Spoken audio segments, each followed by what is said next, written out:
Hey. Hello. Welcome. We're going back to the desert to find the caravan. Yep. That's an interesting rowboat. So, Octo's here, Mafuki's here, and Felky was here. Hello. But yeah, last week we were talking about some Call of Duty World War II controversies. And one of them is that they're taking swastikas out of the multiplayer. And the reason I suspect, because it's the most logical one, is that the swastika is outlawed in Germany, so they don't want to make multiple versions of the multiplayer. The multiplayer just... Now, you suspect it, or do you know that? Like, no, that's just what I expect. That's probably part of it. The other part as well, it's like, one of the YouTube channels I watch, he did a thing on... he looks at various rare and unusual guns, and he did a thing on guns made by Nazi Germany during World War II. Now his thing is that on his screen caps, he always puts in a flag of the country of origin of the weapon he's talking about. Yeah. So for him, it's like, regardless of what you think of their philosophy, their morals, whatever, this weapon was still made by that regime. So therefore, I'm going to put that flag as the one for which country this weapon's from. But there was, on YouTube, blurs it out. Just on principle, because of the risk of maybe offending somebody. So I think it's as much just to avoid any potential... Yeah, it's again, YouTube, it's probably that it is literally illegal to show, unless it's educational purposes, it's illegal to show a swastika. Yeah. Even to the point where a recent controversy had, it's like a minor celebrity in Germany throwing a swastika into the trash. See, that's so there was a video of that, and they were like, nope, outlawed. You can't even show the swastika being thrown into a trash can, because they're just like, we want to be so far away from that idea as possible. Right. So anyway, basically, a lot of people were complaining because they have, instead of the swastika, they have the Iron Cross. Yeah. And a lot of people are like, that has nothing to do with the Nazis or anything like that. And I'm like, as it doesn't have it doesn't have anything to do directly to the Nazis, it does still have something to do with the German army at the time, which was called the Wehrmacht. Oh, jeez. Wehrmacht, yeah. So, I show it to Mafuki.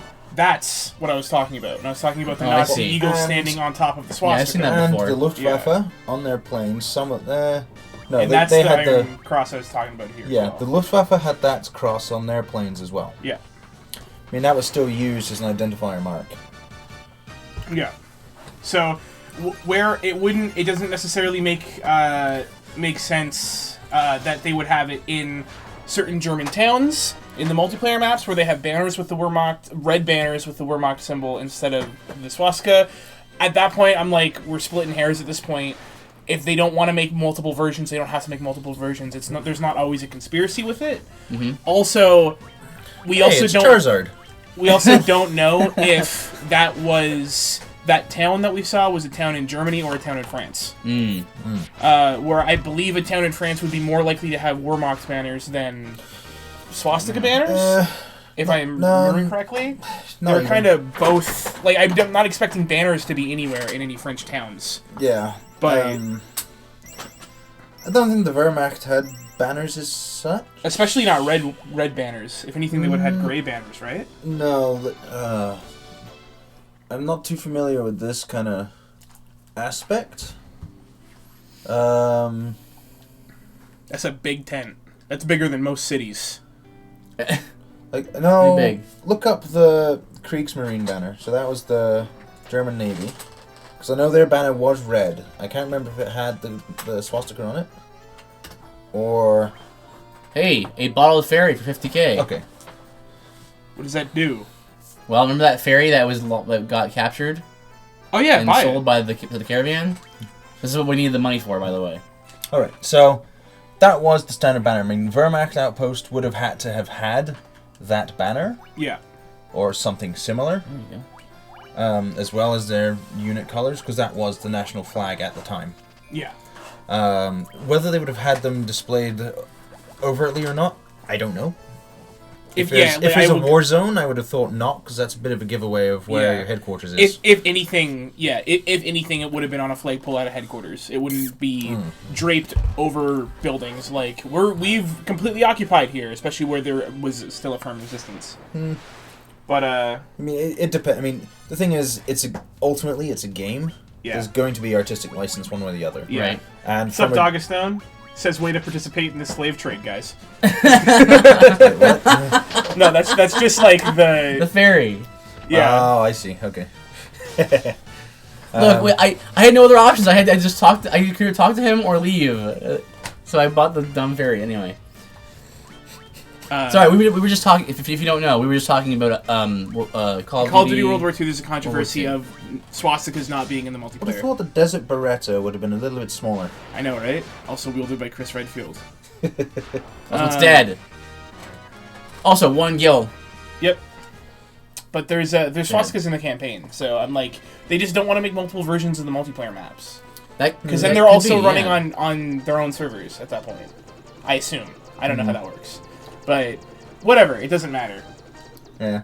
That's interesting. At some point during the night, though, I do want to read and completely deconstruct an article I read today. Oh, cool. That is awful. Is this about... It's also about Call of Duty World War II. Right. It's awful. But I was made aware of the full article today. Right. I just read the headline, and I was like, wow, that's stupid, and just made fun of it. I was now aware. I was made aware of the entire article, and oh boy, is it dumb! It's even worse than you thought. It's so bad. You want me to just do it now? Man, well, you started now. Maybe since the topic has been brought up. Okay, so I'm sorry. I gave Polygon money because I clicked on. Opto. I'm sorry. You what? Polygon is an awful website, and clicking on. Then it gives you.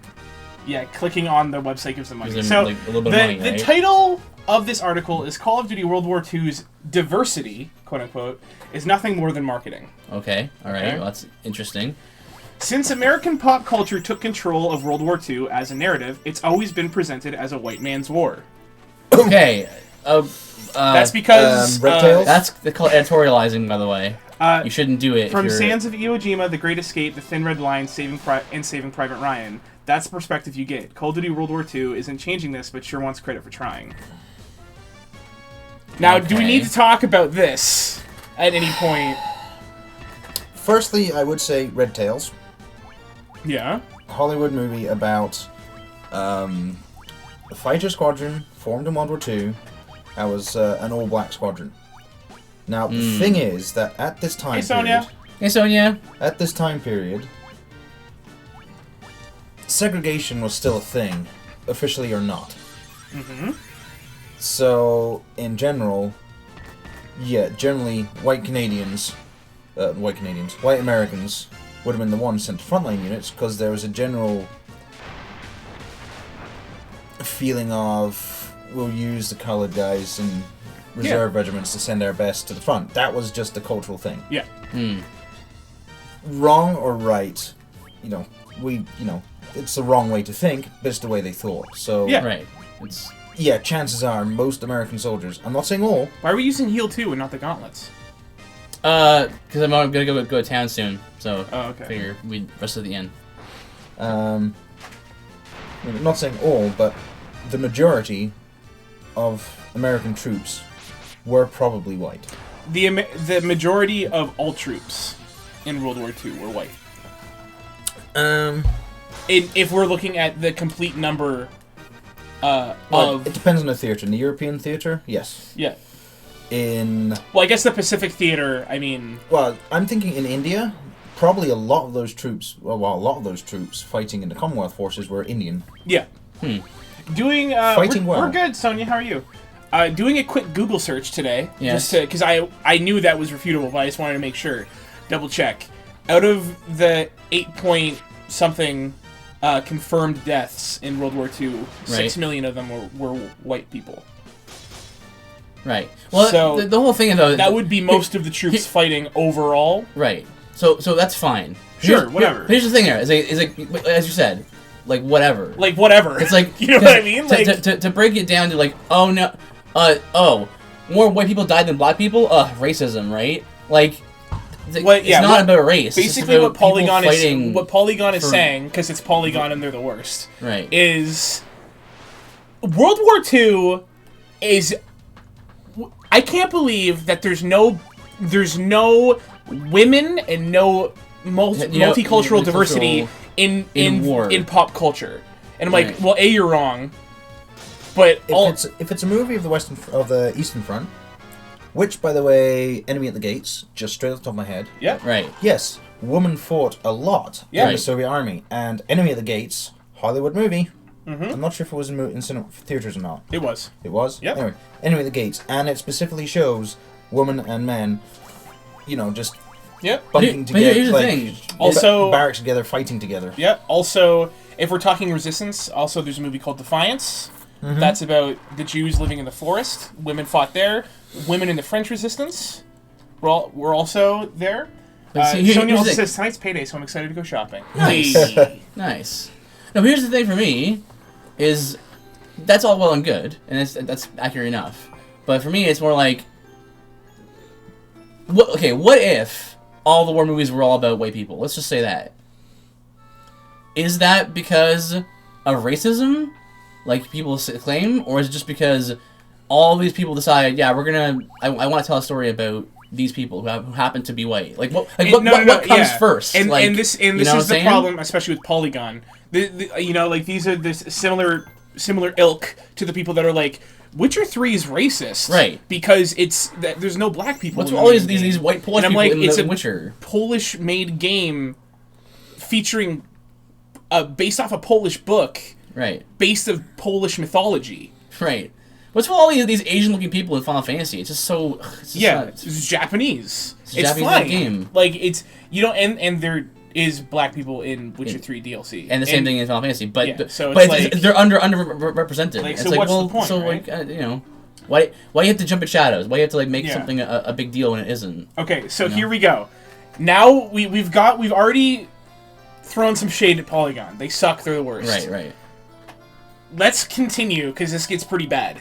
Okay. The article continues. Activision and Sledgehammer Games pulled the wrapper off their Glamour franchise today. Mm-hmm. And despite the exclusively white and male makeup of those doing so on stage... So now, hold on. I think it's a woman. I don't really care.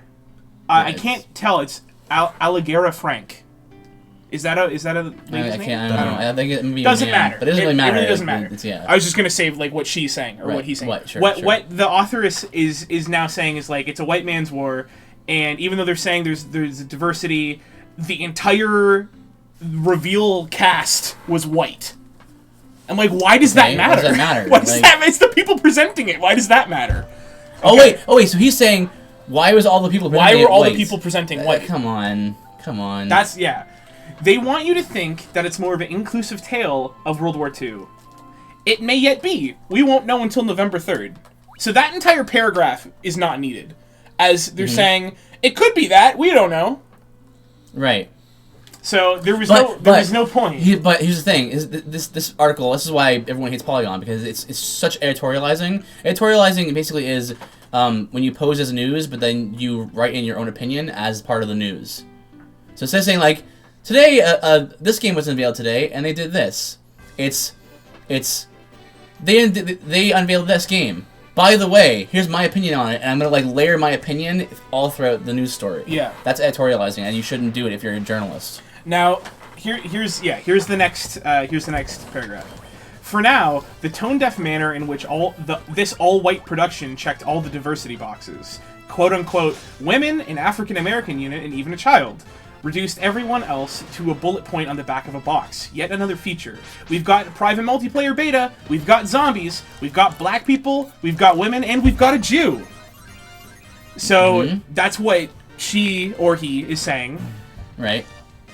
So you're you're darn if you do, and you're darn if you don't. Now here's the deal. Now let me put some context to this, okay? Yeah. Let me put some context.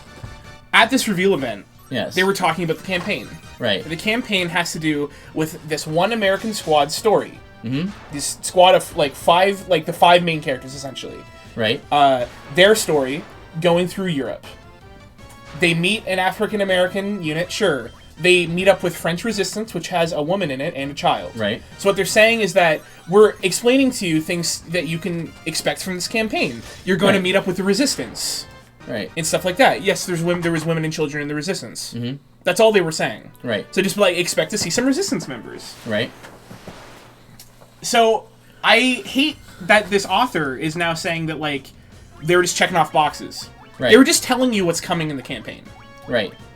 They weren't saying it yo, we got a black guy, so everyone's cool with this game now, token black guy, right? Yeah, that's not what they were saying. Here's the thing, though, is no matter what, this is why it's such a dangerous game to try to, appease, people who have this kind of mindset, is because no matter what you do, you would have been seen as the bad guy. Because that's what they always do. They jump at shadows, where it's if they didn't include that, it would have been where's all the diversity?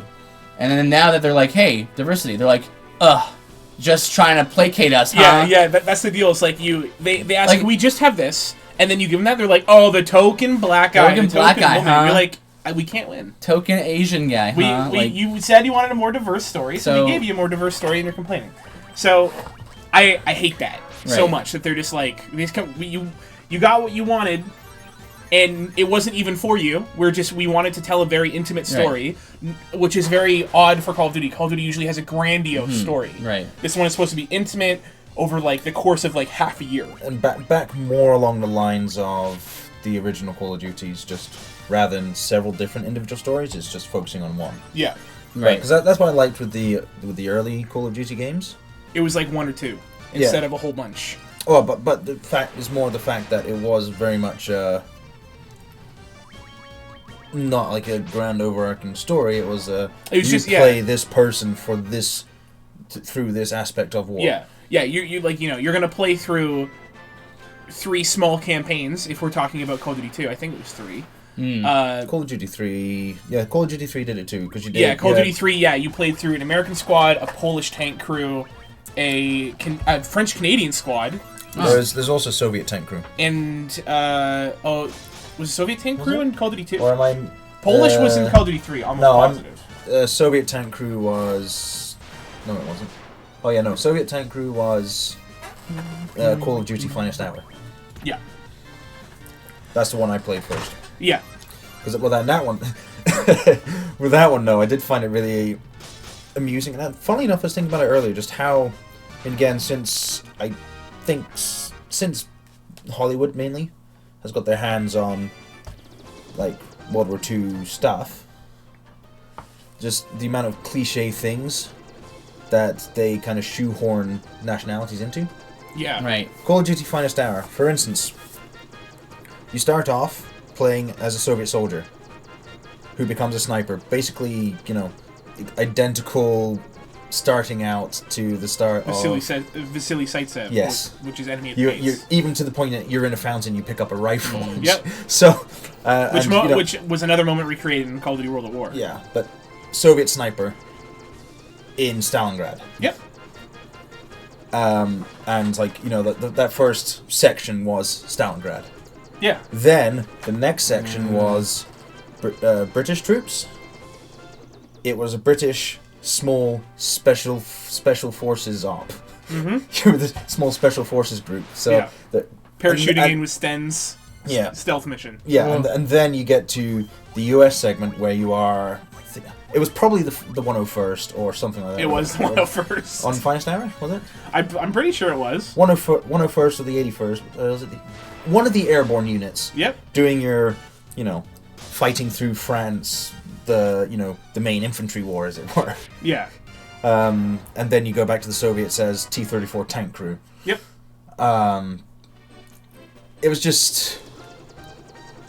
It's just funny how there's just these... In World War II in particular, there's just these stereotypes that, the Americans did all the infantry fighting. The Brits were good at being commandos and doing, sneaky stuff. Yep. The French were all resistance fighters, and the Soviets or the Russians all fought in Stalingrad and then appeared at Berlin. Yeah. Just teleport. It's that's not the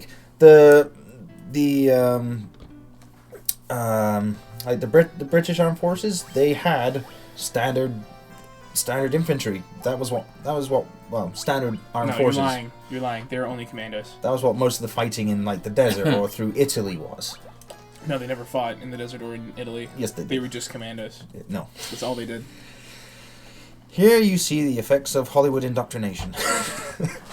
And Soviets... Well, everyone's indoctrinated. It all depends on whether it's proper indoctrination or not. Yeah, but in the Soviets, there was like more than just Stalingrad. There was just, they're fighting from the deserts in the south of the USSR all the way up into Arctic conditions way up in the north. Mm-hmm. And some little disagreement with Finland at the same time. And the U.S. forces, there was some U.S. special forces. And it's just that, everything gets kind of shoehorned into these stereotypes all the time. Yeah. Like, most people, you say D-Day. Pause this. Gotta use it probably. Yeah, I get to use the item. Just hold that thought.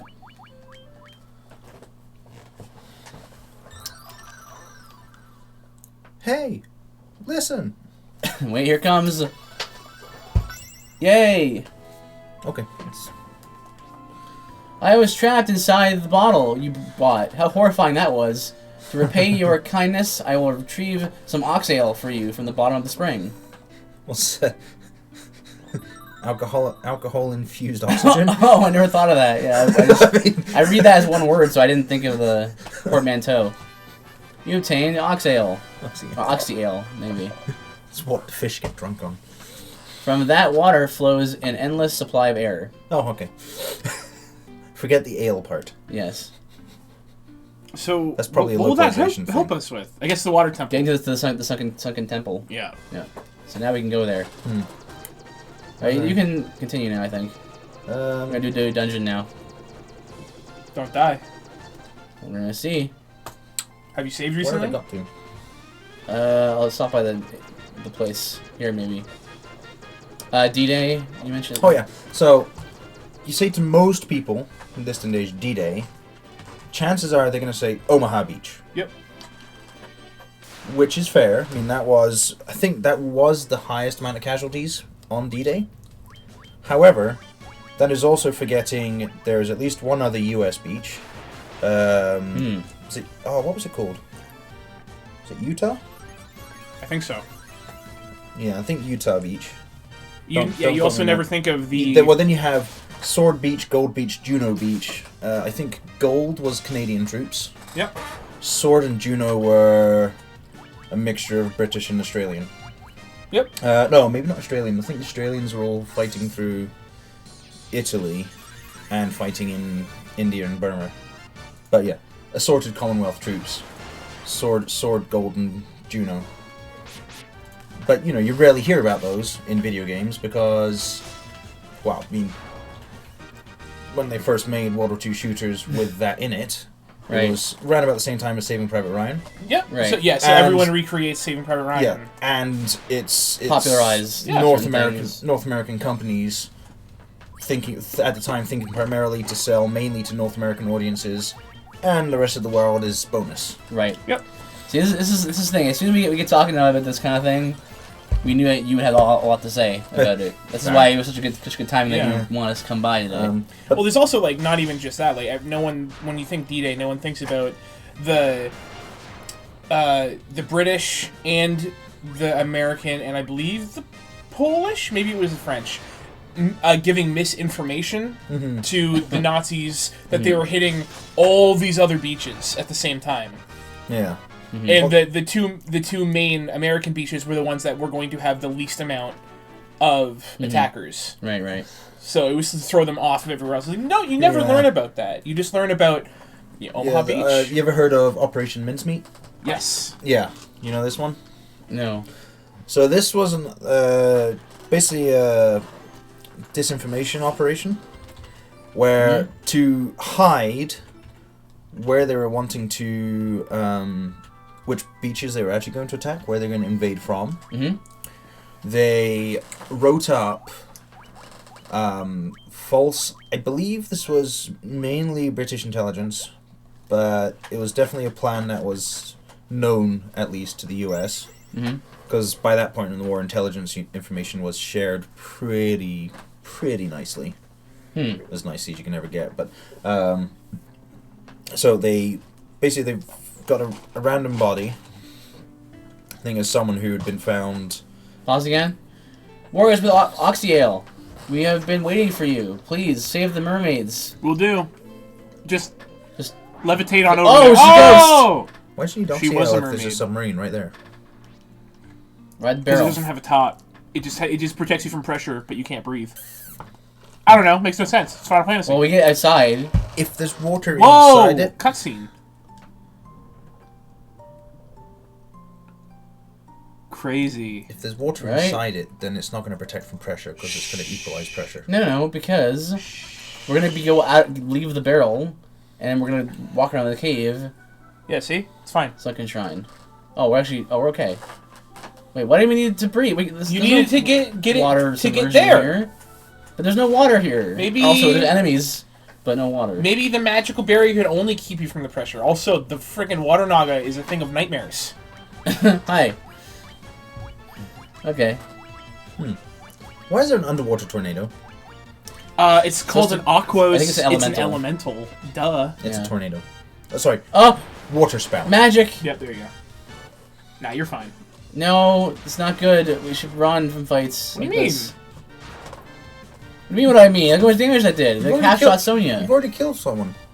You're fine. What doesn't half-shot Sonya? Let's be honest. Not you, Sonya. Black Mage Sonya. Go ahead. Operation Mincemeat? Yeah, go ahead. Yeah, go for it. Yeah, so there's a body, I think, if I remember correctly, it may have been of a homeless guy who died of exposure or something. But they fitted him with a fake naval officer's uniform, I believe. Had a briefcase with fake operations orders, detailing. I think now what was it? The trick was they didn't want to give, like they couldn't give ops orders that were a direct. We're going to attack right here at this particular time. Right. Because that would have been so obvious it was too suspicious. If I remember correctly, it was they had to do it enough so it was genuine looking ops orders to give a fragment, what appeared to be a fragment of information that pointed towards an invasion along the Bay of Biscay, I believe.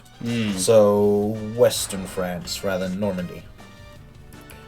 And then they set him adrift. Like they literally set the body adrift, I think in the Mediterranean. Somewhere where there was a good chance to get washed ashore and found by somebody who would then take this valuable looking briefcase to the Germans. To the Germans to give them fake information about where they're going to attack from. Right, so they faked the information so that they would all go there, so that's one spot. Yeah. Right, okay. Now, if there wasn't, as far as I recall, I mean, the disinformation ops were sufficient that the Germans didn't know where they were going to come from. But because Normandy... Now, what was it? Let me... you know what it was? Normandy, they figured, would not be the obvious invasion point because it was a bit further away than Calais, I think it was. But the narrowest point of the channel is where they expected the invasion to come from because narrowest point of the channel, why would you take a longer sea route to invade from further away from Berlin, basically.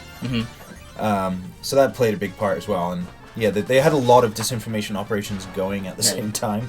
Operation Mincemeat is one of the more successful ones. Yeah, it's like when you, if you were to try to get away with stealing something, and you have like a bunch of like decoy getaway cars and stuff, kind of thing, where you try to obfuscate the real message amongst all the fake ones, right? Yeah. Also, yes, absolutely. Salt and vinegar chips are the best chip. Absolutely. As long as they miss Vicky's. Yeah. Miss That's Vicky's also is only the best, Canadian. We're having a conversation about ice cream and chips at the moment. Okay, what are you... Well, strawberry ice cream is amazing, but I wouldn't mix them. Well, Sonia was just saying, I'm going to get ice cream too. She said I was going to get chips, sushi, creamer, sugar, coffee, bear claws, milk, and licorice. And ice cream too. And I said, what flavor of ice cream? She said, chocolate or mint. And Doggy Stone said, why settle? Get chocolate mint. And I said, why not mint chocolate chip? She said, lol, I probably will. Cookies and cream. And I was like, what's the best brand of ice cream? Kawartha. She's like, never heard of it. I'm like, I guess it's just Canadian. Marble Slab Creamery. Thing, yeah. Kawartha. Marble Slab Creamery is a very good ice cream store. I've never been there. Really? Never ever. Where is it? No, didn't you went with us when we were camping that one time? I thought. I blocked that entire camping trip out of my head, so... Alto hates camping, everybody. Became Marble Slab Creamery. Marble Crab Sleamery, sorry. That's what your wife accidentally called it. Well, it's Marble Crab Sleamery or something like that. Yep. I thought you were with us for that one. I might be wrong. Apparently Marble Slab is a thing. Yeah. Marble Slab Creamery. I told you. It's a really good store to get ice cream from. So let's continue on with this garbage article. Sure. We're always having more fun talking about history. And well, we should like summarize, finish up with one thing, and then go on to the next. Like. So the last line was the author being snarky, saying, "We've got a private multiplayer beta. We got zombies. We have black people. We've got women. We got a Jew." Okay. The next paragraph says, "It reads like a marketer's checklist for suitable diversity. A roster of token characters that doesn't acknowledge their experiences more than it pats." What does that even mean? The publisher on the back. What does that mean? Like. Really put again? Experiences? What was it? It reads like the marketer's like a marketer's checklist for suitable. Instead of like, if you get to that part. A roster of token characters that doesn't acknowledge their experiences more than it pats the publisher on the back. What does that mean? Their experiences, like they're not. So they're their own characters. Like, here it is again, right? The person writing the article is like, I'm gonna like break down this character down to their race. Like if they're not doing something stereotypically like attuned to that race, then that's just not right. See what I mean? Like that's the problem with Polygon and people that think like that is that when they say no go in through the door. What we think when we hear diversity. Right? Or is that a wall? I think it's a wall. Oh, sorry. What we think when we hear diversity and what they think are two different things. They just think skin color. That's it. It's so strange to me. Well, skin color or gender. And gender. And like when I think that, I also think of cultural and class diversity, like job diversity and whatnot. Right. So like when I first heard like, Witcher has no character diversity, I was like, you talk to kings and you talk to peasants. What are you talking about? Right. This is like the most diverse you can get. It's like, it's just weird because like when I was a kid, right, I had a black friend or two, right, and like that didn't even cross my mind to be like, oh, a black person, huh, or something like that. It's just like you're a kid and you're just like, yeah, whatever. Dogastone says, it's about this point in the game that I start looking for ways to end the game quickly. Item spam is so tedious, but it's the only way to succeed on the original system. No, I hear you. I mean, we found the gauntlets, the Zeus gauntlets, and we found the healing staff, and now we're just spamming it because it's effective. Oh, shoot. Push that. Speaking of that, I didn't spam them. I hit with my stick instead. So when you hit for 72, that's impressive. Yeah. So, doesn't acknowledge your experiences more than it pats the publisher on the back. 1 second? Yeah. And yeah, guys, people in chat, feel free to like interrupt us at any point and just talk about whatever you want to talk about. We're just chatting about whatever is on our mind. So yeah, go ahead. All right, I'll have to continue. Sledgehammer staffers repeated references to Brotherhood also speak clearly to the fact that this game will be told from a very traditional perspective. So now with this, okay, it's a first-person shooter game. Yep. Set in World War II. Yeah. The thing with Warfare that I think they're trying to put across is the fact that for the soldier on the ground, usually, it doesn't matter about race, gender, whatever, of the person you're fighting beside. It doesn't matter about, I mean, often it doesn't even matter about the politics or whatever, you're just there fighting, and what it usually boils down to in combat is, let's say, brotherhood, and in this term meaning, you know, this bond that you have with the bond yeah, like, I mean, yes, the most important thing is that I'm keeping you alive and you're keeping me alive. Yeah. I mean, and the fact that they use brotherhood is just because, you know, traditionally, up until recently, warfare has been, or most soldiers have been men. There's exceptions, the Amazon tribes, there's plenty of exceptions before people get at me about that, but traditionally, warfare soldiers have been men. In as in mainline battle. And Brotherhood is just a hangover from that time. Well, it's also a good term to talk about, like, to illustrate the feeling of the bond that soldiers get together. Like, you know, they always say, like, you're like a brother to me. Right. Like, to say you're as close to me as family. Yeah. Saying like that is we have a very tight bond is another way to interpret brotherhood. I mean, but you know, carry on reading because I read a bit ahead over your shoulders. Yeah. So references to Brotherhood also speak clearly to the fact that this game will be told from a very traditional perspective. Okay. I also don't think there's anything wrong with talking anything from a traditional perspective. No. Especially when that time was very quote unquote traditional time. Well, I think it's very common to be like, you know, if something is old, then it's bad, and if it's new, then it's good. Well, I mean, if it's a futuristic shooter, or third-person shooter, whatever, so like Mass Effect. Yeah. There's as many females as males that are going to be wielding guns and killing them. Yeah. Like, whatever. But this is a historical game trying to...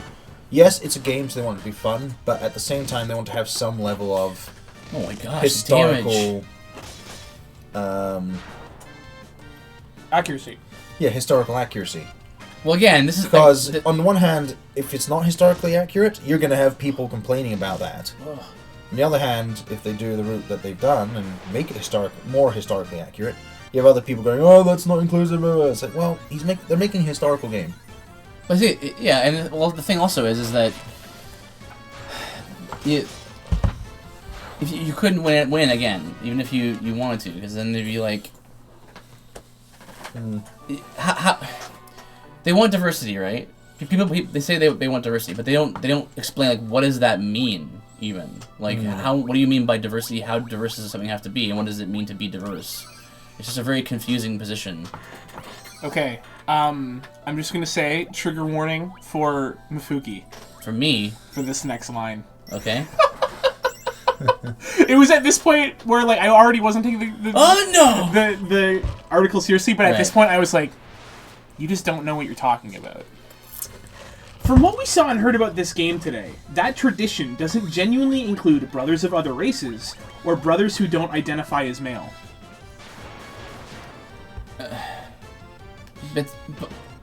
Yeah, well, I mean, talking about brotherhood, though, like, unless you're talking about the brotherhood of man, like mankind, because that makes no sense. There's... what... I'm sorry. Well, I don't understand. Here's the deal. What they're talking about is why is there no transgender people in this game? And my response to that is because it's World War II. No one cared. It wasn't an issue. There's no one on the battlefield running around being like, I need some ammo, brother, I need some ammo. Like, did you just gender identity me? You're not getting any You just do my gender? No one's gonna do that. I am in my safe space bubble right now. I cannot be disturbed in my bubble. You know what I mean? Like, no, we don't need a transgender character in a World War II game. A World War II... It's different if it's, like, in Wolfenstein, The New Order, because that game's, like, supposed to be alt history. Right. You know what I mean? You can have whatever you want there. You have not comparing to the two, but in Wolfenstein: The New Order, read the rest of the paragraph. you have a giant retarded man with half a brain who's like a tank. Right. Like they're not taking themselves too seriously. Read the rest of that paragraph. Yes. Or brothers who don't identify as male. It's important to note that segregation was still very much enforced during the time period, including within the American military. Right. And judging by the attention Sledgehammer is paying to the period, firearms and sounds they make, Call of Duty World War II is about preserving historical authenticity. Which is why there's no transgender people in the game! There is their answer. It's like... If you don't like that, don't play World War II. Sorry! Sorry, that wasn't an issue back then. It's like, well, but if that's your issue, that for the sake of historical accuracy, they're not including this, that, or the other, then don't play the game. Yeah. You don't have to. There's nothing saying you must play this game and there is no other option. There is other options coming. We've got Star Wars Battlefront 2 coming out. There's always a Battlefield game. There's always, other Call of Duties. Like, here's the thing. This started with Neil Sarkeesian. Well, maybe it started before that, but that's what kind of popular is the whole idea. And it's the idea that every game needs to be basically the same. It's really interesting how, like, diversity is a code for everyone to be the same. Yeah.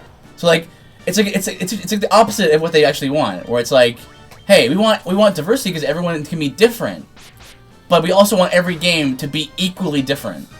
So all the games are the same. Yeah. You know? So that at this point I was like, I hate everything about this because you answered your own question. But see, that's the thing to Polygon. Right. I don't care if the game's historically accurate. Right. What I care about is if the trans people are getting represented. Representation, yeah. They had no representation in World War II. Right. Leave it be. That's why it's not in the game. Also, that would not be talked about at all on the front line. Right. You deal with those issues later. You'd be too busy You'd be too busy trying to not die. No. In the frontline units, you'd either be too busy trying to survive or too busy trying to avoid the wrath of your sergeant to be worried about stuff like that. Yeah. Anyway. Okay. But, that leaves fighters of color, fighters who are women, in supporting roles. Well, that's because that's where they were. That's because they about were. The front lines. If there's a game about the French Resistance and there's absolutely no woman represented, I could see that being an issue. Yeah, there was female resistance fighters who fought every bit as well as the male. Yeah. Same with the Greek resistance, the small German resistance, Dutch resistance, any of the resistance movements. However, being in the resistance, only a small part of that was the actual fighting and sabotaging stuff. A lot of it was spy work and stuff like that. Espionage. Sure. Yeah. So I don't see the problem. Again, the problem is that is based on totalitarianism. It's like the problem is you don't do what I want you to do. Yeah. This is what I want, so listen, the rest of the world needs to fall in line. If we're talking legit, like, where did the majority of women serve? Right. They served in factories. Right, yeah. That's right. Factories, farms. Yeah. I don't think that's engaging gameplay. Right. I'm not saying it wasn't important. I'm not saying it wasn't integral. Sure. I'm not saying those women aren't heroes. I'm saying that that's not fun. Right. For a game, when you play sections like that in video games, it's usually supposed to be the downtime or when you're in a prison. Yeah, and it's now whatever you want to speak to that about it being in prison, whatever. Sure. Dogstone says you are so not getting away. When you were trying to run away from that battle. Oh. Yeah, I tried 2 rounds and I thought, are these guys, like, can I not run away? So I just fought them. So it's not even known if they are playable. Playability is special obligation of an interactive entertainment in telling a story. An obligation. Okay, hold on. Let's stop there. Right. It's not even known if they are playable. Okay. Does that disvalue them as a character? It's a first-person shooter. It's a first-person shooter where they already said you were playing this man. Right. This is who you are playing. Right. So saying that we don't even know if they're playable. To be fair, both of them are playable in multiplayer. Right. You can have black people and women. Yeah. And if we're talking about historical accuracy already, there shouldn't be any black Germans. But you know what? Yeah. There just shouldn't. But see, here's the thing. I agree with you. But forget all that. But I don't care because it's multiplayer. At bottom, we need to get to like the root of the problem, right? At bottom, it's like I don't care that you don't play other races any more than when I play Metroid, I'm playing Samus and not Adam. Like Adam is Samus' support member, like he's like her spotter. Yeah. Do I care that I'm playing as Samus, not Adam? No, because I'm playing a game I enjoy, and Samus is a cool character. Yeah, it's the same sort of deal. Matter. It's like, the same sort of deal with Lara Croft. I I don't know about you guys, but when I play Tomb Raider, I'm not playing it because Lara Croft was once at one point a sex icon. At one point. No. I'm not playing that because of that. I'm playing it because I like the game. Right. And I like Lara as a character. Especially the new Lara. I don't play the Tomb Raider games because I just don't like those sort of games. There you go. And it has nothing to do with the character. Yeah. I don't even... If they released a Tomb Raider that was just like, yo, what's up? It's Lauren. Larry Croft. It's Larry Croft. I'm like... That's dumb. That's stupid. I want to play Lara Croft when I'm playing Tomb Raider. Right. Yeah. So all of a sudden, I don't care if I'm playing a girl. Because I don't care if I'm playing a girl. Right, because, yeah. What's the big deal? Well... I don't get how people can't identify with a character if they're not exactly the same as them. Which really shows just how, like, self-centered someone can be. If you're like... If that character is not just like me, I can't even understand them at all as a human character, you know.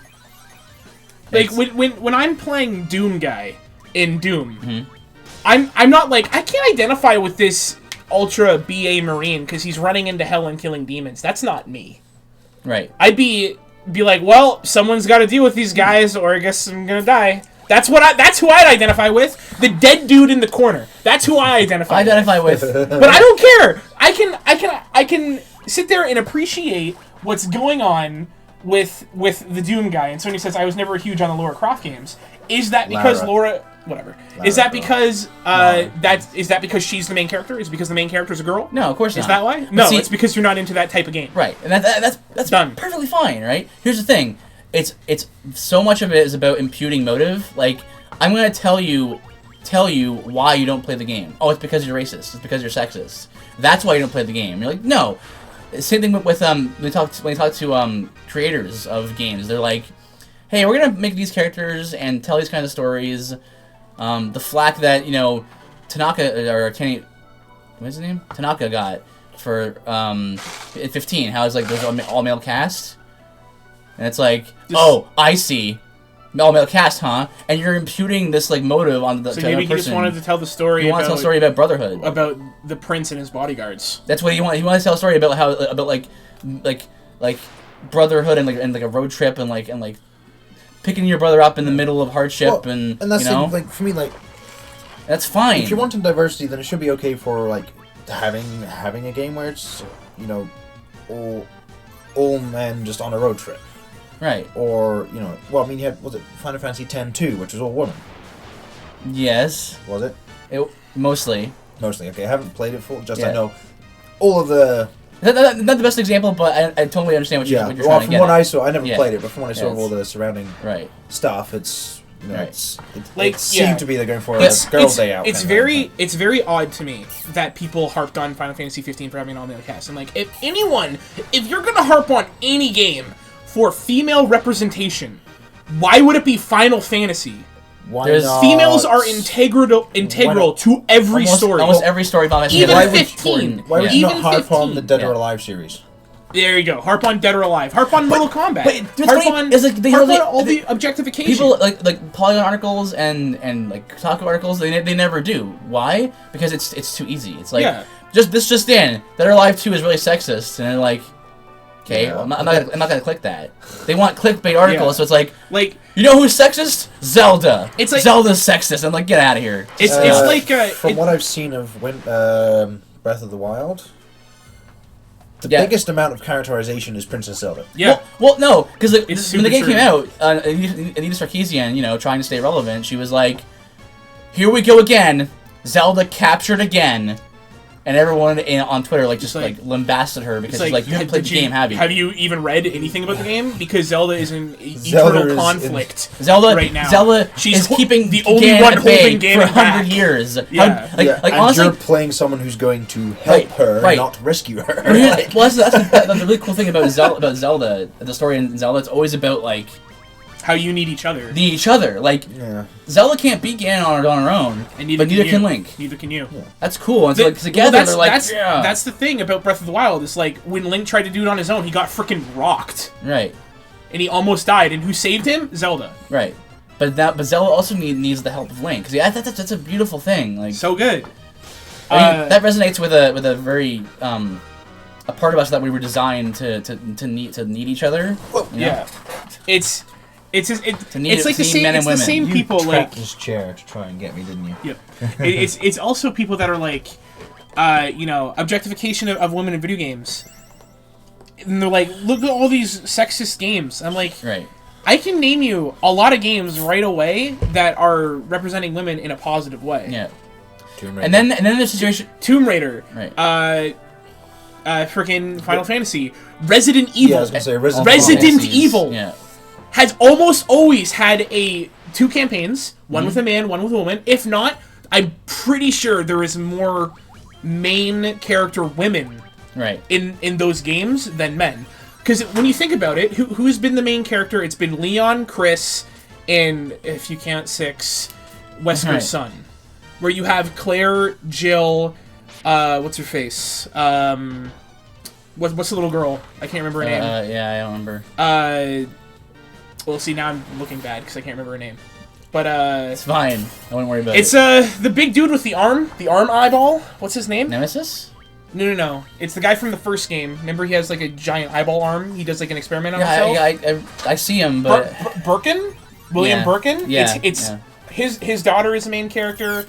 In 6, every one of the 3 main campaigns has a is one of the 2 main characters is a woman. It's like, Resident Evil does a really good job about it. But too bad Resident Evil 5's racist because you go to Africa and you have to kill black people. And again, here's the thing. There's zombies in Africa. Yeah, it doesn't matter. No one cared when it was white people zombies in Spain. Yeah, but it's white people though. No one cared. It's white people though, so like whatever. No, but see, again, your point is well taken, but my point is like that's fine, that's good. But even if there weren't any good like women in media, would that inherently mean it's because the patriarchy or whatever? It wouldn't, unless someone's not racist until they prove that they're racist. Again, this is both a biblical concept as well as a concept from American law, which is like you're innocent until proven guilty. You're not racist until it's proven that you're racist. Yeah. You know, but yeah, like other female representing games, right? Metroid, Zelda, every Castlevania. Like, you can just go down the list. Every Final Fantasy has this is the beauty of the storytelling. A lot of the Final Fantasies are like that, where it's like the characters you need both the male and female cast of characters to finish the goal. Like, Yuna needs to exist, but so does Titus. You know. Mm-hmm. Garnet needs to exist, but so does Zidane. Tifa needs to exist, but so does Cloud. Okay, so let's continue with this. Playability is special obligation of interactive entertainment in telling a story.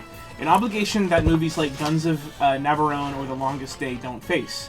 Even in hindsight, 50 years later, a lot of different people are going to play Call of Duty World War II. Just because brothers of different races didn't fight alongside each other doesn't mean that players in the year 2017 shouldn't inhabit and absorb all their experiences. What's that like? If it's World War II and the players of 2017 don't have the right to inhabit and absorb the experiences of World War II, they do. It doesn't matter what. Like, it's not saying, it's a white character in this game, so because you're not white, you can't play it. No.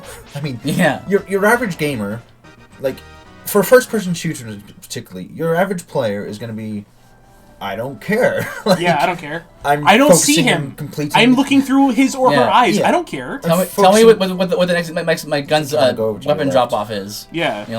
That's the deal. It's like no one cared. I don't think anyone cared in Metroid when they were like, it's a girl. Like when that first revealed, it was more like, whoa. Well, like, whoa. I was playing a girl. That's cool. Surprising. That's cool. That's cool. It was surprising. Like sure. That's the reaction to it. That's cool. Yeah. Nice. Like, especially when I'm playing first person, and then it zooms out and it's like, yo, you were a girl the whole time. Like, all right. Yeah, I mean, I don't care. Yeah, like my reaction is like that's interesting. It doesn't change at all. Doesn't change anything. Sledgehammer Games top studio brass, Glenn Schofield and Michael Condrey, talked Call of Duty World War II's new features, improvements over previous iterations, and all other stuff Call of Duty fans want to know. Yep. Then came, like an awkward Thanksgiving dinner conversation, the conspicuous and almost patronizing mentions of race and gender, again reflecting back to the white male perspective. Thing is, if they hadn't mentioned anything at all, this article would have been written for, well, they didn't mention anything like there this. There we go. So, exactly. So, exactly. eh. Yeah. Yeah. In quotes, quoting Michael Condrey, we also fold in a story of diverse and global characters. Unquote. Condrey said of the cast of characters after talking about its largely American male cast. American unit. He proceeded then to talk about ellipses, a British male soldier. Oh my gosh. Closest allies working with the U.S. at this time. I mean, like... Metroid is also great. Schofield followed this with a reference to the game's female lead, Rousseau. Some of that. The powerful female leader of the French Resistance. Right. He said, as of reading from a cue card, a powerful female, we get it. From a cue card, you expect this man... You just said broadcasting to hundreds of thousands of people right now to not be reading a teleprompter. Right, but absolutely. But either way. But also, yeah, the very previous sentence, he was like, "Oh, a male British soldier." Right. Now to the female character. Oh, female character. Huh. Like just. This is and that was it. No other diverse and global characters were referenced. Instead, Schofield and Condrey were swapped out so that the game's true stars could be shuffled on stage for their scripted interviews. Each one armed with buzzwords. 3 white actors, including B-lister Burn Josh Duhamel, replaced the 2 white men who previously steered the conversation. First, don't frickin' insult the actors by saying he's a B-lister. That's rude. Especially coming from someone writing for Polygon, the utter cesspool of internet editorials. Right. Polygon is like, I can't even think of a good analogy. I was thinking how bad Polygon is. It's just normal. It's just normal media tactics. Like, you just decided to be outraged about something, so you start flinging petty. You know what I love? Can we just pause for a second there? Yeah. I love is how, like, the term, like, white male is being used as a pejorative. Yeah. Where it's like, a white male, like it's a curse word, or like a. So, I mean, that's bordering close to. Like. Well, I mean, that is bordering close to just intolerance. I mean, no, it's absolutely intolerant. Well, intolerant, that is racist and sexist, or it could be taken as racist or sexist. Just because it's towards white male, well, no, it can't be because white males have been dominating. Racism is racism, whether it's a black person hating a white person who's white, or an Asian person hating. Or, for instance, Middle Eastern. Like, the whole idea is like ridiculous. A Japanese person hating a Korean person because they're Korean. That's racism. And that's I mean, pretty common. Huge problem in UK. Mm-hmm. Scots hating the English because they're English. Yeah. That's racism too. Right. I've got lots of Scots friends who probably call me a traitor for that. But same as, the English hating the Scots because they're Scottish. Yeah. Well, I mean, that's racism. I mean, as Christians, we know that we're not racist. We should not be racist because it's not right, because we're made in God's image with intrinsic value regardless of our color of skin. So go ahead now, Octo. So the other thing is, I can't remember the live stream. I did watch it. I can't remember if one of the 3 actors they pulled out was the Jewish member of the squad. Right. Which, if that's true, she didn't even mention that there is diversity right there in the 3 coming out. She just saw that they were white. He or she, the author, just saw that they were white. Right. I believe the Jewish actor was on there as well. But again, why are we even talking about this? Well, it was okay, because there's 2 white guys and a Jew that came out. What? It's 3 of the people from the game. It's 3 of the people that are the main characters. Right. Yeah. Why are we having to say, I think one of them was a Jew, so it's okay. It's 3 of the characters. What am I saying? It's so irritating. Yeah, it's... And, Sony does say Josh Duhamel is a really good actor, too. There you go. I don't know. I have no idea. Well, IMDb him right after this. Yes. Well, or Sonya can tell us. Or Sonya can tell us, yeah. Oh my gosh, this place is so confusing. There's so many dead ends. Where do I go? Well, they're not dead ends yet. You're still living. Don't worry. We're on the two more paragraphs and we're doing this. Why mention the female leader at all? Only to shift gears and deprioritize any importance she holds in the narrative? Well, you don't want to have spoilers. Also, yeah, you don't want to do spoilers, and also deprioritize any importance she holds. She's the leader of the French resistance. Yeah. The leader. But you only knowing that is like, see, be spoilers if you say much more about no. Yeah. But Otto, I can read your mind. I can condemn you for thought crime, and I know like what you're thinking. You're thinking you're doing that because of X. I'm triggered right now. It's Minority Report. Yeah, it is. I know what you're thinking, and what you're thinking is bad. Nothing in this big reveal event was shy about telling Call of Duty World War II's perspective from the white American front line of combat. Yeah, there it is. Go back a few paragraphs to they're apparently wanting to stick with historical accuracy. Yep. Yeah, see, that's the thing. The white American front line. That was the front line. That was the American front line. Not the white American front line. That was just the front line. Well, here's the thing. If you if they were to do a historically accurate game, but at the same time have, say, a black American soldier, then they'd get condemned for accurately portraying the sorts of prejudice that a black American soldier would have had. Mm-hmm. So, I mean, if they're already going for historical accuracy, that's the safest way to theoretically avoid nonsense. There was a good rebuttal to this article that I read, and it was a guy on Twitter that said to just throw in female and black soldiers to the front line is like making an American Civil War movie where all the slaves are white. Right. Like you are discrediting all the struggle that those people went through. And you're no pun intended here, but you're whitewashing history. Yeah. You're making it so like, hey everyone, so we want history to be different than how it was.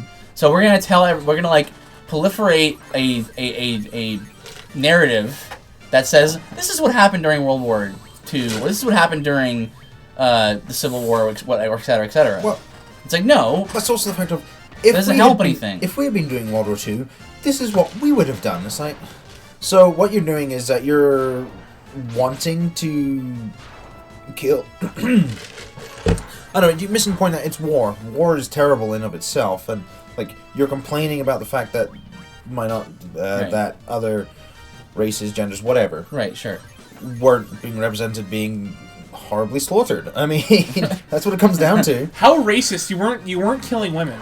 Right. Yeah. How sexist. Right. And then if that happened, they'd be like, well, if I don't see there being equal parts of slaughters of women and men and Hispanics. I'm not saying that Hitler was right with killing 3 million Jews. I'm just saying he probably should have killed 3 million women as well. That's all I'm saying. That's all I'm saying. I mean, you gotta have equal opportunity. He's gotta make it fair. Well, his slaughter was fairly equal. Yeah, it was pretty equal. Yeah, yeah. Anyway. And how evil was he, right? I was just making a gross metaphor. Yeah. But I'm saying it wasn't far off. It wasn't great. It wasn't great. No, it wasn't far off the truth either. Right, yeah. I mean, if there's anything about equal opportunities, people under the Nazi regime all had an equal opportunity to be sent to a concentration camp and executed. Yep. Yeah. I mean, wasn't just him either. What's your priorities here? You know? Yeah. Yeah. It's just pretty much anytime true racism is a factor, it's pretty equal. You know what I mean? When it's true racism, you had black female slaves and black male slaves.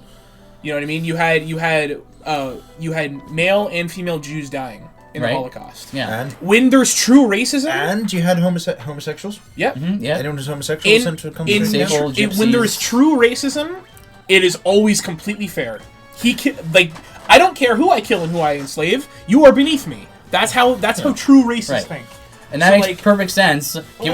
Given this is why I've been saying this more recently. I've become a little more sort of political minded in the last year or so, last year or two. It's because at bottom all these issues come back to a worldview, an ideology, and a religion.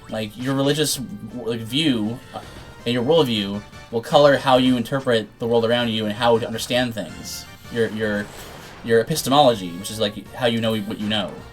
So you've got a situation here where it's like, okay, for this author, he lives in a world where everything is racist. So that's the way it is. So therefore, if I see something that isn't racist, do you have a shrine map? I hope I do. No. Oh. It's a dungeon, so it's just you guys map it out in your head. Huh. I'm gonna try going this way. But because in his worldview, the patriarchy is a real thing. He's gonna see it in everything, right? Now, myself as a Christian, I know that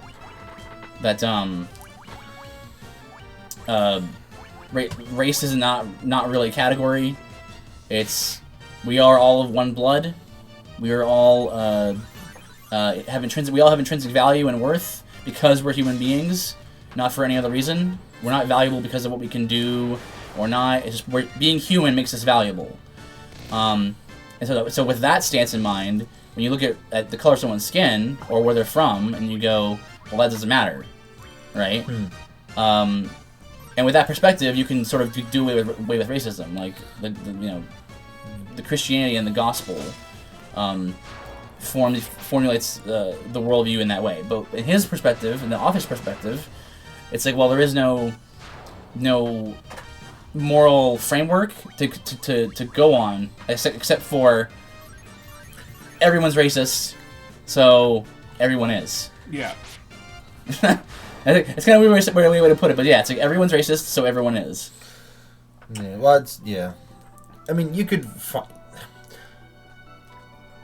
It is not hard. It's just human nature. It's not hard to find the conclusion you're looking for if you look hard enough. Yes, it's called confirmation bias. Yeah, or like you can...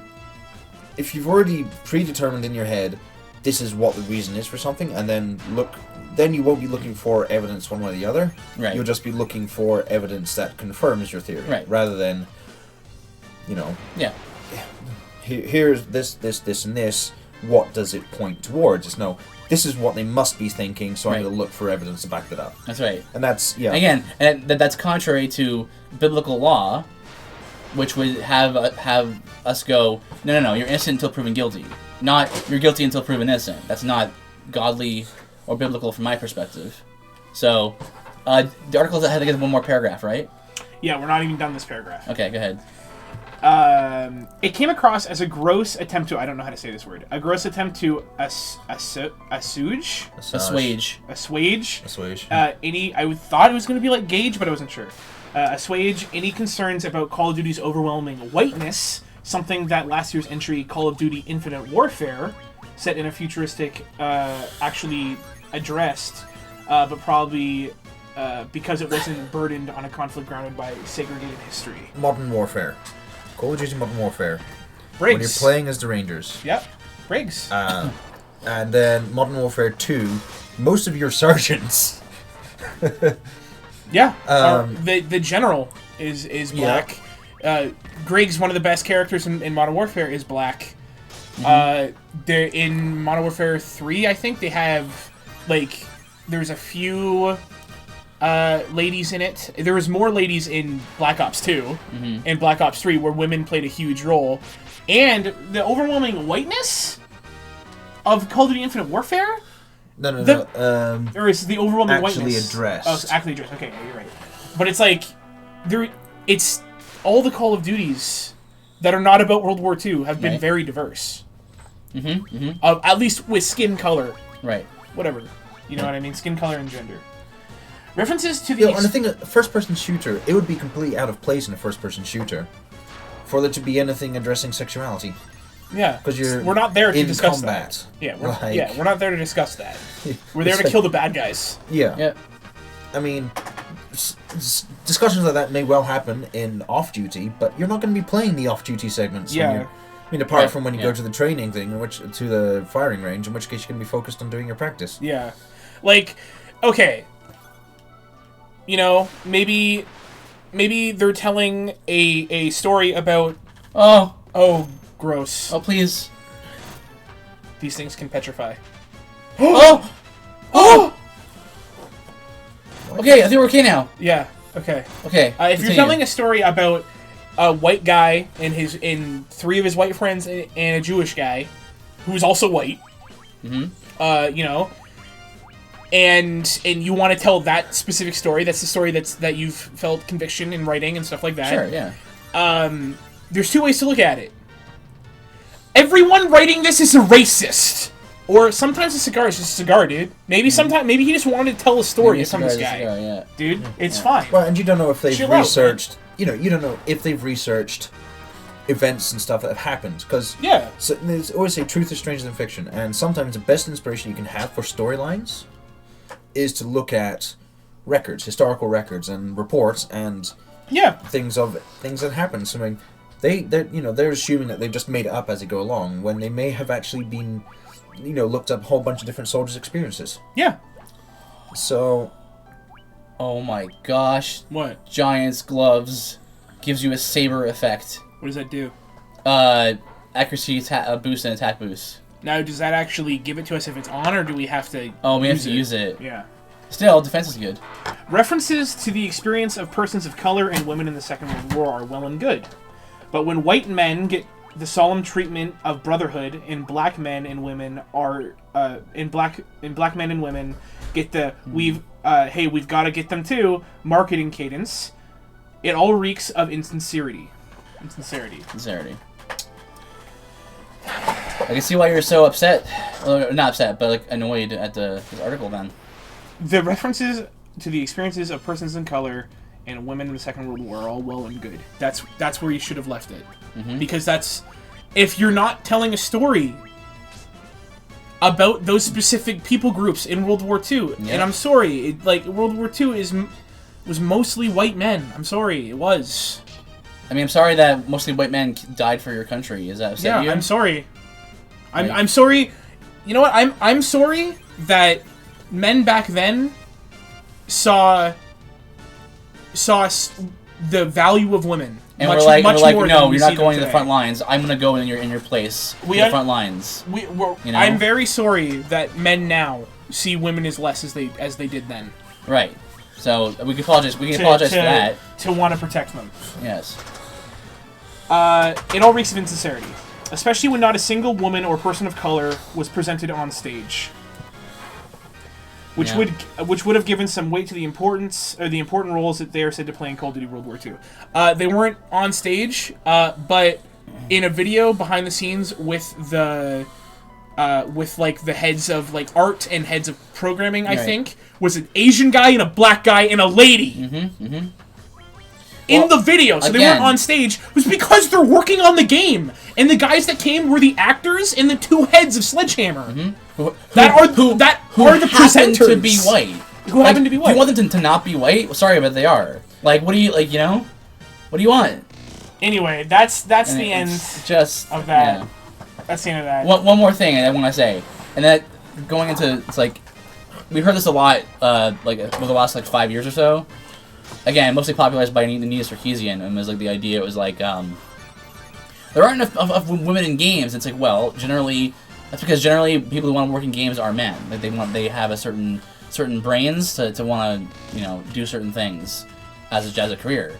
But even then, the women that do work in the games industry are some of my favorite people in the world. A handful of composers that I love. Half of them are women. Game composers, you have male composers like Nobuo Uematsu, Yasunori Mitsuda. But then you have people like Yuki Kitamura, Yoko Shimomura. These women are amazing. I mean, the one half of Ace Plus, or one half of Ace, the music that I showed you from Xenoblade Chronicles? Yeah. Half of that, the two-man group is a woman. So, you can say, oh man, there's not enough women in the games industry. But the women who are in the games industry have changed things. Half the cast of Street Fighter was designed by women. Chun-Li was designed by a woman.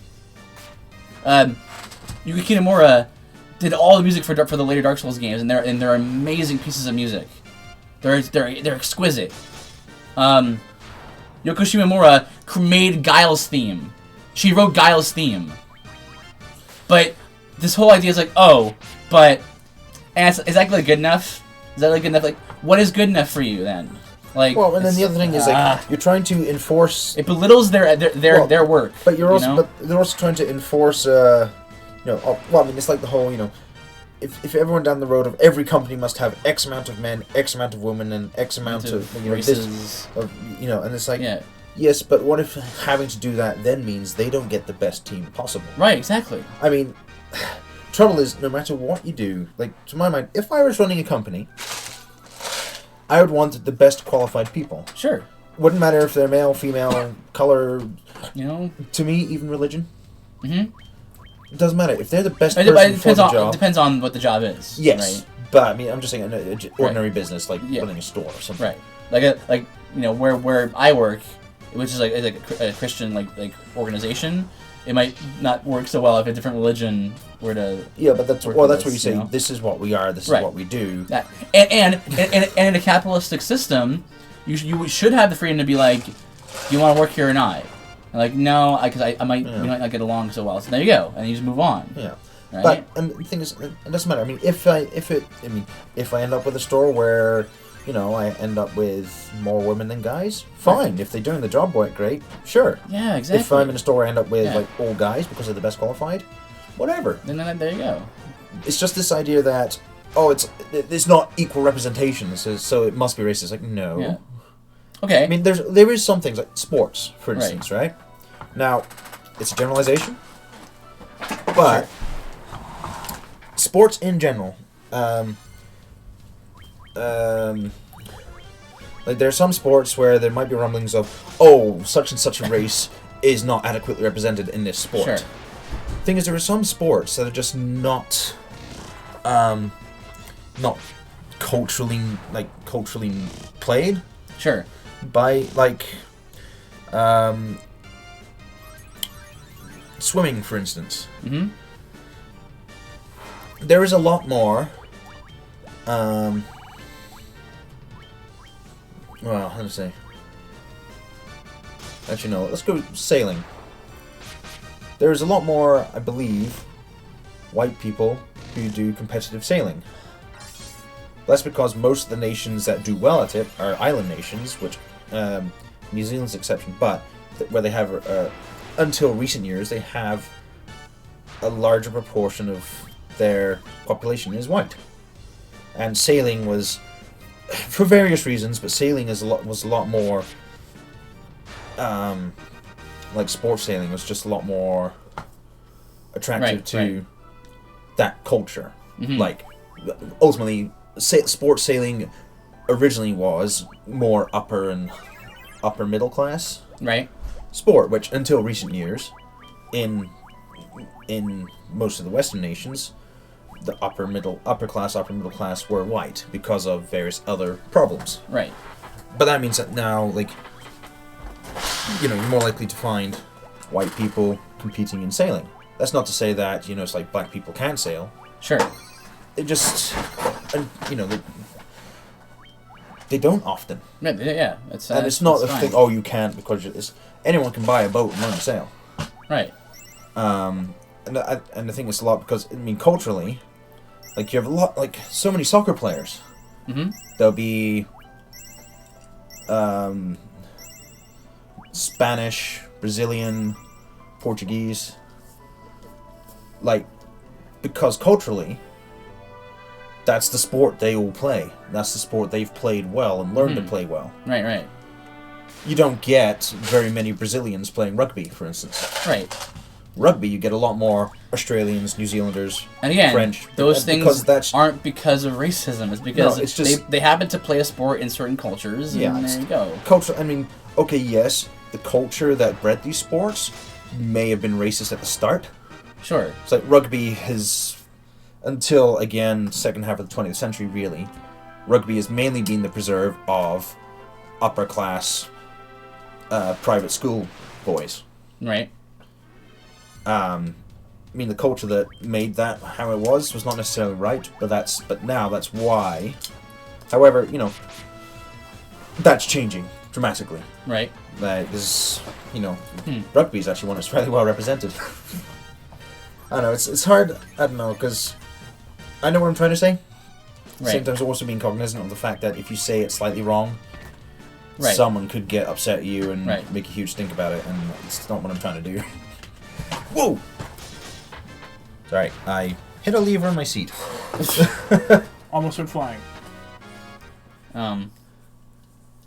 Yeah, no, I mean, this is another thing, is, it kind of goes hand in hand with the idea that, you know, innocent until proven guilty. You don't know until you know, so you have to assume the best of someone. Like, if you don't, so it's kind of a silly example, but you'll go far, you'll go further in life, I think, if you get caught up in traffic, and you assume that there's a good reason for it, rather than assuming, everyone's just out to get me all the time. Oh, I'm just gonna be so miserable and just assume everyone's out to. Yeah. This guy cut me off because he's just a huge jerk. Maybe he really didn't see you. Maybe there's an emergency. Who knows? But living like that makes it easier on yourself to just handle other people. So. Anyway, trouble is in this day and age, it's so very, very easy to get into trouble for offending somebody. This is true. It's really annoying. Oh, dang it. I'm back here now. How is there water in multiple levels that's still not overflowing? It's like pouring down. Because magic. I was here already, though. How? This maze... Dude, you need to leave. You're gonna die. You're gonna die! I'm sorry, I didn't mean that. What I mean is, you play while I look at the map. No, don't. No, we're not cheating.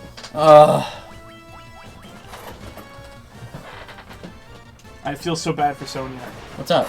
She was like, I'm also gonna get some chocolate. And I was like, nice, bars or candy, like M&M's. She had both. I said, cool. Do you guys have Coffee Crisp? I'm pretty sure they don't. I'm pretty sure it's Canadian. Yeah. And I said, that's my favorite chocolate bar. She goes, I haven't seen them. They look really good, though. I'm like, because they're the best candy bar. You know why they I like are Coffee amazing. Crisps? They taste great, but if you snap them, it sounds like bone breaking. It does, and that bugs your wife so much. Oh, really? Yeah. Drives her crazy. Coffee Crisp is the best, man. Coffee Crisp and Kit Kat. You put like a wafer and chocolate together. Oh, you're done. Good. Yeah.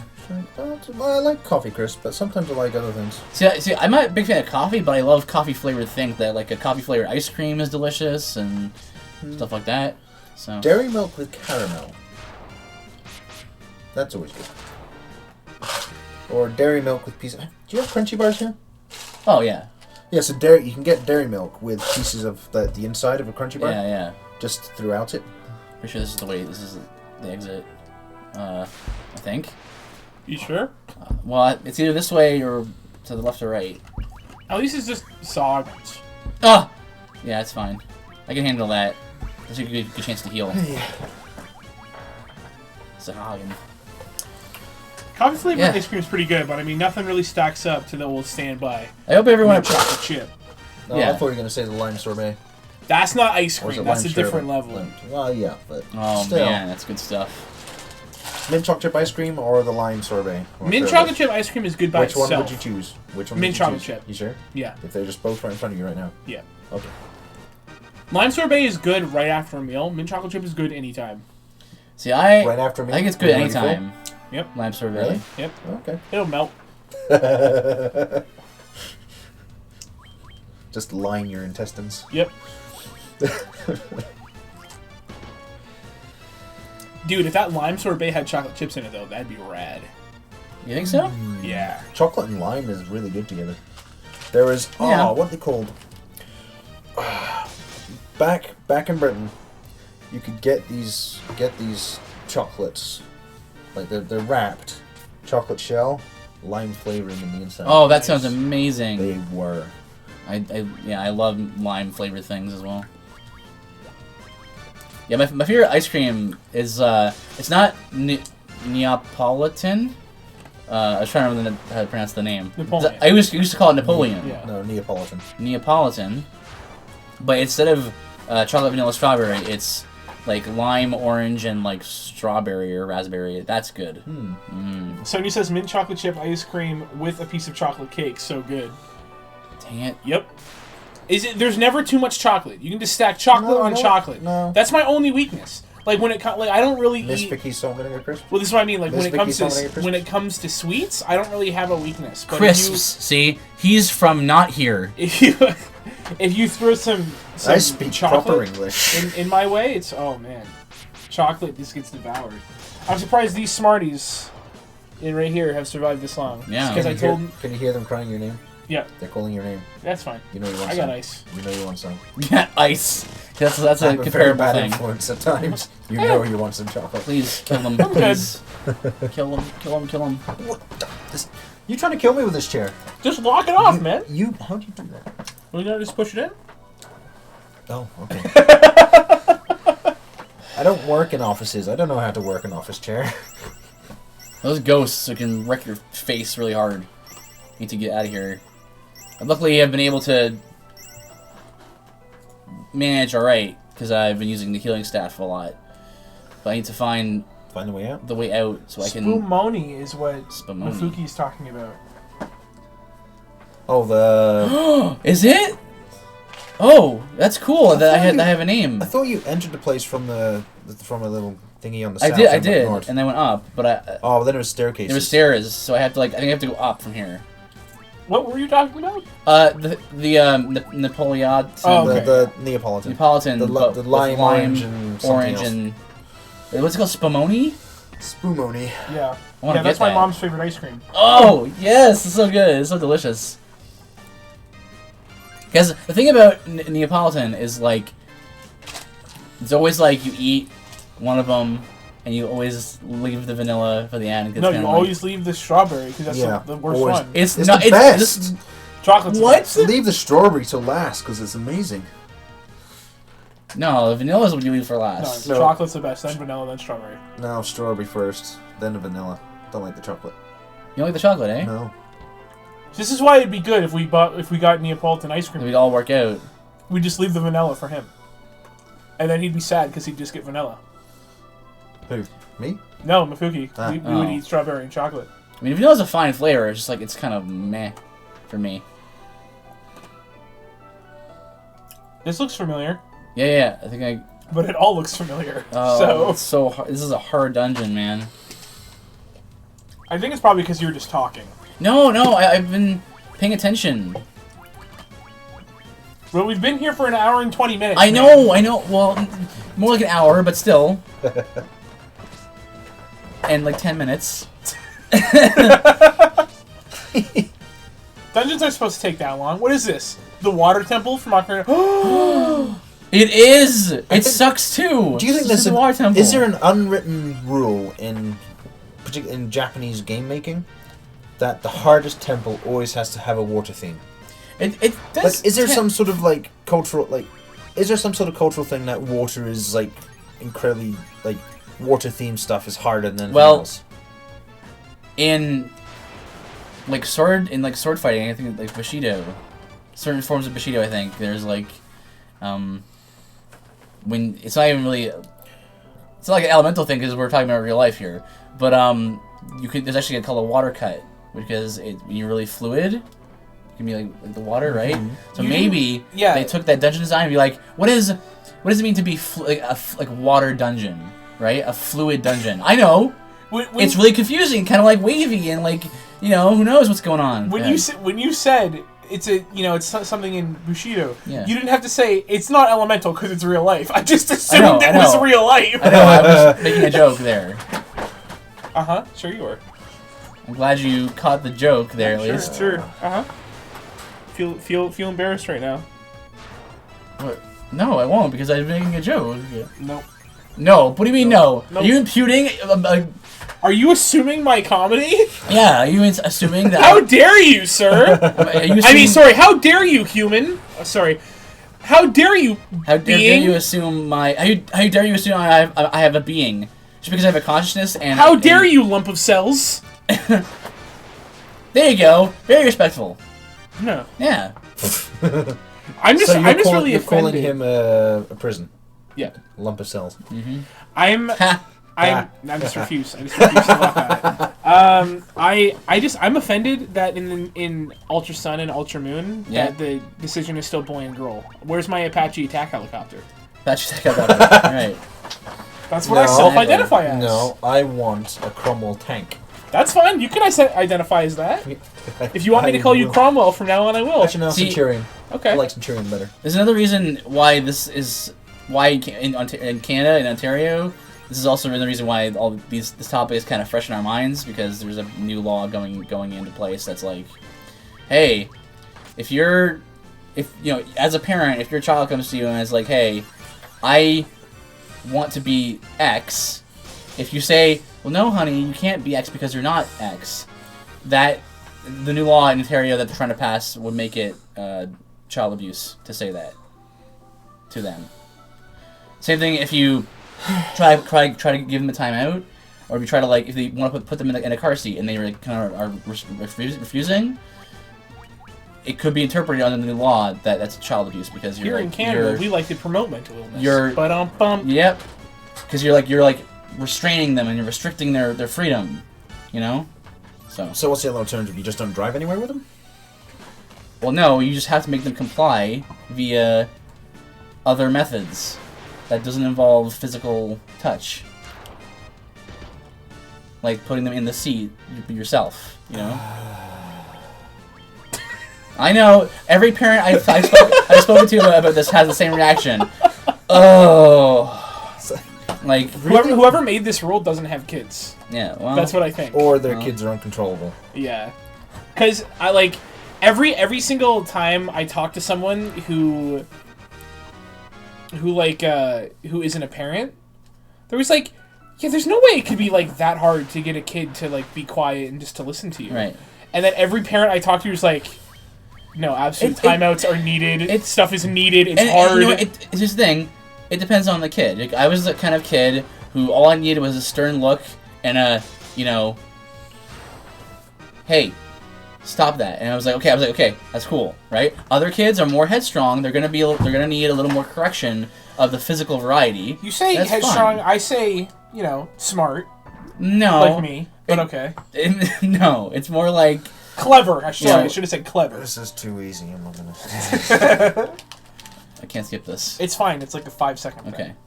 What a horrible night to have a curse. I just want to let you know that's why I'm not skipping it. Anyway, no, because so. Sony says it's so hard getting a kid to listen to you. For me, it is anyway. Yeah, no. It's hard. I have 2 boys.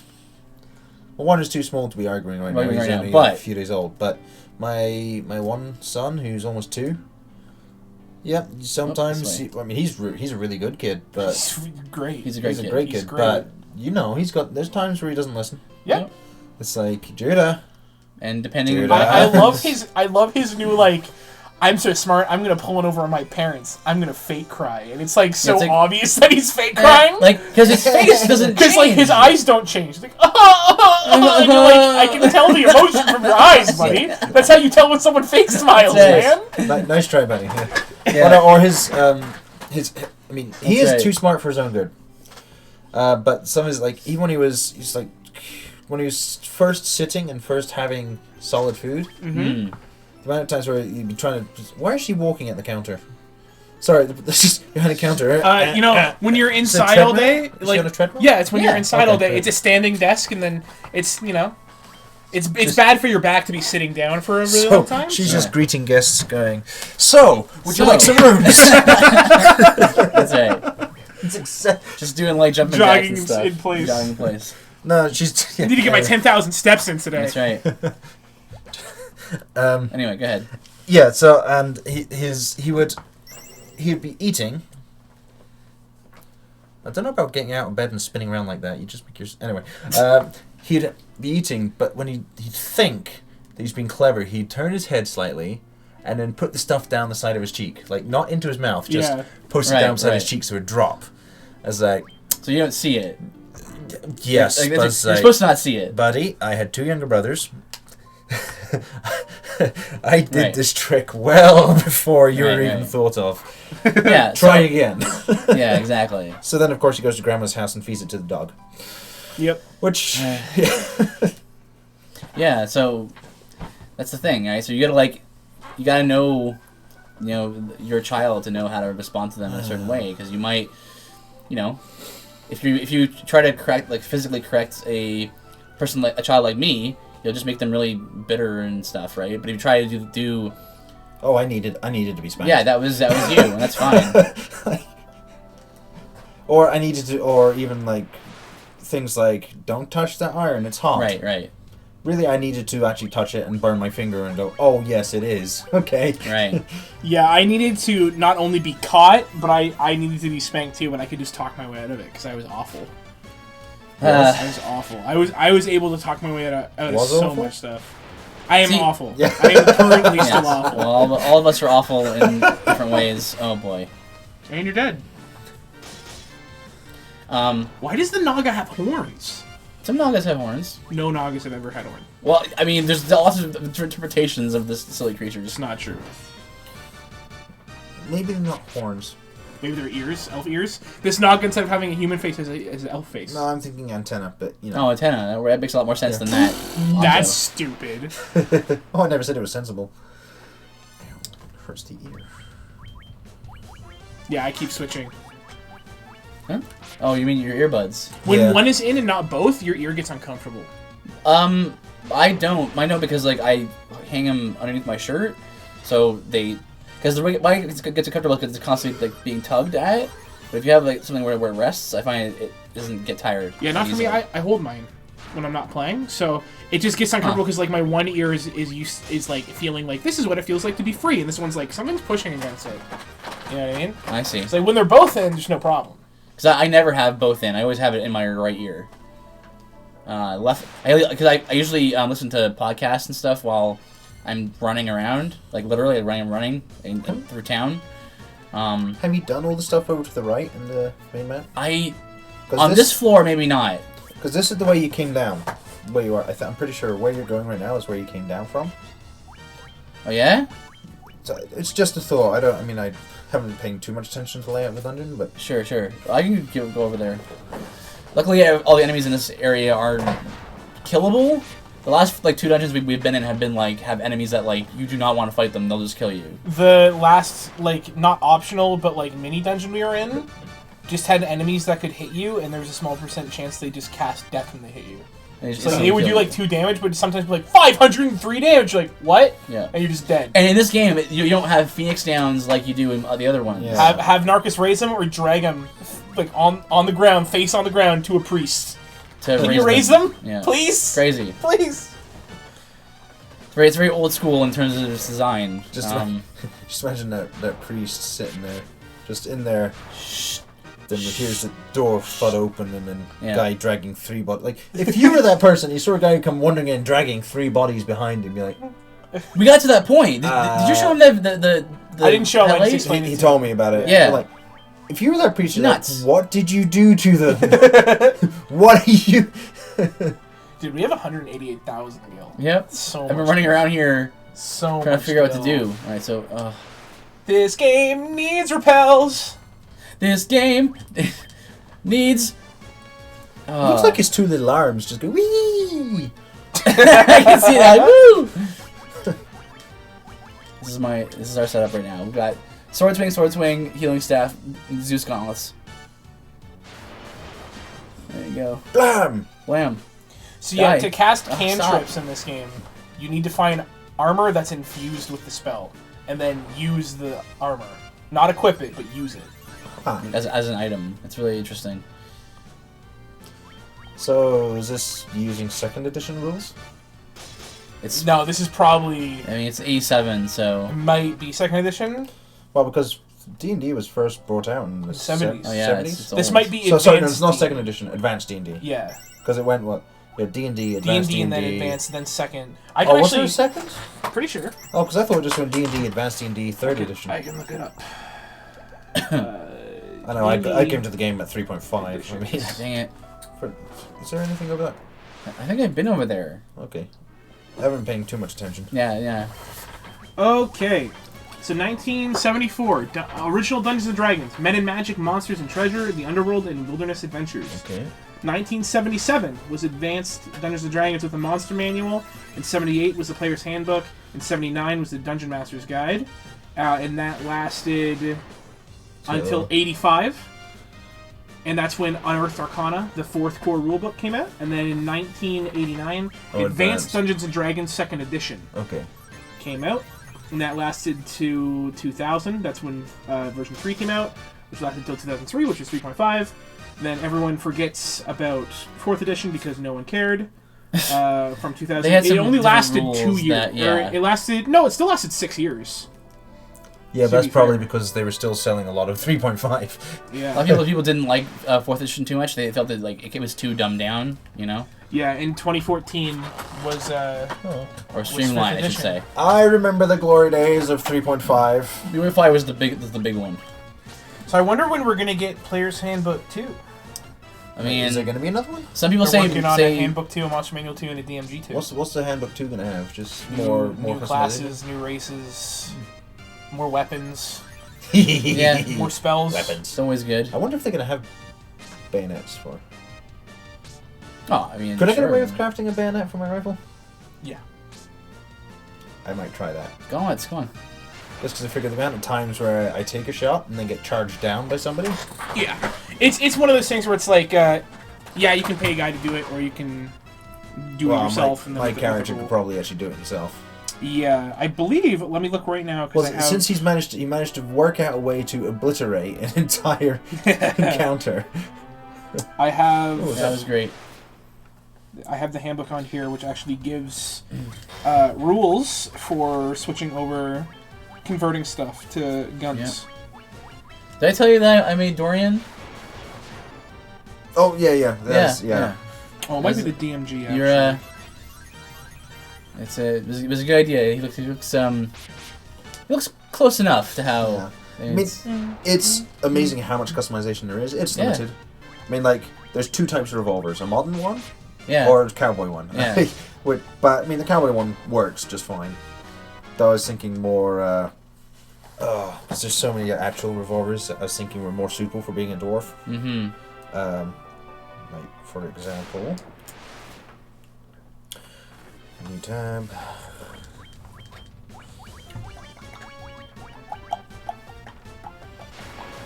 But no, I made a custom miniature for everyone online in chat. I made a custom miniature of my Dungeons & Dragons character, and it was pretty cool. I mean, obviously, I can't get it exactly right because you choose from a list of presets, right? Yeah. But through combining them. Oh yeah, I see. 5.77 caliber. That's bullets that are 0.577 inches wide. Oh, okay. But that wide. Wow. Okay. Yeah. So in the DMG, there are already set up stuff for figuring out alien technology, creating Renaissance explosives and modern explosives, like dynamite stick, grenade launcher fragmentation, grenade launcher smoke, and... Sorry, can we talk again about grenade launchers? And Then firearms for Renaissance, there's pistol, musket. Modern is automatic pistol, normal pistol, revolver, hunting rifle, automatic rifle, shotgun. Mm-hmm. Futuristic is laser pistol, automatic rifle, laser rifle. Pump action shotgun! Thank you. Every time. So yeah, Blunderbuss is fun. Yeah, bayonet would be really easy. I think I'd make a bayonet probably a dagger. Is it a D4 damage? D4. Even if you got the extra... Would it have reach because it's the end of a rifle? Yeah, it would. It'd have a 10-foot. So what if I got a... Is there a dirk? There a dirk? There's not a dirk specifically, but we could work that out. I would still probably have it as a D4. Oh. Just because at that point you might as well just have a short sword. Yeah. If it were me, I would give, like... Which is a D6. Each weapon class a different, like, function, right? So, like, maybe Dirks could do something that other weapon classes can't do or something. I don't know what they would do. Well, it's difficult because, I mean, the weapons you're using historically have... Like, a dirk is just a long dagger. Yeah. So his advantage was it was longer than a dagger, but you still use it in a similar way. Well, I feel like bayonets were pretty much the length of dirks anyway. Like, bayonets weren't really short. Like, no, they weren't. The bayonets that I think of on bolt-action rifles are actually pretty long. Yeah. Hang on.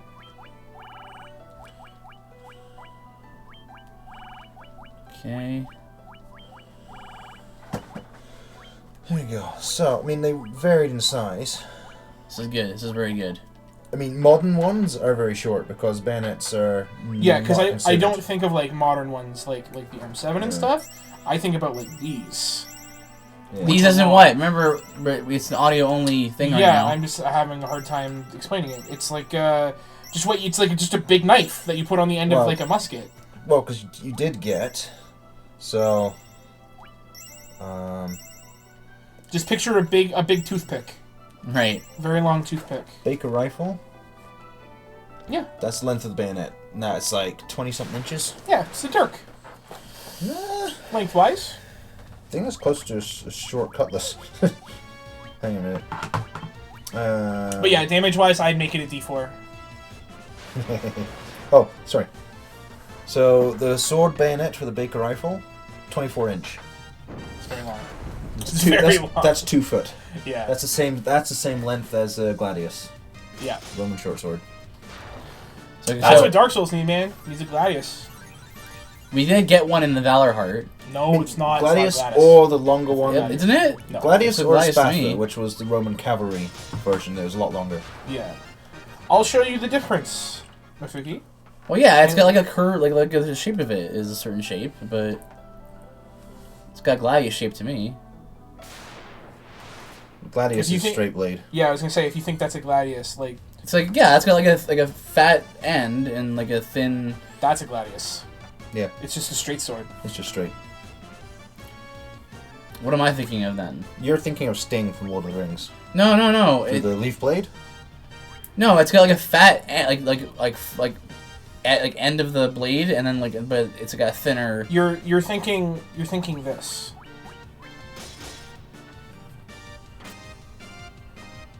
Something like that, yeah. More like which is not a Gladius. That's more likely to be used by no, you're thinking like, so that's Sting from Lord of the Rings, right? Yeah. Like those were probably used as a short sword pattern in later years. Like that. Yeah. That's a Xephos.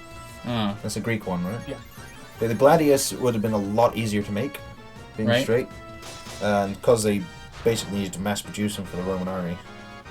Yeah, Gladius is an awesome sword. I love that little sword packs such a good punch because it's such good handling. In limited application. Yeah. Oh man. It was a stabbing dagger, stabbing sword. You could cut with it too, but it was meant for. You could, but yeah. Well, it's the whole Roman legions. Sorry, their main method of fighting. Like shield up and then stab. Yeah, well, you go batter, push them out, push them back with a shield. Yeah. Stab forwards, recover. Yep. Repeat. And actually, you're stabbing the guy just to your right. Yeah. So in front of your neighbor. Just very approximately, but. But yeah, I watched a whole bunch of cutting tests with a reproduction Gladius. It's supposed to be like as close to, at least what they think is as close to sharpness and what it would have been. Right. It can cut pretty well. It can cut, but... Well, I mean, they had the cutting as a capability, but... it could sever an arm, but it's not cutting a dude in half. Yeah, and it's just a general truism that point always beats the edge. Yeah. Like, you're gonna put someone down a lot quicker by stabbing him with the point. Yep. That's a whole ideology between half swording, man. Grabbing the blade like this, the European knights, because you're poking in between armor. So you're not cutting plate. That's not happening. Well, that's why Warhammers and mainly Warhammers actually came into popular use, because rather than trying to find weak points in the armor, you just dent the armor in and cause blunt trauma with the armor. Yeah, well, that's a lot of European. I can't remember what it's called, but they just turn around their sword and they're holding the gauntlet. They have chain gauntlets and they just use it like a mace. Yeah, just break the armor open. Hit them with the pommel. Yeah. Pommel and guard. Yeah. No problem, man.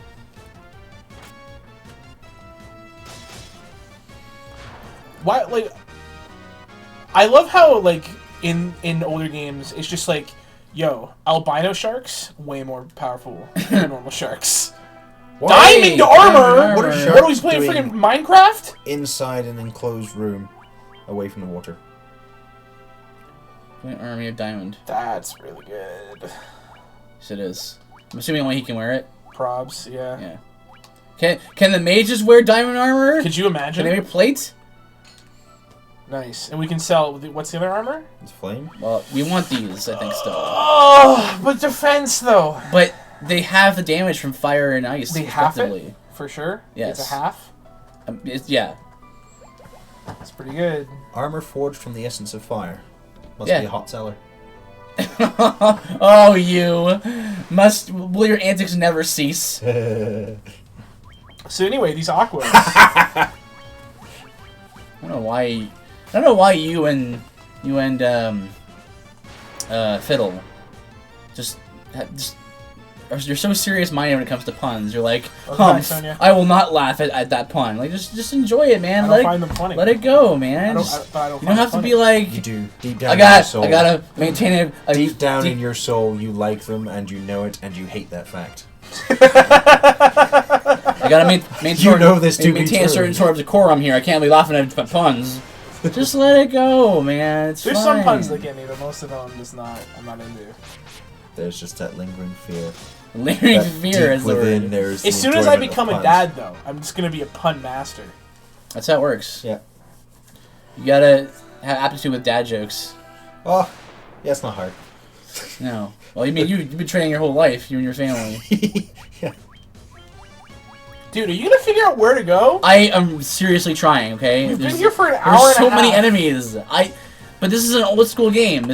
Why are you doing those mischievous smile over there? What are you talking about? That's your mischievous face. I'm just saying, either die or figure out the dungeon. You want to play? Do you want to play? No, I'm just saying, die or figure out the dungeon. You can play if you want. No, I'm not saying that. I'm saying. Figure out the dungeon, or die. That's what I'm saying. I'm doing both of the. Doing one of those things. Yes. No, Sonia, no. Dad jokes are the best. No. There you go. It depends on the dad jokes. How many other times has there been streams where we've had viewers really appreciating the puns? Most people. How many? A lot. Yeah. Pretty much everyone. See? Yeah. Oh, please, random encounters. A lot of dad jokes I like, but not all dad jokes are puns. You know what I mean? All puns are dad jokes, but not all dad jokes are puns. Yeah. Sonia loves puns. Oh, my heart! See, no, because they're just good, wholesome fun. You know, that's what it is. You know, stupid. It's just because he doesn't think quick enough to keep up with them. Wow, that was a burn. Ear, indeed. Ear. I went there. I'm a terrible person. Oh! Come on, stop it, random encounter, please. Okay, fine. Just Fuse Hagens. Could you just figure out the dungeon, please? I figured it out. Well, not really, but I'm telling you, if you had Thorgrim with you right now, there would be a bag of gunpowder right in the middle of the. If you had Thorgrim, he would be misfiring his gun and rolling really bad and missing all the time. Shush. Hey, I was rolling pretty good last time. It's true. Rolling very good last time. Yeah, it's true. That was a happy birthday for you, man. That campaign was like 15 in one. Heck yes! I want to let you know that if I had more time to pull out D10s, that originally was going to be a 40 D10 damage because there was 40 bullets. But I was like, logically some of them are going to miss, and I only have 20 of them, and I can't find the rest. So here's 15 D10. It does that much damage. Don't you just love having players who will warp and twist as many of the rules as they can for maximum damage? 20 gil. Sony says, "I wonder." So now we've talked about puns, and now I must make puns. I wondered why the baseball was getting bigger than it hit me. No, please, please stop now. So Octo. Yes.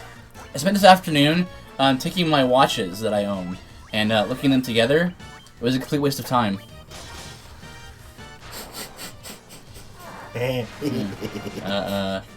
Let's see. Surprised you didn't throw them out. That really would have been a waste of time. No, that would make time fly. Yeah. Let's see. A friend of mine tried to annoy me with bird puns, but then I soon realized that two can play that game. Yep.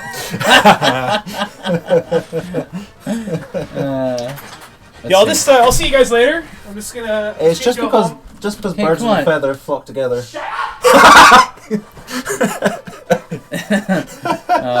Let's see.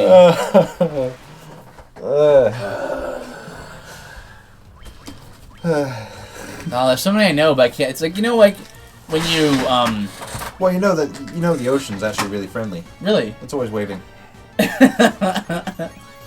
Oh, okay.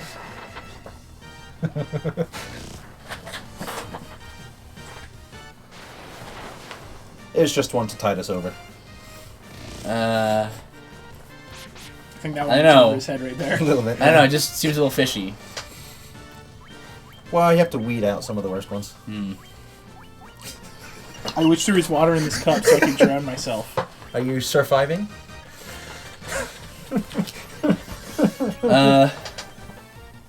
He's gonna start whaling in a minute. How can you come up with them so fast? You're an expert at this. I lived in an island nation. An island nation. Sailing. Sony says, I'm reading a book of anti-gravity. It's impossible to put down. It's good to get a pun like that to float. It's fine, I can just sit here quietly. It's okay. Go on, think of your own. Well, no, I refuse. Why? It's fine. Come on, with ocean puns, there's always a porpoise.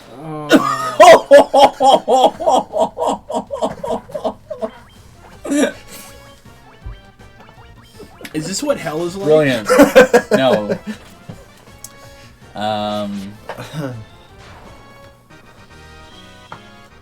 So I can think of various associated words to that subject, but then I just can't make them work.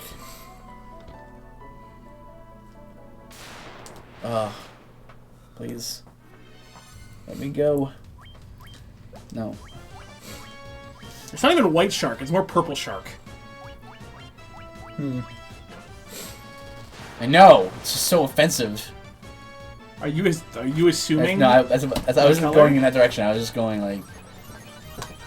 There must be a lot of people killing sharks in this world. Sony says, so my friend's bakery burnt down, and now his business is toast. Well, the reason I reckon they're killing a lot of sharks is because their currency is gil. Oh! That's good. Where'd you get it from? That's good. Very nice. I didn't get the connection. Dude, it's clever. Why don't you just embrace it? Embrace it! You should do the silent treatment now? Good. Can they go on a loop now? Give in to your anger. Once down the path to the dark side, forever will it dominate your destiny. I've been in the dark side for a while, man. I've been here for a while.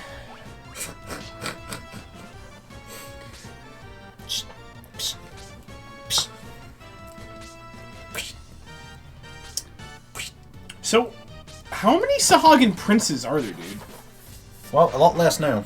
Well, it's kind of. It doesn't actually mean that they're a prince. It's just like a. It's like chief. Well, you're killing a lot of chiefs as well. I mean, where's all the foot soldiers? They're just running and carrying. And we killed them all already. We killed them all already. Killed lots of them before and earlier on. So it's true. We did. Like Sahagins were like the main enemy when you're on the sea. Yeah. But who are they? They're just monsters. Let's just kill them. Could you imagine if in D&D there was a cantrip that could heal 15 to 20 HP to everyone in the party?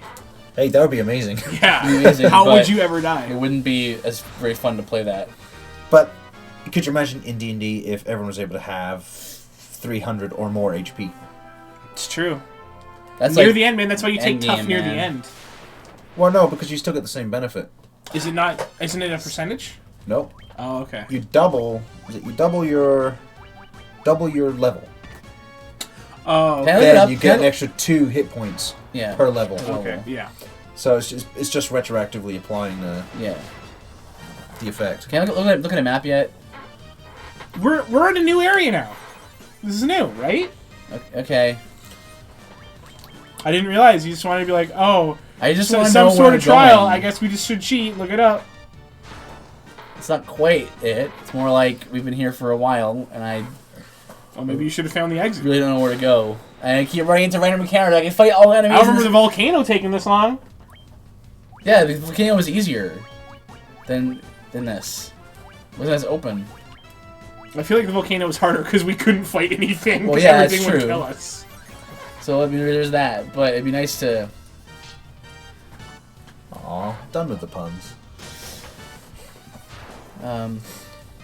So much mercy upon Squid. Yep.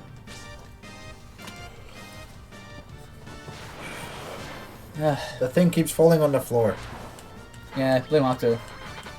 I'll blame Cuttlefish all the time. Why would we blame me for that? Yeah, it's one has this weird setup. What do you mean weird setup? You know, I expect a headphone jack right in the desk. In the desk, inside of it. Drill all the way through the back. Run a cable. Right here. Yes, exactly. That would actually be really cool. It would be. Yeah. Nope, don't think too much about it. I have no idea how to do anything like that, honestly. I would love to have 3 headphone jacks and then HDMI for the TV somehow, like 1, 2, 3. That'd be really Nifty. Cool. What? You'd just be running HDMI extenders through the TV to the table. Yeah. Too much work for me. You sure? Yeah. It's just a little bit of drilling. No, it'd be a lot of drilling. Then you have to make it look nice. Yeah. Otherwise your wife will go crazy. And if we're leaving it to me to make it look nice, and I have to drill something, it's just not gonna happen. Remember the chair? Hey, the chair! I made the best of a bad situation. You did, to be fair. I told you the way to make it look the best. Yeah. You just didn't want to do it. Yeah. I'm still saying, putting those the plugs? No, not plugs. Screws. Dowels. Dowels. That's the one. Putting the dowels in place. Would it look nice? Would it help forever? Well, unless you jump up and down on top of it, like somebody did. Was it Fiddle was jumping up and down on top of it? It wasn't exactly jumping, but hey, I can twist the story how I like. Oh really? Yes, I can. She was jumping up and down on it. Okay, we went down there already. Whilst trying to, I don't know, batter things into the ceiling. Did you go to the right? I'll try going to the right. I just gonna check that room. Oh, Mifuki. Octo. Coming up in 2 hours. Philcu, that's you. Yes.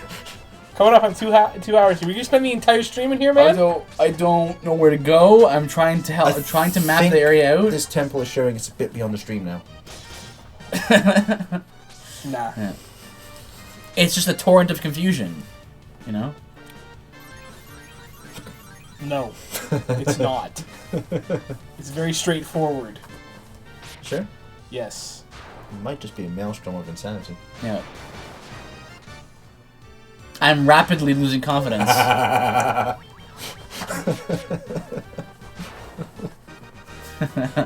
Waterfall you have to go.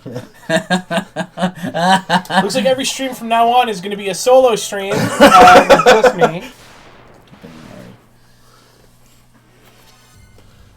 No puns. Ever. That's not true.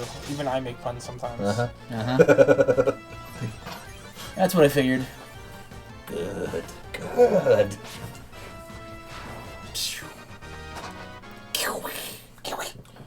I made one earlier today. That sounds a bit like the sound effect for the radios from Star Fox 64. Oh yeah. Oh yeah, a little bit. A little bit. It's the death noise from Final Fantasy VII. When enemies die, they make a sound. And we played it in 4 times speed when we were grinding. So it was like. Yeah. This is a. Yeah. Yeah, it does sound like that. Now you mention I keep wanting to call it Lilac Wars because again I played it in Britain and that's what we call it. Yeah. I don't know why they didn't call it Star Fox. Honestly, I think it's a better name. I like it better than Star Fox. I don't know why they had the different. I feel name, like though. Star Fox is more distinct. You know what I mean? It's more like it holds up more for like trying to figure it out later. Like, what game did I play? No, but at the same time though, because you have Star Fox. What do they call it in the SNES? Or was it Star Fox? Yeah, so Star Fox 64. So then Star Fox 64. I mean, to me, Star Fox and Lilac Wars, it's a bit more distinct from each other. Yeah, you're right. Or saying Star Fox Lilac Wars. I mean. Yeah. Oh, well, I mean, what's it called? Star Fox 64 was a remake of Star Fox for the Super Nintendo. Same as the last Star Fox was a remake of Star Fox 64. Pretty much. It was a reimagining. Well, it was fun though. We played a little bit of it. I enjoyed it. I want to play more of it, but you know. I still reckon we should. I still want to do a multiplayer against you on Star Fox 64. Yeah, man, gotta do it. Sonny says, so what game are y'all playing after this one? Final Fantasy 2. That's right. I'm gonna... Then Final Fantasy 3? Yep. Then Final Fantasy 4? We're doing a whole series. I remember 2 being quite bad, but I've never played any of them but 7, 15, and 13. Which, yeah, we're gonna change that. Yep, so we're just gonna go through all of them, and then I think, unfortunately, we're probably gonna play 13.2 and 13.3 as well, because we're gonna probably play 10.2. So once we hit past 9, I think I'm just gonna have an awful time. 10 will be pretty good. Okay, Diamond Armlet. That's for mages. Yep. Final Fantasy 8 was confusing. Oh my god! The double defense! That's going on her for sure. Him! Sorry. Sonia's the girl. Yeah, Sonia is the girl. Wait, what? He always thinks the white mage is a lady. Yeah, my brain has been conditioned to think that white mages are girls, because they usually are, but... I don't think so. They are. Marcus looks... Well, no, because in the original game, in the NES, they were all dudes. Yeah, I know, but... Mermaids!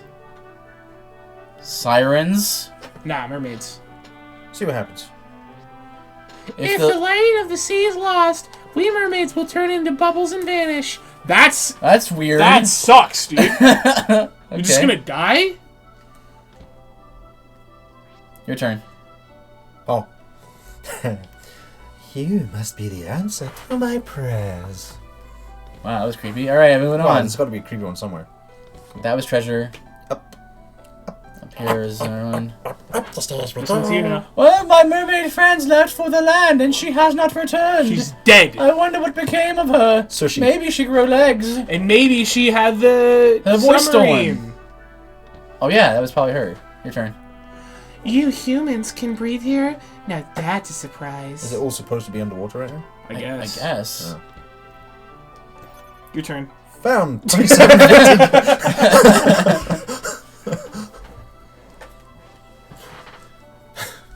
Please restore light to the crystal of water. It's the only way to save the seas. Thank you for that information. Hi. That crystal! You must be the warriors of legend! Now you shall die! Here's some money! A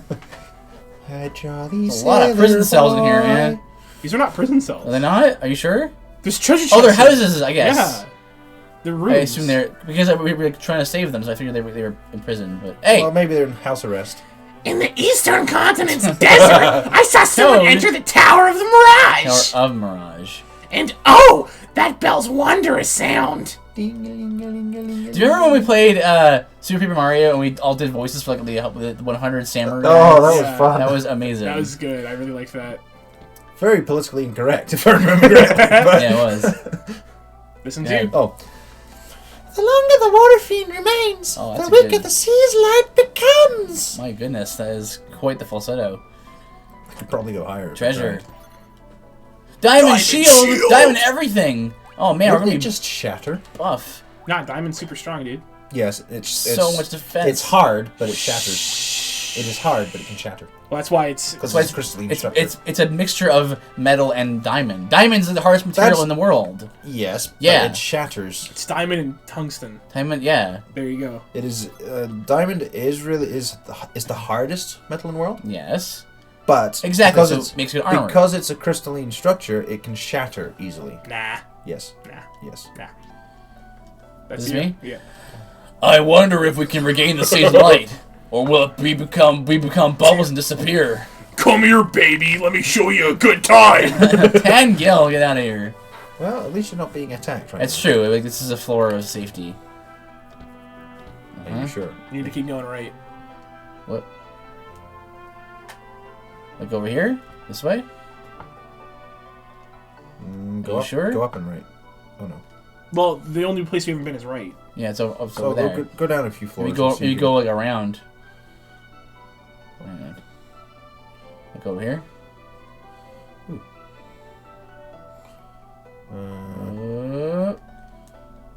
This house is by itself.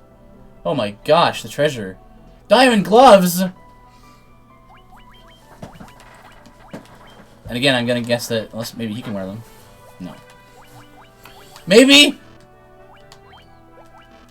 Fine. He doesn't need any more defense, Mikhail. You're beefy enough always as it needs is. more defense, dude. He's so... Look how much defense he has compared to everyone else. Well, actually... Just Dorian, because Dorian's a loser. Excuse me. Dorian's awesome. I thought Dorian was a blue wizard. Yeah, but there's no blue mage, so... Yeah, they only put in the good classes in this game. Rosetta Stone. Oh, I can learn so many languages. I don't know what that does. Well, historically, the Rosetta Stone was what they found to translate Egyptian hieroglyphs. I think that's right. But in this game, I'm not sure what it does. I think we have to go. We can go to the Tower of Mirage. Diamond Helm, hype. More defense. There you go. Diamond everything. Except Dice Brand. We need Diamond Brand. Diamond Brand. How do you brand a diamond? Make it really, really hot. Oh, okay. Yeah. And then that makes it even harder. Speaking of diamond things, did you know Diamondback's in Wolfenstein? What? Plays a character named Bombate. Really? Yeah. Like the actor who plays him in the show. Yeah, in Luke Cage. Yeah, that's cool. I was like, I recognize that, and that man vaguely looks like... You know what it is? He has the eyes. Like, Diamondback, the actor from him had, like, very pronounced eyes. Okay, this is where we started. Okay. Yeah. So we went into this door. There's treasure here. There's these 3 doors here. Can't go this way. We go in this door. I went in that door already. Went in here already. Talk to that person. Go further up. Wait, go down. This will go down that way. Over that way. Go to your right. Can you go up there? No, I don't think there's any way to go up. Oh. Okay, so wait. Well, can you go further let right? me just check this part here. I feel like there's more to the left that I didn't check. Probably. Like over here. You have to go down and around. Unless you can't. Nope. No. Okay. Okay, weird. Maybe there's multiple stairs to get up here. To get up to this floor. It's possible. What sort of maniac designed this place? The water temple. You should see the dungeon designs in Final Fantasy 2. That'll be fun. Dude, I actually like most water temples in games. No, go up. Up. Don't think you... Oh, no. Go down. But, like, I like the water temple in Ocarina of Time. But I think the worst temple of all time is is a Twilight Princess water temple. That temple sucks. I've never got to that. Twilight Princess? It's awful. I typically like water temples. That's I think the only one where I'm just like, it's just not worth it. Right. Like, it's so bad. I'm surprised we didn't just like bring our freaking canoe down here. Well, would you like to carry a canoe around the dungeon? Yep. We carry the canoe around the overworld, no problem. Can I just swim? You go the wrong way? We already should be technically swimming. Yeah, right? I think we're in the water right now. So why is they... Why is there barriers? Don't understand. Come on, man. Figure it out. I thought I finally figured out the puzzle. Is there maybe more places you can go in the floor below? Yeah, like that's what I mean. Like, go down and then up again? Yeah. Oh, I don't want to go back down there again. All right. This way. Twilight Princess Water Temple is one of my favorite temples in the game, says Sonia. Nah. I mean, yeah, opinions are they are what they are, right? Yeah, wrong. What? No. I mean, what don't you like about them? Now you're beginning to sound like a social justice warrior. It's true. I'll tell you what you're thinking, and then tell you that you're wrong. Anyway, no. Why don't you like the water temple? I really dislike how this over here on the left. It's like I find it very confusing. Maybe I wouldn't if I played it again, but I find it very confusing. See, I find the Ocarina of Time water temple to be very confusing. Nah, man. No, I like that one. I love it. Yeah. The Ocarina of Time. I'm trying to think what's my favorite is probably the water temple purely because of the bit where you fight Dark Link. Yep. Well, everyone loves that part. Yeah. Though to be honest, every time I defeated him, basically I had the giant's knife and just slapped him around with it. Maybe it's a hammer for me, but I fought him with magic. You liar. No, it's how I fought him. Didn't fire. Didn't fire. Oh, okay. Yeah, okay, that makes sense. Once again, even though before we even ever touched Dark Souls, what's everyone's favorite fight? Dark Link. There's multiple ways to favorite fight in the game, though. But it's up there. I don't actually like that fight very much. You kidding? I liked it because it's the closest to actually an actual sword fight. Yeah, but I feel like if you may have really fond memories of it, but if you play it again, it doesn't fight very well. Well, I always put it down just a limitation of the console. Oh yeah, Totally. And the thing is that, like I said, my general approach was get the giant's knife and slap him about with it. Yeah. my favorite fight in that game. Scottish approach, right? Is Ganondorf. It's my favorite fight in that game. Well, yeah, sure. In the first Forest Temple, that was fun. Yep. Because Phantom Ganon is great. Yeah, Phantom Ganon, just because you're basically playing tennis to the death. Yeah, Phantom Ganon and Ganondorf are my 2 favorite fights. Although I really like Twin Roba. Twin Roba. Yeah, that was fun. You had to use the shield. Well, I also just really like the Iron Knuckles. Like, just have me fight a room of Iron Knuckles. Those are my favorite enemies. Yeah, the axe dudes. Yeah, it's great. And their armor falls off and they run a little faster. Dude, imagine what Darknuts would have been in that game. I do actually have, as well, fond memories of the Dodonga's Cavern. Yeah, I like that. I like that temple. I think partly just because it was so darn easy, in retrospect. Like, you just basically wait for it, throw a bomb at it. Yeah. Yeah. My one problem with the Legend of Zelda games, as you well know, is the lack of utility of the bombs. Just they're so underpowered for what a bomb would actually be like. Yeah. That's very you to say that. That's why, what's it called? Breath of the Wild's okay, because its bombs are magic bombs, so it's more like a force pushing it. Yeah. Mm-hmm. And those are actually a lot more utility. Like, you can literally... You can chop wood with them, you can get minerals from them. Well, and you can also, blow dudes off mountains. No, that was where the stairs was. Yeah, no, but there was a bit further up, remember? I thought I already went up that way. Can you go down? Launching the guys off mountains is also a fun technique. Oh, fishing. Fishing with bombs as well. I mean, it just appeals to me. I had this, I was talking about this, last Tuesday, while I was waiting for you to have your chiropractic appointment done. Yeah. I so badly want the next Zelda to have even more of a reliance on, not a reliance, but even more of a need for rupees. Because I loved how much rupees were needed in Breath of the Wild until, about halfway through the game, then you just have too many. They were used for a lot of things. I want rupees, because I was talking to the people in chat, I was like, Sony says, I have a friend use shock arrows to fish. That's a good idea. Oh, so I didn't think of that. That's pretty cool. I didn't think about that. That's, that would be lots of fun. But what's it called? Thing is, bombs you have infinite. Shock arrows you wouldn't. Yeah.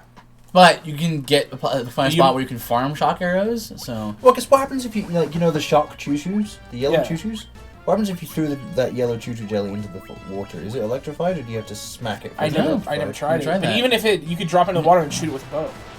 Yeah. See, that's the cleverness of that game. That's why it's such a cool game. Well, when we were on the island. when you were playing Eventide Island, I think it did take the three of us to kind of the three of us kind of suggesting together to pass it, but just how it was also an interesting study in just how differently our minds worked as well. Yeah, it was really interesting.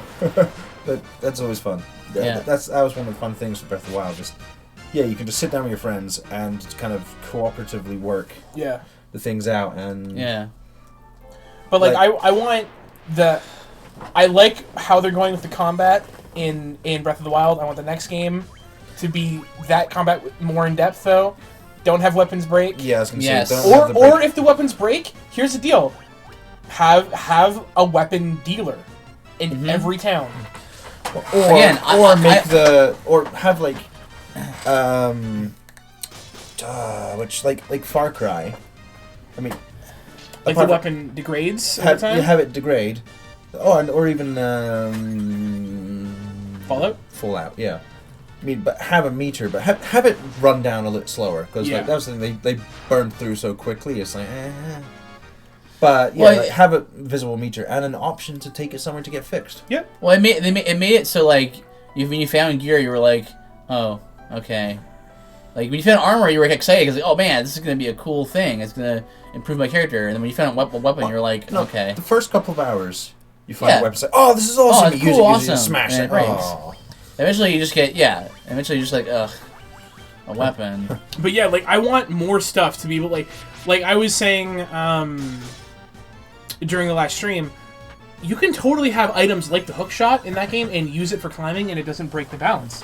Right. You could, maybe it only unlocks, at a shop after you obtain all the climbing gear. Sure. But then it's then Beetle carries it. It's here's the hook shot, here's the gun for 3,000 rupees, and then each chain is 100 rupees on top of that, and you can only carry 10 chains. So you still actually have to climb. You can also do a hook shot to the side of mountains and then start climbing from there. That's good. Like, make money matter. Because I was talking to stream about how much I love the mentality of this game, where other games be like, potions 10 gil. Right. And I know it's 10 gil. Here you're like, okay, I'm grinding to get stuff, but I also need to go stock up on potions, and it's like way more like D&D. Like, I need potions, and potions are expensive. Right. So it's like, it's time versus like gil management and potion management. It's all like, not anymore because we have so much gil, but like at the beginning you're like, okay, do we buy potions or do we buy weapons? At the beginning, we had to like leave dungeons multiple times because like we got halfway through and we're like, I need to stop. Yeah, we can't go any further. We'll die. Right? So, and I think that when we first had to leave a dungeon, I talked about a video online I watched from one of the DMs that gives me a lot of tips online, and he was talking about a campaign that he ran up here. that had. You have or you haven't? I have, yeah. That had what about further over to the right? Okay, I'll try there. Some more up that I don't think you could. That he had called a living dungeon, and the whole campaign was you have to get through this dungeon. That's the only goal. It has 100 floors. Is this the Dungeon of Horrors?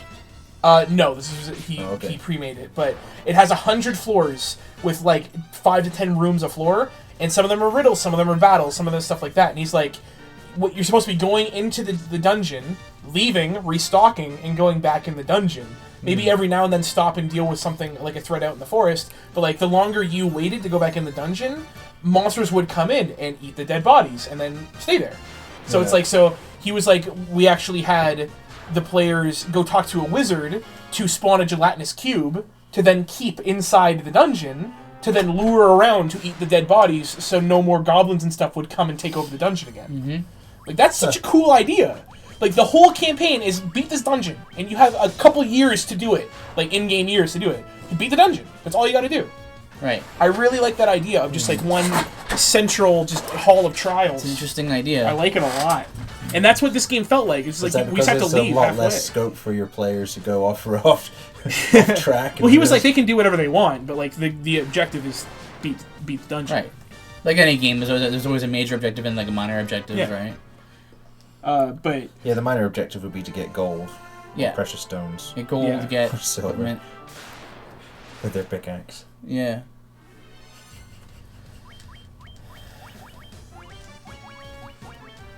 Living dungeons, man. So yeah, that's like in this game when we had to leave to go get potions. I was like, I love that. It's like, okay, we made it as far as we're gonna make it today, and it's very like immersive for like really feeling like you're an adventurer. It's like, okay, we made some progress today. Let's go back to town, rest up, come back tomorrow with the knowledge we already have, and let's get further. Right. So I really like that. I guess I personally prefer like dungeons like you go through them and without having to leave them, restock and go back. Yeah. Because I'd be much I find much more enjoyment from you have like large scale battle. Yeah. Being able to be like, I mean, I would, let's say in D&D, I would love a campaign where I get the chance to lead an army into battle or something. Yeah. And yes, I have to. See, I mean, yes, I fight my small part of it to get to the big main leader or whatever, but there's other forces just having their combat. See, that goes into why you like naval combat games so much. Like that's all like why like big scale like. Well, that's why I like the Total War games. Right. Just because, partly because, definitely up until Napoleon Total War, it was fairly well researched, and whilst maintaining game balance, they did keep the units true to their strengths and weaknesses comparative to. But that's like Rome Total War. Like, if you tried playing one of the factions that wasn't a Roman faction, you struggled a lot because they had less units, or the units just weren't as good as the Roman units, which is historically accurate. Bit of a pain if you want to like be Britannia and try and conquer Rome, but you struggle because the Roman armies are just better. But yeah, so there's that plus you're just a large scale battle, which and I think the fact that you could win battles against vastly superior forces because of the lay of the land. I think I came up from here, though. I don't know if I want to come be on this floor. Did I go here yet? Yeah, I've been there. Let's see what else there's. Let's try going to the right, maybe? No, that just goes down. Goes down. I'll have to play.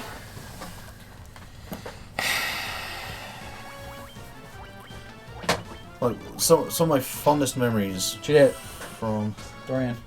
Oh, yeah. Yeah. Your fondest memories from playing Total War. Firstly, there was Shogun Total War. So the first one I know of. Definitely the first one I played way back in early 2000s, I think. So that one, like you had your provinces, like your territories, which you'd own, or the enemy and you just select the army you want, move it into the territory, and then it would randomly select which map you would be fighting on. Which, for the time is all well and good. You had a variety of maps per province, and that was good. And I had one province where all I had defending it were 2 units of archers and 2 units of spearmen. And then they got attacked by a vastly superior army. The first map it randomly selected was one over a bridge. So I could just get my units of spearmen to block the bridge, and 2 units of archers either side to fire onto the bridge, and just basically slaughtered their first few units and demoralized the rest, so they ran away. They retreated. They then attacked again the following round, and that time the map it chose was one where it had a valley down the middle and 2 really steep hills on either side. So again, similar thing, just put the spearmen in the bottom of the valley and the archers on top of the valley, and I did the same thing, tore up their leading units and made them run away again. Right. Then the third time they attacked, it was on a big open plain, so they could surround and slaughter. But the fact that the terrain does play a part. Then you get to Rome Total War, where instead of just you move army into a province, and then sorry, 1 second. We go back to the entrance of the dungeon. That's what we have to do, and we have to take a staircase on the west. On the westmost, it said. That's your left. Yeah, to my left, I think it said. So we already had the Rosetta Stone, which is the item we needed. We have to, the westmost staircase. I guess that was the ability to talk to the mermaids, maybe? Or did we get that after? I still think it might be useful in the Tower Mirage. But... Well, yeah, you know who it's for? Who? Remember there was that town... that one of the old men was like, there's a town of people, but the language is lost. That's what it has to be for. Right. If there is a town there, it has to be because we couldn't speak their language. Right. Okay. So, do you remember which direction is down? I have not been watching. I've been talking. Sorry. Okay. No, that's alright. I could look at the map again if you... Nah, you're good. Well, based on the enemies, you're somewhere close to the start. I can play if you want to look it up. So let me tell you guys, there's a guy I follow on YouTube named Movie Bob, and he does a series of this, how I would fix the DC Cinematic Universe, how I would do this, how I would do this. Right. So he had a video released a couple days ago, how I would fix, if Marvel already didn't, how I would fix Spider-Man, and how I would introduce him into the MCU. And his idea is way better than what they did for Homecoming, at least for me. So... let me explain it to you. So, we have to go all the way back to Civil War at this point, right? Because that's when Spider-Man was introduced into the MCU. So, Iron Man still needs some extra muscle to fight Cap and the other team, right? So, he goes to New York, because where else would Spider-Man be? Goes to New York, and he goes to a school, and he walks into a science class, just as school's ending. And that's kind of like he's going to grab Peter from one of the students, right? Right. And he goes up to the teacher, and he starts talking to the teacher. And the teacher's back us to the camera this entire time. And he eventually goes well, what do you think? I know you're the Spider-Man and we need you. And he turns around, and it's mid-30s Tobey Maguire. And Tobey Maguire, at this point, it can now be why he's not being Spider-Man anymore. And then we jump back to Avengers 1. I think it's like the Chitauri, was that their name? The aliens? Yeah, that attacked They came down and they attacked New York. So, like, of course, Spider-Man would be there. So Spider-Man was, like, fighting the Chitauri, and he was trying to get to the Avengers to help them, but he couldn't do that. There's just more people that needed his help. Right. And because he's, like, at some point, they would have got... Like, they just would have got the numbers over him, and they were surrounding him and about to kill him, and that's when all the Chitauri just turned off. And at that point, Spider-Man's like, maybe I should kind of hang up the suit. Like, I'm not adequate, I was going to die. And, you know, Aunt May's really old now, and I need to look after her. And I'm married to Mary Jane, and she'd love it if I wasn't risking my life every day. Mm-hmm. So he's just like, maybe I should hang up the suit for now. Maybe the Avengers have the world now. I don't need to protect New York anymore. Right. So then all this happens, and so then Tony's like, listen, we need you. Even if you just put your suit on one more time, we just need you for this. Right. So he agrees to it, and he does the same old thing in Civil War, whatever. You know, like the fight scene, everything stays the same.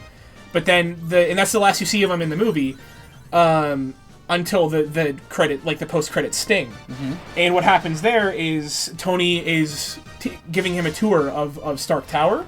Right. And he's like, or Stark Industries or whatever it's called. And he's like, so listen, we actually need someone to lead up this, the next, Ride the Barrel? Yes. Like this new, like part of Stark Industries. It's new robotics, and we'd love for you to lead it up. And Spider-Man's like, I don't know, I'm not sure if I'm really cut out for this anymore. And then Tony would be like, well, that's a real shame, and like pulls a book off a shelf, and like the shelf turns around, he's like, because I made you this.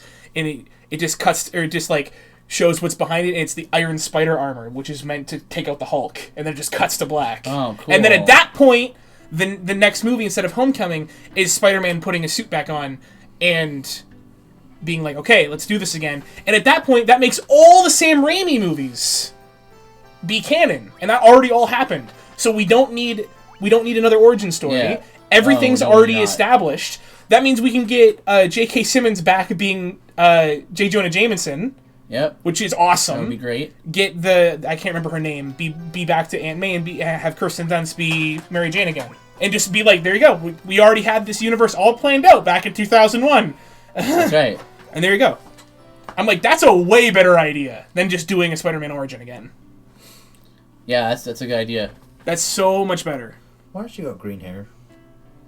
Why have they got green hair? Well, you know, that's she's got blue hair. I mean, yeah, everyone in this town is kind of like medieval goth. So, you know. And why do they always go to that room? What's wrong with the other room? Well, you know how well, that's the presidential suite. You know how when you when you keep eating a certain kind of food, your skin will turn a different color after if you eat a lot of it. They keep eating lettuce. Yeah, and blueberries and stuff. So that's a really good idea. So yeah, I mean, because one thing I'm tired of is like, let's just do Spider-Man again. Let's do Spider-Man again. Let's do the origin again. Let's tell the origin story again. Like, come on. Sony says, I wish I had purple hair. There's the beauty of hair dye. You can have purple hair right now. Yes. It's expensive. It's true. It is. I used to dye my hair when I was... Did you really? What? Did you dye your hair? Yeah, when I was a kid, I used to dye my hair. I dyed it red and blue all the time when I was a kid. You're serious? Yeah. I'd have my barber do it. I'd go down, he'd cut my hair, make it spiky, and then make it red and blue. I didn't think he would let you do that, because like your barber was very like, hey, you get me your haircut over here. Well, I was young, so you'd be like, whatever. It wasn't like the one time when I was an adult and I was like, listen, I made a bet, and if I lose it, I have to have a mohawk and then make it the colors of the Toronto Maple Leafs. He's like, you're not doing that here. Right. I'm not. Your hair's too nice to do that. Yeah, I'm not doing that for you. That's him. I'm like, all right, Gino. Gino is his name. Yes. I think it's up here. Well, why don't you try west right at the bottom? We can try that. Dude, we've must have leveled 5 or 6 times being here. I'll check my level once we're out of this fight. I believe we were all 23. I thought at the beginning we were 22. So, 23, Tony was 22. Okay. Oh, they level at different rates? If they die, one dies. Oh, okay. That's annoying. It is. That's not changed ever. Nope. Nope. 27. Yeah, 27, 26. We've leveled a lot. But yeah, I really wish that's what they did with Spider-Man, because I really like that idea. Yeah, absolutely. Because I thought Tobey Maguire was such a good Spider-Man, too. I thought he was a fine Spider-Man. As long as we don't talk about Spider-Man 3. That was the writing. We also don't talk about that Venom. Heaven forbid. Oh, gross. Well, there was just too much going on in that movie. Yeah, like, Sandman, Green Goblin, and Venom. I mean, they pushed Venom to the end. Like, to the end, it's like, yeah, there's no room for anyone else. And also, don't get Eric from that 70s show to be Venom. Come on. Yeah, it was Eddie Brock is kind of a muscular dude. Yeah. Somebody says, I've dyed my hair blue before and it came out green, so I'm not dyeing it myself again. Oh my goodness. If it's a crazy color. Huh. Oh my, I'm sorry about that.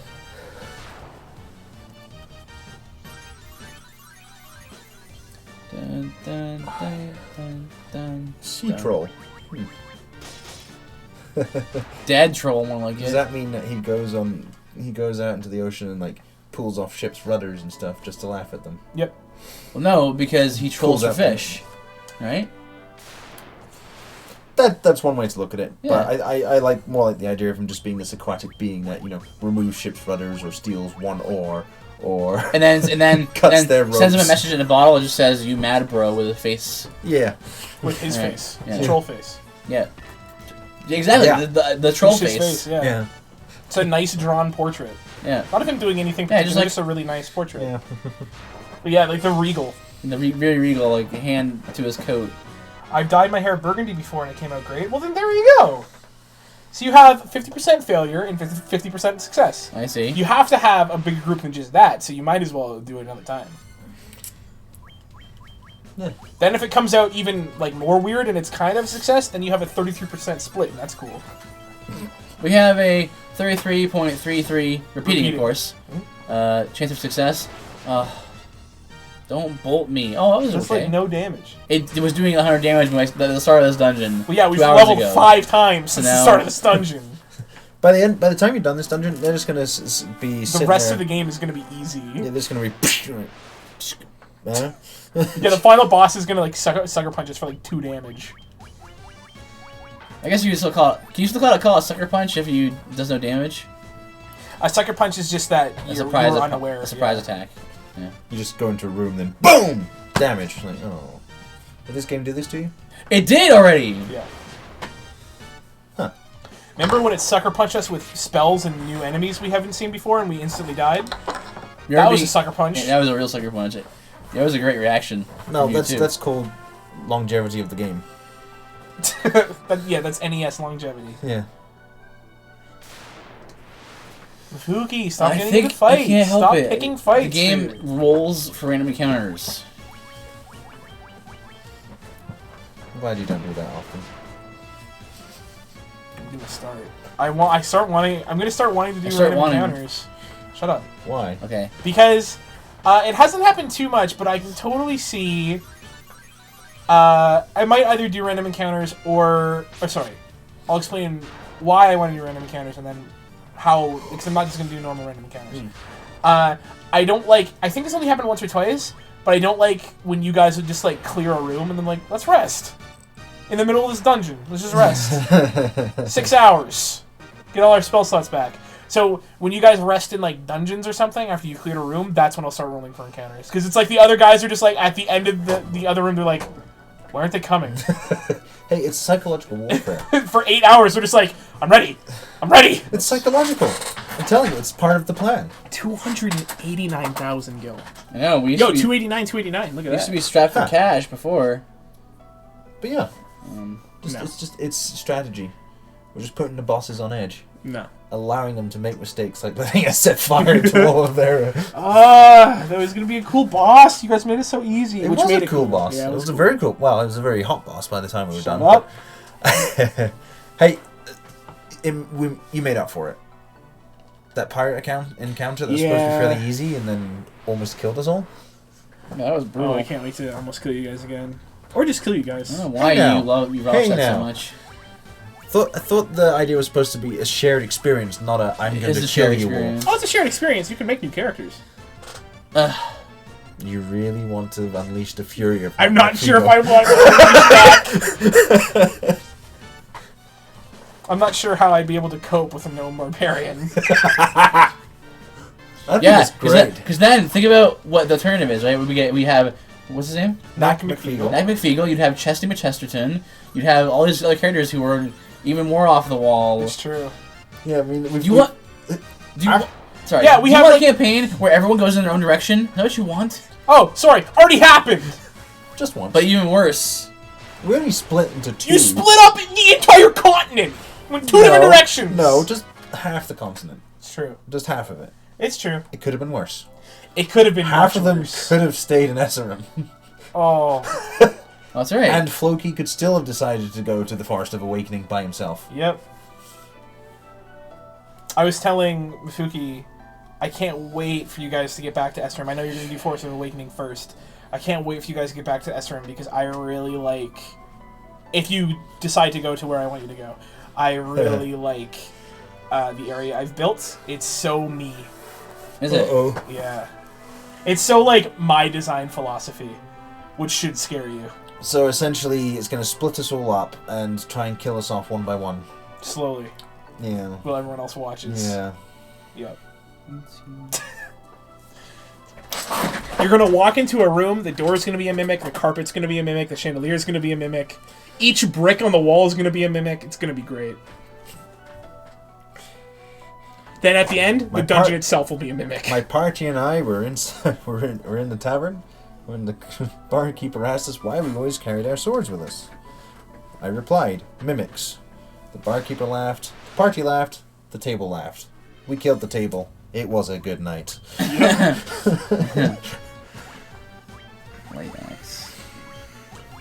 Yo, we have staffs with a fire effect? Yeah, and a Dia effect. Nice. But, I mean... Are you not using Dia on ghosts? I am. I mean, our current characters are most of us' well, in my case, in a long time, but most of us' first character. So they've probably been somewhat conservative with their characters. Yep. What do you think everyone's going to be like with a second character? That's actually very true. I mean, do you really want to kill That's why I want this guy to DM the next campaign, so everyone can get their craziness out. So when we do another campaign with me, everyone will be at least semi-sensible. Good luck. Well. Good luck. Those ghosts. See how much damage they do? Yep.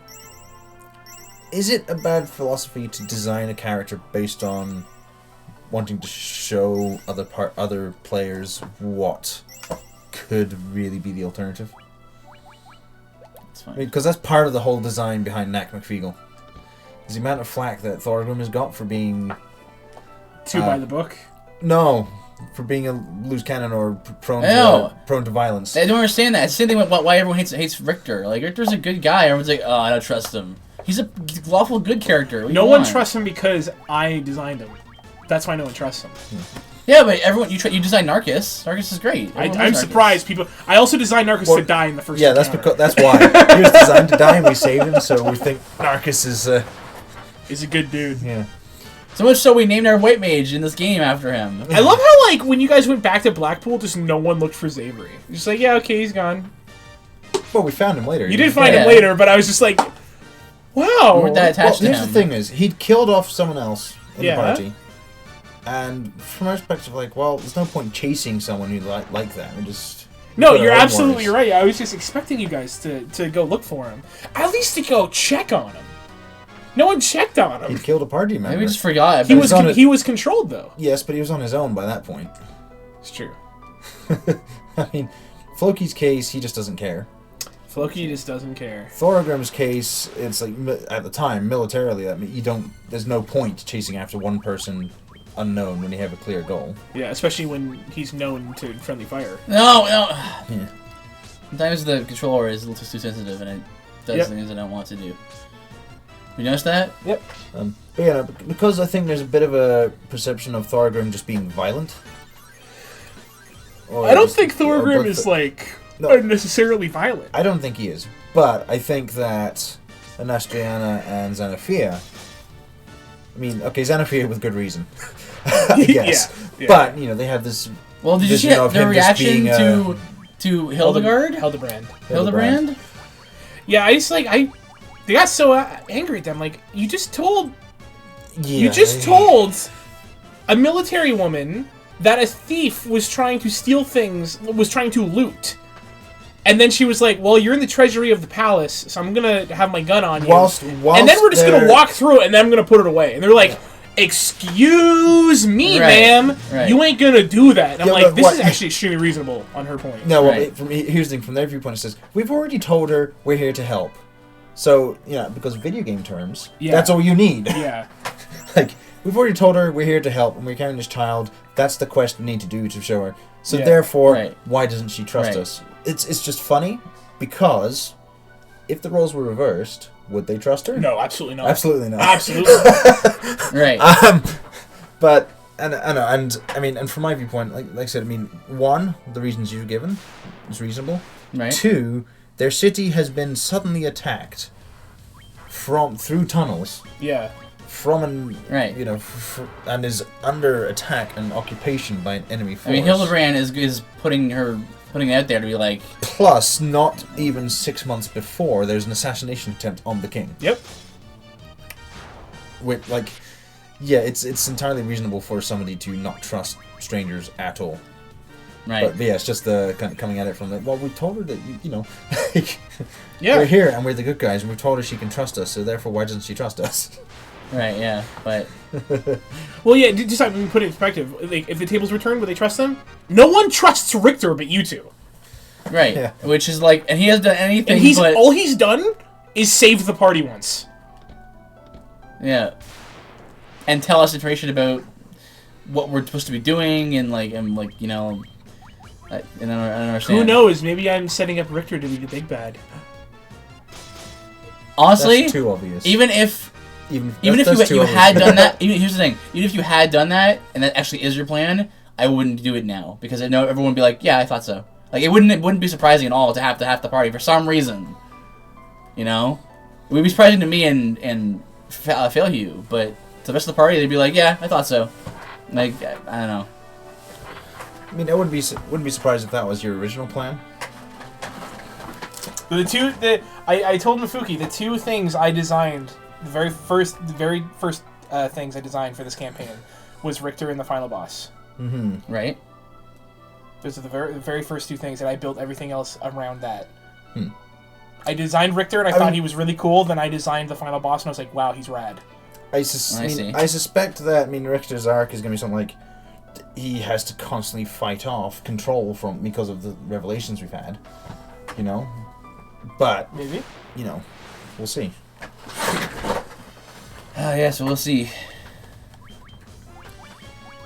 I mean... Don't poison me. It's just so funny how hard it is to predict what people will do. Do you think generally what they'll know a person? We're all good friends who are part. Everyone who's in the campaign, just for the chat's understanding, we're pretty good friends, so we all know each other pretty well. Even then, sometimes you just don't expect. Sometimes just something rubs you the wrong way, and you're like, Hildebrand, I put my foot down right here. This is where I put my foot down. Sometimes you give a player a vision and of the meaning, just you don't need this guy to be powerful, and all of a sudden he's literally Satan to you. I need to kill him. Floki's just to Richter's wow, he is literally the most evil man on the planet. Oh man, he was so evil when he saved Dorian and Mixie from dying. Yeah. Oh my gosh, he's so evil when he cut that giant in half and saved and helped the party. Oh man, he's so evil. He does nothing. Oh my gosh. And Thorgrim had with Just Cause being Thorgrim said, "You do that to me again," and said, "Nope, not gonna heal you anymore." Right, exactly. Oh, that's why we need to keep Narcus alive now. Otherwise, Knack McFeegle is going to be a thing. It'd be sad to lose your mini. Would you reuse it? Yeah, you use them. Yeah. Nah, man. When a character dies, I burn the mini. No. There are some people who when a character dies, they get a new mini and a new pair of dice. It's crazy. Well, I'm good for 22 characters now, or 21 characters. Andron is the purple dice. He might move to the metal dice. Right. Then I have 20 sets of dice in my bag of holding, so that's 20 more characters. No problem. Mm-hmm. But yeah, I mean, part of the reason is like, there's a few times there's still a perception of Thorgrim as just being violent, or just wanting to just fight all the time. Because like, so I'm like, you know what? If he dies, partly with Knight McFeagle, I'm going to show you what wanting to fight all the time would be like. Well, I think people think that Thorgrim wants to fight all the time because they think you want to fight all the time. Well, I do. Yeah, but I mean, Thorgrim's a character who has, wants and like likes and dislikes, desires, and a code of conduct that he follows and stuff. Yeah. Yeah. I mean, I like the combat, but I mean, it's one of my favorite parts of Dungeons and Dragons for me is the combat, personally. But I also like being able to roleplay my way out out of situations like, oh, there's 15 guys there. Yeah, that's pretty cool. What would Thorgrim do? Well, he has a big bag of gunpowder right here. Sonya says, "I know everything." 2 streams ago, when he was at a chiropractic appointment, I had an hour and a half to just talk. So I talked about a whole bunch of stuff, and I was just like, "Hey, Sonya, you want me to tell you everything I've planned for the campaign?" And he proceeded to do so. So she knows everything. So also, neither of you can watch Final Fantasy Origins Final Fantasy 1 Part 3 on YouTube, because the first 2 hours of that is just spoilers. Interesting. Yeah. No! No! I just need to unplug these headphones from for an hour and a half. I need to unplug these headphones. Well, but you see, I can do player character separation. Yeah, that's true. Right.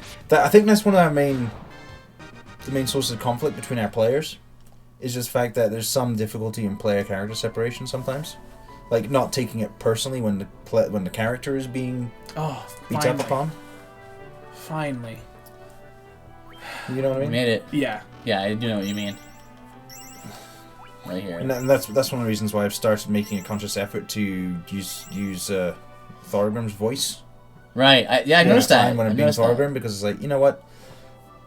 Right. You're not Thorgrim, and and partly because of how things could be perceived, and because of sometimes difficulty to play character separation. Let's try and make it as easy as possible. You humans amaze me. Who would have thought any land creature could make it this far? I'm a Medusa. I don't know what it's gonna be. Well, I mean, take a guess. Jellyfish. I'm a kraken. But I'm afraid it's time to teach you place. Your place. Kraken, the water fiend shall instruct you. I ran out of voice. I ran out of air, so we unintentionally grinded so high that he gets rocked. Even his face is like, where do I start and end? Oh my gosh. Okay. First of all, haste. Dude, and just bolt 3, dude. I'm bolting. Well, no, don't do that. You have to fight the boss. Don't bolt. Should you maybe null ice? I think ice is... It's water. Ice. Yeah, ice and water kind of the same thing in this. Let's go with that. The first turn is a good time to get your buffs out. Yeah. Bolt 3! But I want a buff. No, you're fine. Bolt 3. Who are you hasting? I wanted to haste Dorian. But remember, that doesn't... Are they chewing gum? No, but... Look, it looks like they're chewing gum. Yeah. No, they're being sassy. Sassy. I was going to haste him so he can attack with his magic. Actually, it looks like they're munching on a chocolate bar or something.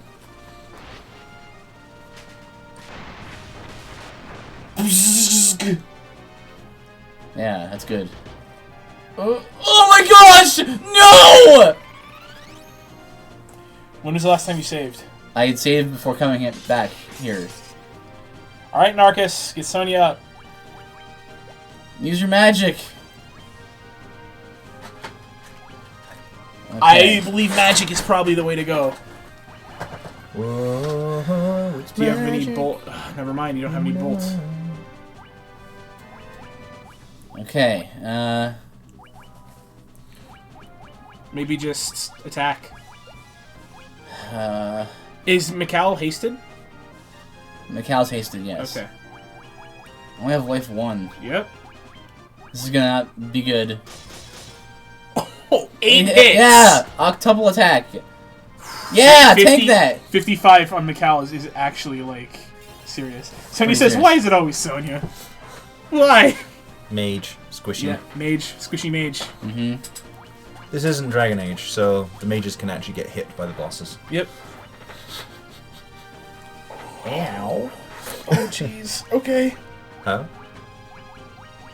I don't have a cure for him. Yeah. Stoner. To make him high. Yep. No, that's to cure stone. Silly. I know. Invis 2 only works on you. No, party. Might be worth it. Or shield. Shield's definitely worth it. Okay. Good bolt 3 again. Yeah, you just got a bolt, man. Damage. She's gonna be wasted if I don't even get the kill. Oh! Good crit. That was a good damage there. What if the Kraken would just say, it would just say like Kraken fled? That was a really low roll. Got the cure off. That's an extremely low roll. Ink! Oh! Blind. That's okay. Mikhail's fine, yeah. I think even... Okay, so... Okay, I got haste now on Dorian and, dude. I can focus, and I can hit him even more. I think you should cure Sonya again. Oh yeah, that's a good idea.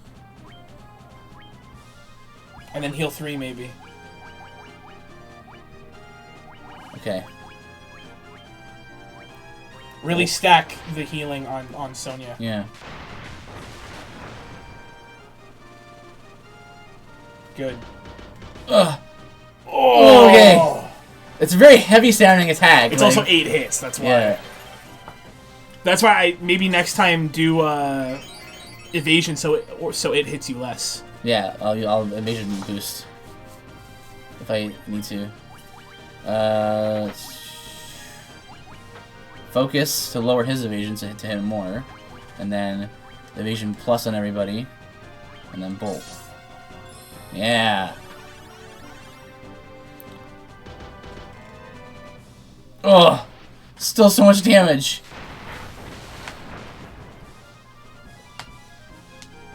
One of my lasting memories from particularly Final Fantasy 9. Yeah. As it's some of the summons. Some of the summons that you use them, they look so massive and powerful. Mm-hmm. Then it pops up, you know, something damage. Yeah. Barely scratched it. Barely scratches it. The worst one for it was it Diablo? Was it called Diablo? There's a game called Diablo. There's a game called Diablo. No, I'm talking about the summon. The summon. Oh, Diabolo. Yeah. Hey! Diabolos. His name is. That's how much health he has. It's So the fact yeah. that he always just took off half their health. Yes, his hacks deal half the opponent's health. Though I think it wasn't true for some bosses, but anyway, you'd use him. Yeah. And then it's like, but it'd get less and less each time. It's like, oh, it looks so impressive. He makes this massive sphere and goes. Oh, he throws the damage. Like a black hole kind of thing. Yeah, I know what you meant talking about. Oh, then you got Bahamut. Bahamut, torches the entire area, but it does. Dude, Bahamut gets so crazy in Final Fantasy VII because there's Bahamut, Neo Bahamut, and Bahamut Zero. Yeah. So Neo Bahamut, summit lifts up a piece of the earth. Hey, jumping jacks. Yeah. Neo Bahamut lifts up a piece of the earth with everyone on it, and then goes. It just disintegrates the earth they're on, and then they fall back to Earth. Bahamut Zero blows up the Earth. Like the camera goes out into space, and he comes out from the moon, from behind the moon, and then just lasers the entire Earth, and the Earth just disintegrates. Like a satellite cannon. And then it's like 70 damage. Yeah. The other one, Final Fantasy 9, Alexander. Yeah. This big city comes up, fires rockets all over the place. I love him. And then it's like... He's the coolest. Well, another thing with the Bahamut thing, is because he appears as serving who you think is a bad guy. Yeah. And is like just massive damage to everything that they encounter. You then unlock him, and at the time, massive damage, and it gets further on. It's like, not worth it. Yeah.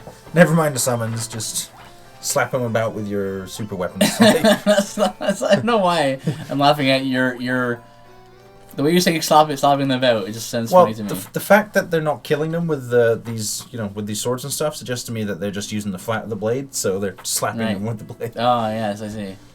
Yeah, we're so confident we're gonna win this because we're the heroes that we're just gonna use the flat of our swords. You're okay. Yep. Oh.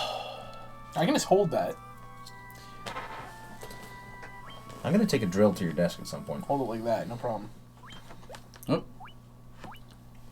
Okay. Or even just drill a little bracket. We have one crystal left to go, guys. We have the wind crystal. What's up, Psycho? Yeah, Felhugh's here. Hello. Hello.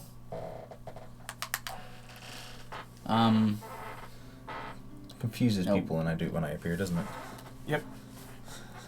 Who's that weird sounding guy? I don't like that guy. Who's that British sounding guy who's not British? I'm British. Still a British citizen. You know what I mean, though. Yeah. Like you're in England. From England. Yeah. Apparently, England is the only city from Britain. City. England's the only city from Britain. Yeah. I did that on purpose. Yeah. Does not hurt when people pluck hairs from me. Oh well. Now the only at this point in the game, guys, the only clue we have to where to go next is we have the Rosetta Stone. that hurts more. We need to go, mental damage. We need to go to the Tower of Mirage, I think. We're gonna try there next, I think. He's been on the stream a few times before. Yeah. Psycho. How'd you know you found the Tower of Mirage? I mean, if it's Mirage, will it not just suddenly just disappear? It's funny enough. Imagine if it disappeared while you're halfway up it. Is it? The Mirage ended! Ah! That would... Well, even if the Mirage ended, interesting. you're still standing on the ground. Yeah. So even if it disappeared, you just have a moment of clarity and then realize you look like an idiot. You've been... trying to climb a tower that doesn't exist. Through sand. You've been opening treasure chests that are just sand. Here Pretty much everything is just sand. That's not it. It's over here. I love it how... Sorry, world designs. I love it how sometimes you just have, like, a random tiny patch of desert in the midst of all this lush forest land. Yeah. Not quite sure that's how geography works, but okay. Oh, no. Map. So I haven't really been to this place here. There's also a city to the northeast, I believe. Yeah, that's Gaia. Oh, it might be the southeast. That's that only speaks that one language. Aha. In Gaia, they said there's. Okay, good. Here. That might be them. It's a walled city. That finally place to land. There's probably one closer down there. Maybe. Oh, that will work too. Is it nowhere closer? I don't think so. You can't land on this. Like, you this can't is land marsh. on the light green. Oh. And you can't land in forests either. Well, that's annoying. Can you just land in the courtyard or something? Aww. Yeah, so that's okay. We're pretty strong now. We're pretty buff. Mind Flayers! Mind Flayers! Oh, that's the Beretta again. Is that the 92A? Yeah. These guys murdered us. You don't have to worry. It's only a 9mm. Oh, good. It's not a pump-action shotgun. Pump-action shotgun. Love the way Huber says that. What? There's a guy that we follow that loves shotguns in games, and that every time he says pump-action shotgun, whenever he mentions the shotgun as pump-action, he always says it like says that. it like that. He's like a dude that's like, he hypes everything up, because that's just his personality. Mm-hmm. So yeah, whatever. Like he will typically do lists like once every like 2 or 3 years of top 10 shotguns in gaming because he loves shotguns so much. He loves shotguns and axes. So like when For Honor came out and he saw Vikings with axes, he was like, that axe, best axe in video games. Even the way that he says that, he talks that's like how that. that's what That's he does how he talks with normally. his face and his voice, like kind of looks great. away. He does this thing where he's like looking away and. I put a just to let you know, Mifuki. Yeah. I put a panel down there at the the bottom of the page. Yeah. Just putting a link to the website. Great. Just to say like this is where we work if you're wondering. Yeah. It's like it says what do you do in that workplace? I'll do a little bit of everything. I do camera. I do I am an audio engineer. I run the teleprompter, which is what people read when they're like reading the news. Yeah. Like in front of the camera, they're reading it off a screen. I run that. Like I said, as camera operator, and I just do odds and ends, whatever people need me to do. I run camera. I'm probably like the second guy to go to for camera work. And I run the 24-hour streaming service that we provide on that website. Like I'm the program manager, so I have to review a lot of content and make sure that it's a right fit for the stream and that it's theologically correct, and then I have to get different shows to where they need to be to upload and download them in certain places into different servers, so that way shows are where they need to be for other television stations and stuff can get those shows to air on their stations. So yeah, that's what we do. It's a desk job, but it's good.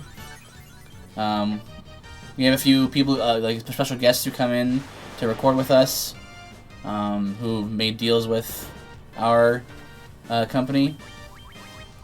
But yeah, it's a good job. I enjoy it, and it's a meaningful job for me. So yeah. You also thought it would be good to put down there is like the schedule for the streams. Yeah, I can do that right now. And a link to the YouTube channel as well.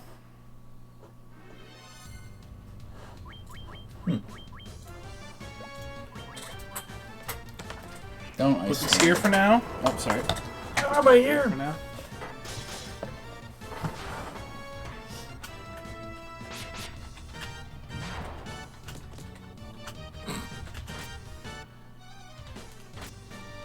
I thought I could like just sweep them, but apparently not. Your mages are not quite strong enough to beat them to death. No, I thought they would be. So I just love how they're hitting like Mikhail. Mikhail, yeah. Mikhail and just doing 1 damage. He has so much armor. It's crazy. So he literally has to suffer death by 1,000 cuts if he's gonna die. That's right. So here we got. Where is this? Lufenia. Lupagamhido. Can you use the Rosetta Stone? Or? Oh, can I just use it? Yeah, that's a good question.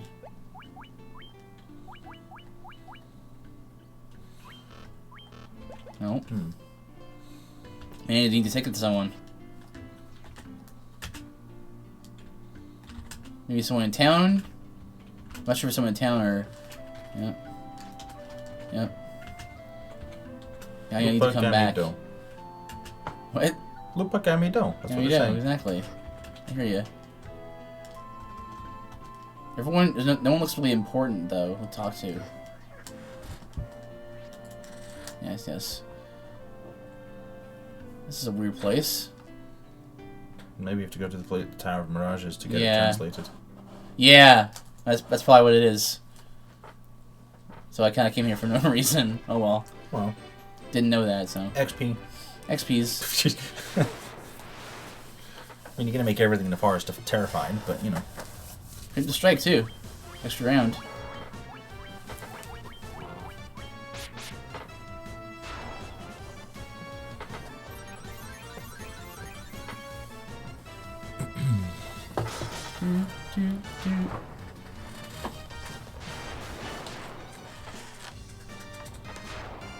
Oh. Don't be trying to kill more things there, Sonia. Now that we're not in the water anymore, so Bolt 2 is a... Actually, wait, I have a fire rod now. I can also use fire 2. Yeah, man. Against winter wolves? That should murder them. Just burn the entire forest. That'll deal with all the bad guys. Hey. You know what you have to do? Burn the house down! Burn them all! It's from The Simpsons. Yep, it's also our group's philosophy in our campaign. Right. Yep, burn the orc. Burn everything else. Because everything... I was going to say something other than burn the orc, but then I forgot what we burned. So now I just seem foolish. Burn the eggs. Burn the eggs. Burn the eggs. Yeah, but that was a good idea, though. Welcome back, Sonia. Welcome back, Sonia. Burn the pirate ship. We would have. You would have. If it wasn't for the fact that there's captives that we didn't rescue anyway. Sorry, man. We did try. Are you, though? No. Are you? You just deliberately wanted an encounter with I don't think we can feel too bad about that, because we did try to rescue them, we failed, but... If you guys did them first, they wouldn't have had any of the captives. Hey, I was all for going there first. Me too, but... Mob rule won out. Sorry, I mean, the vote won out. Do you want to kill pirates, the ones that rape and pillage, or just the petty thieves? The petty thieves! Because some guy we've never seen before told us that they've taken his family. Well, the thing that's one thing. But what got me was like we had already like agreed to like by who's the guy who was like the charge of like the I'm soldiers? amazed he didn't just turf out. Baraka. We already agreed to like we're gonna do this. I'm amazed you didn't have him turf out half our party for wasting his time. Yeah. I thought about it. I decided on Mercy. Like, so it was one thing to be like, okay, well, you make a decision what you want to do. And we made our decision, and then we go, well, wait a minute, that other guy said other things that we want to do. So then we just wanted to change it. And... No, the moment is like, because they definitely told us that the other guys definitely rape and murder. Right. And the Forgotten just are just thieves. They steal stuff. Right. They're just thieves. So there's like suddenly having out of the blue a guy coming, no, they took my family. It's like, well, everyone else says they don't take captives, so I don't believe you. Right. But I mean, my character. And that kind of logical thinking would have been very helpful if you said it. Yeah, but my character wasn't there. You're right. Yeah, it's true. So I mean. Good player character separation. I mean, much as it can be a curse, but you know, no, you're right. Can't really start utilizing meta knowledge when it suits. Dude, Mifuki, next week I really hope we play D&D, dude.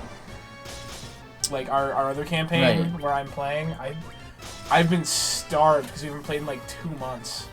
Right. I just want to freaking play. I just want to, like, at this point... I'm thinking about, like, on, like, Thursday, maybe, I'll, like, ask him, like, hey, so are we playing... or maybe I'll be more direct, I'll just be like, hey, can we play Dungeons & Dragons on this Wednesday, or, you know? So, yeah, like, I can't do it this Wednesday. Because, like, what's it called? I started that campaign with them last summer. Was it last summer? And we've had more sessions. Huh. So, we've had, like, double the sessions. And I'm just like, I want to play my thief! Right. I just want to play him! He's a thief that makes sense. He has rules. Right. Sorry, was that the cry of anguish at the end? I mean, nothing... I mean, it's annoying when you've got, you know... the sort of generic thief who's like, I'm just gonna steal stuff. I want my gold! And he just does whatever he wants, right? And he just... That's not Andron. He's an occupational thief. Right.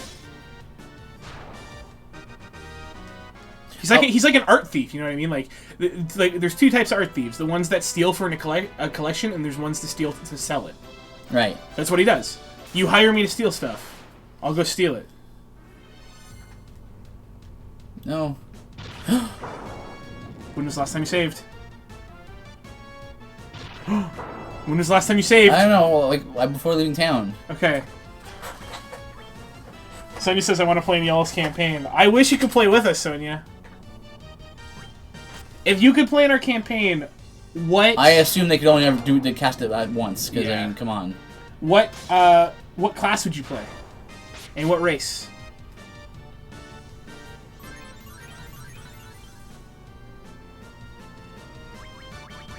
Are you just going to go back to a town, or are you going to use life? I'm going to use life. I'm going to use life and then cottage. Can we use a cottage out here? Let's hope so. You have a cottage? We have 20 cottages in our backpack right now. You just carry around with you. Yeah, we got 20. Video game logics. Let's see, I mean... Elf druid. We already have an elf druid. If you're gonna play our campaign, you can't have another elf druid that's actually alive. So we have 2 rangers. We can't have any more elves. We can't have any more elves. No more elves. We have 3 elves, 1 gnome, 1 dwarf, and no, 1 we have human. 4 elves. Don't we? No, we have 3 elves. You're right. There's nothing wrong with a, I thought we went over this in the first half of the stream. There's nothing wrong with any combination of races. A combination of races, what'd I say? It's just like you brought it back to like a real topic. Like, guys, don't be racist. We can have as many elves as we want. Well, yeah, that's what I'm saying. What? Just push on the front. It's a Mirage, dude. What does this mean?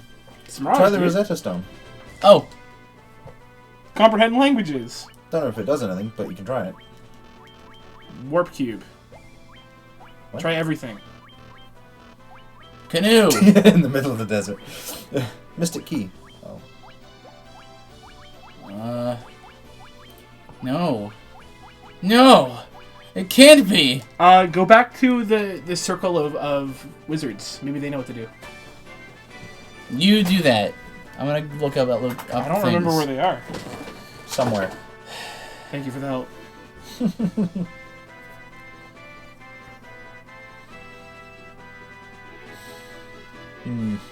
Look, is it that hard to not get in any encounters and die?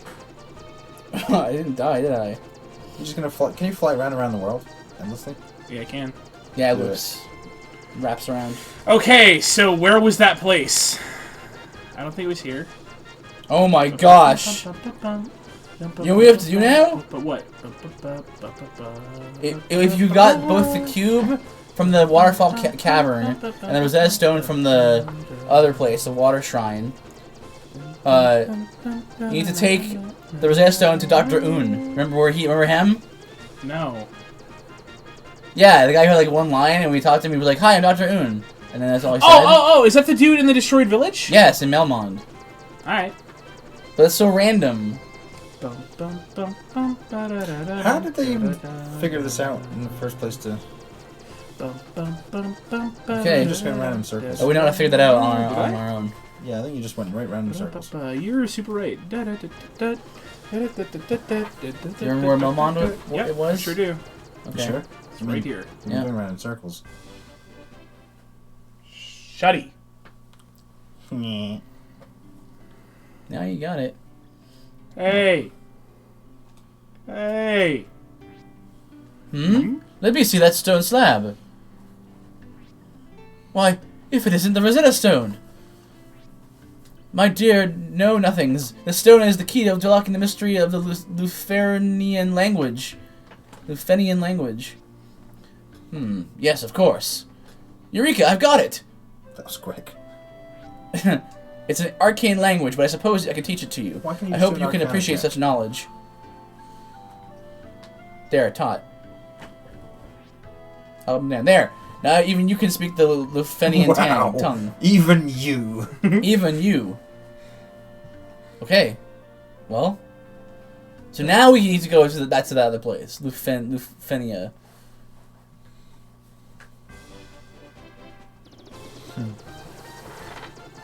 No, this way.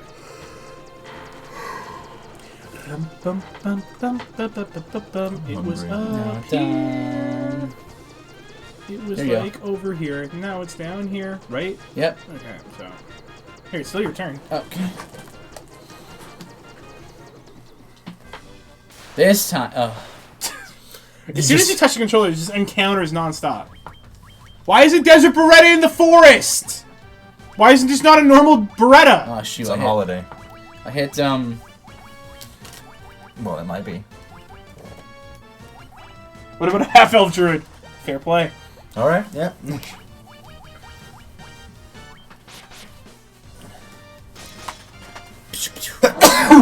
Dude, I just want to play spellcaster. Part of one of the strange things with the parties, we're very range centric.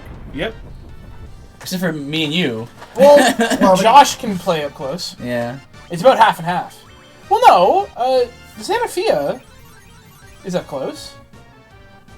Yeah. Yeah. She just doesn't do the damage you two do. No, well, she can when she sneak attacks. And crits, which is like half of all her rolls. Yeah. Her dice are magic. Both sets. I think she's just magic at rolling d20s. It's really insane. It doesn't seem possible, but there it is. What are you looking for? I accidentally hit sort, and it sorted all this stuff out, and I want to resort it. Right. X. Put that there. I need the Mage's Staff, right? Mage's Staff, yeah. Put that right. No, but I guess we tend to play ranged a lot more though. Well, a little wary about enemies, you know, because yeah, she gets crazy rolls, Sonya. Like almost every time she rolls a d20, it's like 17 or above. Almost every time. Yeah. No, she just last campaign or last session, she rolled 2 20s in a row. On disadvantage. Yeah, on disadvantage. Mm-hmm. Like it's hard enough to roll 1. It's like a what's that, like a 1.33 chance? Repeating, of course. No. Something like that. No, 5% chance. Well, it's 5%, but twice in a row, so probability. Oh, right, probability. Right. Yeah. Okay. Yeah. So it would be. You know what? You should probably do the water test on her die. Yeah, I reckon she's just putting them in the oven and baking them for a little bit every time they're streaming. Really, it's crazy how her dice work. That can't be right. What? It can't be 0.01%. I did 5% of 100 divided by 5%. Double check on Google. Like, you can Google it usually and get a similar result. Like no, I don't know. I don't think it's 5% of the 5. That's because twice in a row. Well, the same number twice in a row with. Would it be just divided by 2? You also have to have the range as well. Oh, no. It'd be considered.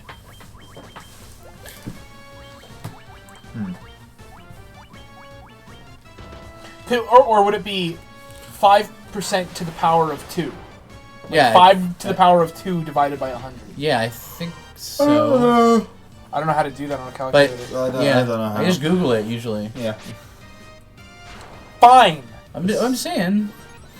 Fine, dude. Dued. Dued. I will. Ugh.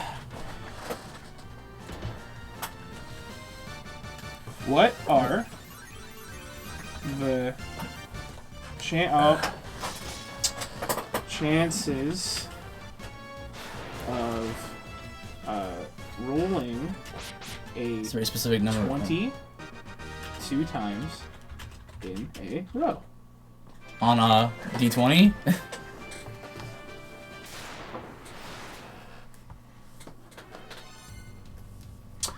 What's the percentage chance of rolling 2 natural 20s in a row? 1 times 20 times 20. 1 time. Divided by 20 times 1 divided by 20. Yeah. So it's. 0.25%. Yeah, so I was right. Yeah.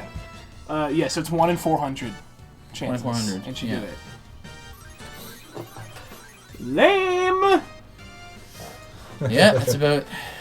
I can't make her fail skill checks when I want to. I just can't do it. Well, that combined with the fact that she already has really good natural stealth and her stealth. She has a +9 on stealth. Yeah. And a +9 on sleight of hand. If she ever wants to stealth or use sleight of hand, that's part of she usually just ends up doing it, right? You know? No, that's not including the items. Really? Yeah.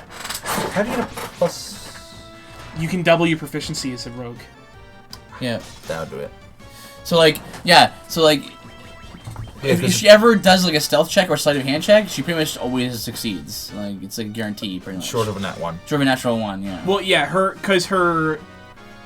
and she has the Robe of Elvenkind, which means she has advantage on stealth checks, and she has I believe it's the thieving gloves. Although the gloves of lockpicking essentially, and it adds a +5 to all your sleight of hand lockpick checks. Right.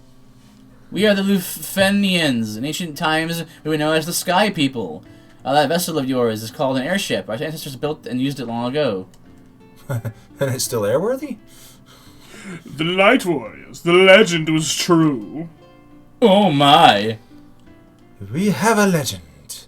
It's said that in 400 years, 4 warriors of light would appear and save our people. And also be French? Oh, oui, oui. Sound like how you're doing a French accent. The castle floating high up in the sky is the Flying Fortress. It was once home to our ancestors. I guess we gotta go. Tower of Mirage is its entrance. Uh-huh. I see. We bravely faced Tiamat, but, like, failed to defeat it. The Fiend must still be flying in the fortress now, like, cha. It's called Flying Warriors. Our power, the power of wind, has been taken by Tiamat. Right on. Now, take this bell. Use it to enter the Tower of Mirage. Just really quick, if you run the Horde of the Dragon Queen campaign, the next campaign following up is Rise of Tiamat, so, I mean, like, that's a thing. So I'm just letting you know. It would kind of tie into Final Fantasy 1. Please. I'm gonna try and convince Andrew to play D&D more often, so you won't be jonesing so hard. You're like a guy going through withdrawals right now. I am. Y'all got any more of those needy? Our ancestors created the robots. I wonder if they still work. One day. See the face I had to do to pull that voice off? That was weird. Go. Earth, the fire, water, and the wind. These 4 forces shape the world in which we live. We were blessed with the power of wind. We suspended a castle in the air. Oh, Ouija time. Ouija time. Hey, Luigi. The Sky People passed down the memories of the past in a ritual, but over the course of 400 years, those memories have grown dim. And he has a cold. Once. Twice. Twice. 3 times. 3 times for Randy. Randy. A redhead lady takes a longer look at Randy. Alright. Oh, jeez. Let's go. Let's go. Let's go, dude. We have the bell, which can open the path to the Mirage, the Tower of Mirage.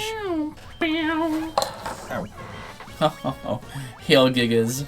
Remember back when we wanted to heal you guys? I grinded them for an hour? Yeah.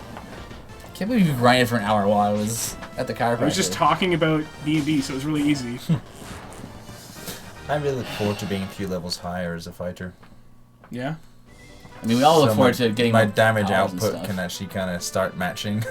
I actually have no idea what level our campaign is going to end at. Like, that's one of the main things that all the DMs online are like, figure out what level you want to end it at. And I'm like, Yeah. Don't worry about it. When we hit 20, I'll know it's probably around time to end. Yeah, it's fine.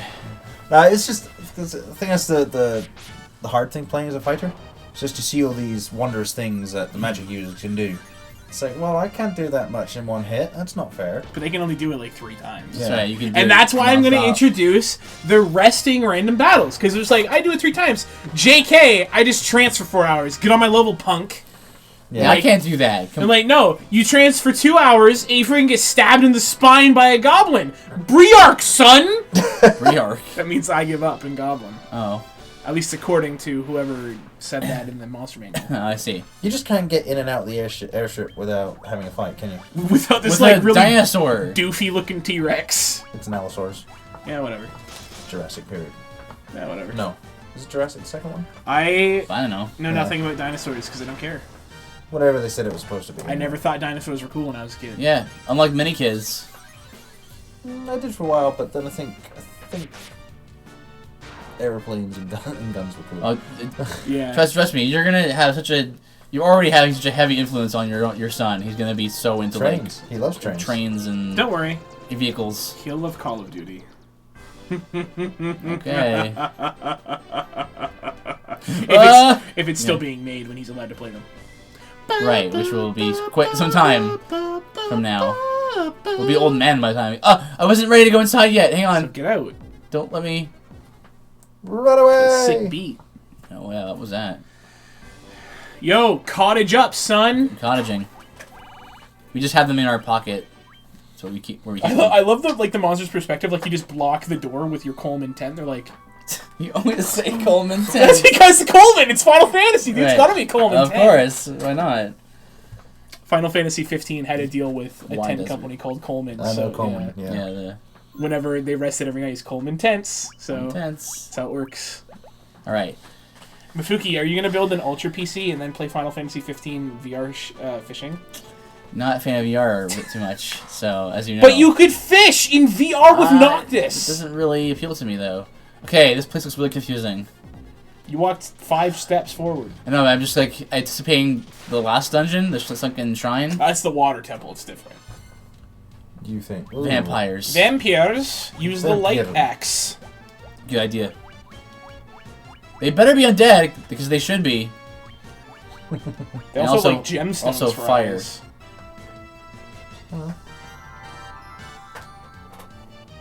Okay, cool. Don't, no! Ah, not a cow! Oh, good. Yeah! Good block. Hit Dorian. Yeah, it doesn't matter for this round if you that's my strategy every time we fight in D&D. Hit Dorian! What? No! You're mean. Well, he's managed to kill a Floki at least once, so, you know. It's not kill him. I knocked him unconscious. He'd been using Moonbeam a lot up to that point. I mean, 10,000 gil. Then he got a realization backhand, and now he doesn't use Moonbeam anymore. There you go. Wait. What do you mean? What did you teach him about Moonbeam? When he uses Moonbeam a lot, he gets flanked by monsters, and then gets beaten to submission. Black Knights look cool.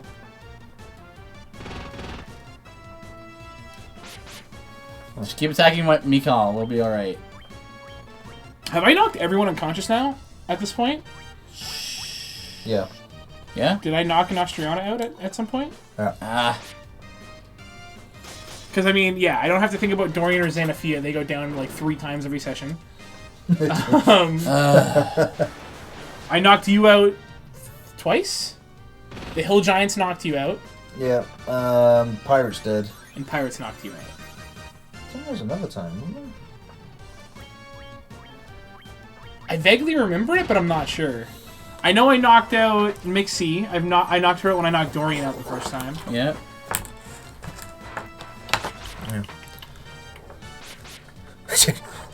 That's one of the reasons it took tough, because the amount of times that... Yeah, it was a smart move. Hey, I like my HP level right now. Rolling a 10 with my health roll. Yep. Was nice last time. 1 hit. I don't think Fang's ever been knocked unconscious. Fang? Is my fighter. We have like 3 campaigns going at the same time with our other group. But no one decides to play ever! Okay, settle down now. I gotta keep playing Carrick Varys, I gotta keep playing Andron, and I gotta keep playing Fang Ovac. But no one ever wants to play! Alright, mister. Let's settle down now. We've played Geek Out so much. I love it, but come on. That's the way Andrew and Trevor are sometimes. Sometimes they get into a mood, well, they'll want to play lots of other things. So I'm not sure if you know, but I really suck at trivia games. I'm so bad at them. Yeah. But there's a trivia game that they have at their house called Geek Out. I'm a lot better at that one, because it's stuff I like. So there was one question that was basically how it works. It's a trivia game mixed with a bluffing game. So it's like you roll a dice and then you pick something on. Have I explained this to you before? No. Okay. You roll a dice and it's a color, and then there's like 5 topics on each of the cards. So then he says, "I like how Sonya always has the least amount of health points." Mages. Oh, Guardian. This is a robot. Guardian from Zelda, dude. Look at that. You got lasers. Laser beams. But like one is like video games, then like comics, and like sci-fi and fantasy, and then miscellaneous. I suck at miscellaneous. But basically how it works is like if I'll read the card to Mafuki and I'll be like, name 3 characters from Final Fantasy. Mm-hmm. And he has to at least say, I can name 3. And the next person can say, I can name 4. And the next person can be like, I can name 10. And then you keep going around until everyone passes. Right? Yeah. And then you have to name them all. And if you don't, you get -2 points. But if you do, you get the card, which is 1 point. First to 5 cards wins. So there was one, like literally Mafuki for one of them was like, name 5 Final Fantasy characters. I was like, I can name 100. And he just did.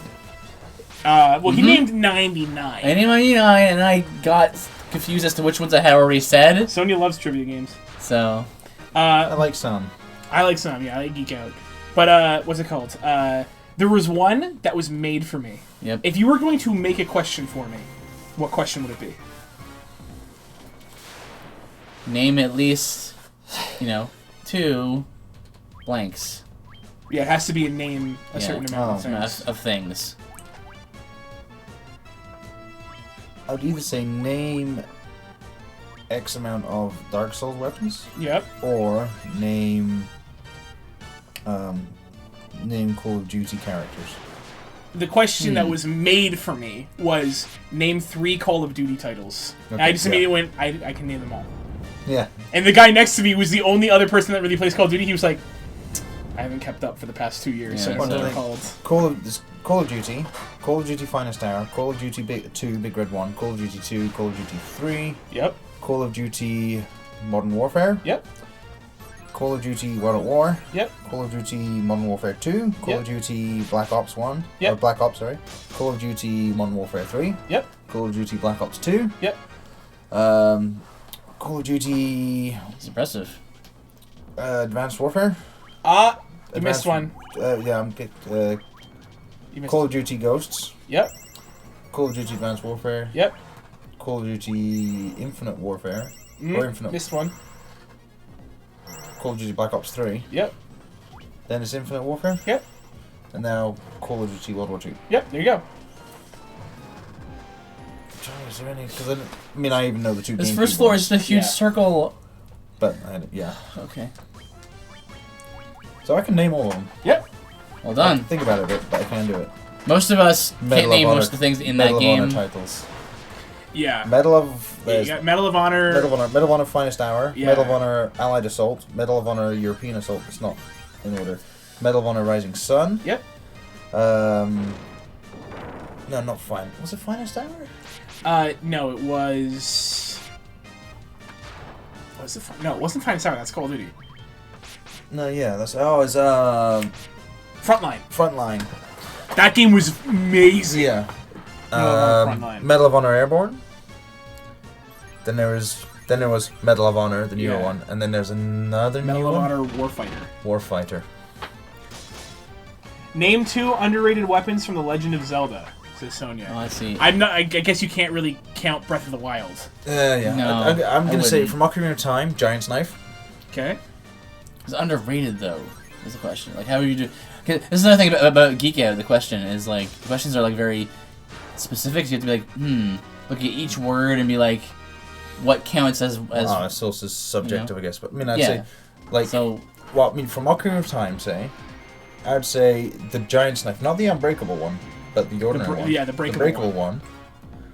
And probably the Bombchus. Okay. That's good. I can name 3.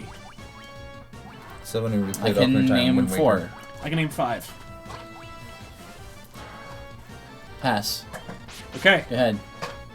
No, I'm not going to say Bombchu and Giant's Knife because he said that. That's free. Yeah. The Spinner from Twilight Princess. Mm-hmm. The Deku Seeds. Yeah. Fine. Is that a weapon though? Yeah. It stuns. It stuns and it kills certain enemies instantly. Alright, fine. The Powder Keg from Majora's Mask. Alright. It's a giant bomb. No one ever uses it because you can only get one of them. Yeah. The Sharp Sword which is a transitional weapon in Majora's Mask. The Razor Sword, the one that breaks. Yeah. Yeah. And then... Hope she's got another one for us to go through. The Ocarina of Time. Playing the Sun Song to kill all the Gibdos. You can't kill them, you can only stun them with that. Yeah, it freezes them though. Yeah. Okay. I figured that was a weapon, okay. I mean, I would totally count it, but I think... Well, I mean, let's go with the kill. hook shot is an underrated weapon. To use it as a weapon. It can, yeah, okay, you can kill some things. You can kill some keys. Easy! Card, boom, for me. Yep. Done. Is she gonna think up some more for us? Hopefully. Sonya, think up another one. But yeah, that's the game. So some of them are hard, where it's like some of them are like name 3 female sci-fi authors. Yeah, that was one we got. Like, none of us not a lot of women write sci-fi that we know of. Yeah, that we know of. Or one was like 3? 3 of them. Sci-fi, not fantasy. Yeah. Yeah, it's a separate category. Right off the top of my head, I can only think of one. You thought of one. That's good. Better than what we had. I also don't really read books. Ever heard of Karen Travis? Nope. No. She did the Republic Commando books. Oh, well, there you go. However, that's one of those where like a lot of fans and stuff kind of. It's like, you know what, just ignore them. Yeah. Because she's very anti-Jedi. Okay. Very much and like a lot of her books are basically it's from the Republic Commando's viewpoint. Right. And Mandalorians and just how, they're superior fighters and the Jedi are all just stuff and nonsense. It's kind of the angle she goes at because she hates Jedi. We need a sequel to Republic Commando, dude. The game is so good. Yeah. Name 5. This is just for 5 of you. Name 5 superheroes that their main costume color is black. Just heroes? Heroes. Okay. And villains. Okay, yeah. You're being merciful. Comic book characters. Okay. And then Sonia has named 3 female fantasy authors. See. I got one. The one that everyone knows. Yep. I don't read books very much, so. Right. What was your one again? Name 5 comic book characters that predominantly wear black. Batman. Yep. Black Panther. First one. Yep. Black Widow. Yep.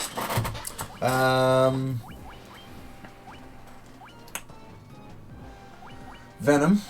Yep. And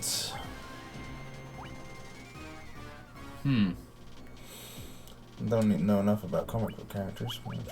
Wait, what'd that say? Helmet with a healing effect, with a heal effect. Maybe it's better. Oh, another one. It's the same tier. Oh, you can use it twice per round. Black Canary. Hey, that works. Yeah. Well done. I was expecting a Punisher in there or Judge Dredd. He's dark blue. Is he? The Dredd I know is black and red. I just know the movie ones, and he's dark blue with red helmet. Oh, female fantasy authors. Female fantasy authors. I only have one. Because this was one from the game, and I was like, Yeah. I can think. I've got one. So if you say 2, then I pass.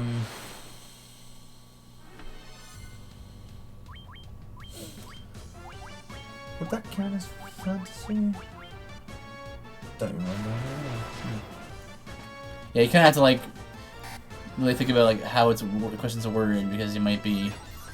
I don't even really know her name. Is it J.K. Rowling? Is J.K. Rowling. It's J.K. Rowling or Rowling, I think we keep saying it. That's the only one I know. Yeah. To be fair, I don't even know male fantasy authors. I know Tolkien, Terry Pratchett, Nicholas Sparks.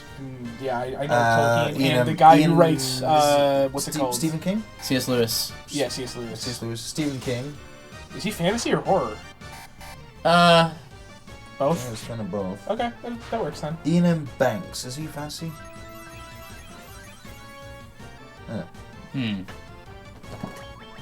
Yeah, I think female fantasy ones were struggling. Yeah, it's hard.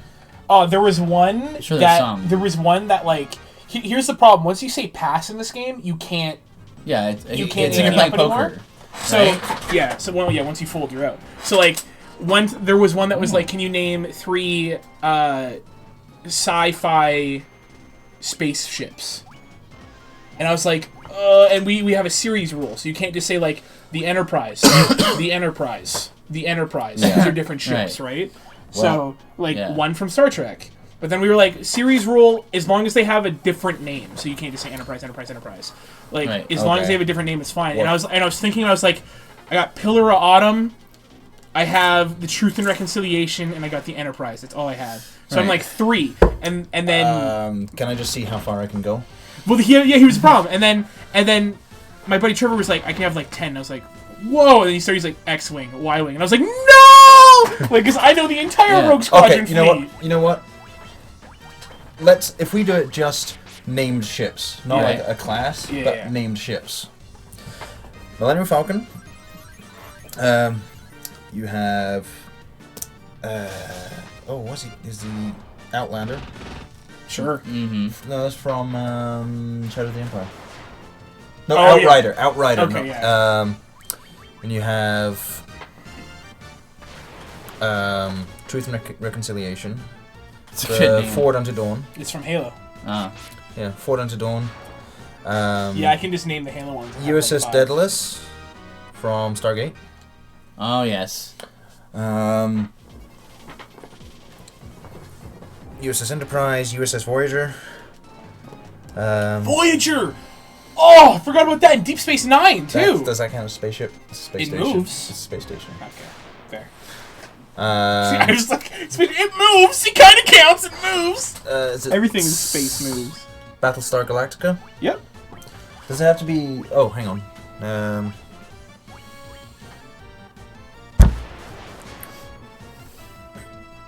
Chimera, Imperial Star Destroyer, Executor, yes. Jade's Fire, Jade's Shadow, Slave 1, Hound's Tooth, that's Bosk's, Bounty Hunter Bosk.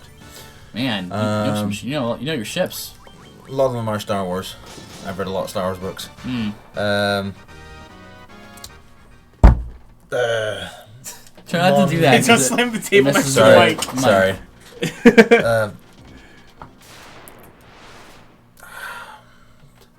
That's gonna annoy me. The Mon.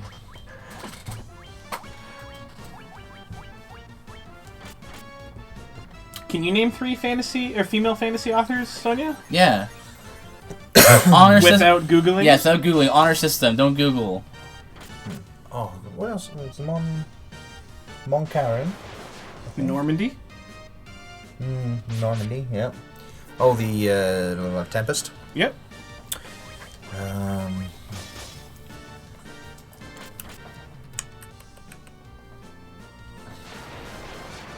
There's a lot more. I'll read them. It's like, oh yeah, of course. Yeah. Iron Fist.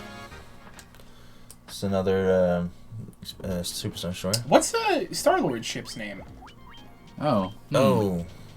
Good question. Can't remember. And Anne McCaffrey. I knew that. Kira Cass, Colin Hoek, L.J. Smith, Marissa Mayer. Nice. Sure. Anne McCaffrey. I knew. Forgot about, but I knew. Does she count as sci-fi or? Well, that's fantasy. Oh yeah, no. Okay, yeah. So I'm getting. I was typing as I was thinking about it. Yeah. Can you name? Well done. That's quite a lot of ships. I there's more that I could dredge out with a bit of thought. But Home 1. Main Mon Calamari. Can you name 6 alien races from the Halo series? 6. I pass. I can maybe name one or 2. Does human count? Alien races. Oh, alright. Alien races. If you go with like their actual names, no one can. Because like grunts, jackals. Oh, I see. Yeah. What do you mean? Like I haven't even played Halo. You have no idea what you're missing. Yep. Brutes. Yep. You know more. Forerunners. Yep. Flood. Yep. Well, that's 6. That's 6. Keep going. They're orange. They're made of worms. Oh yeah, what are they? The Starts with an H. Not Havocs. Not Havocs.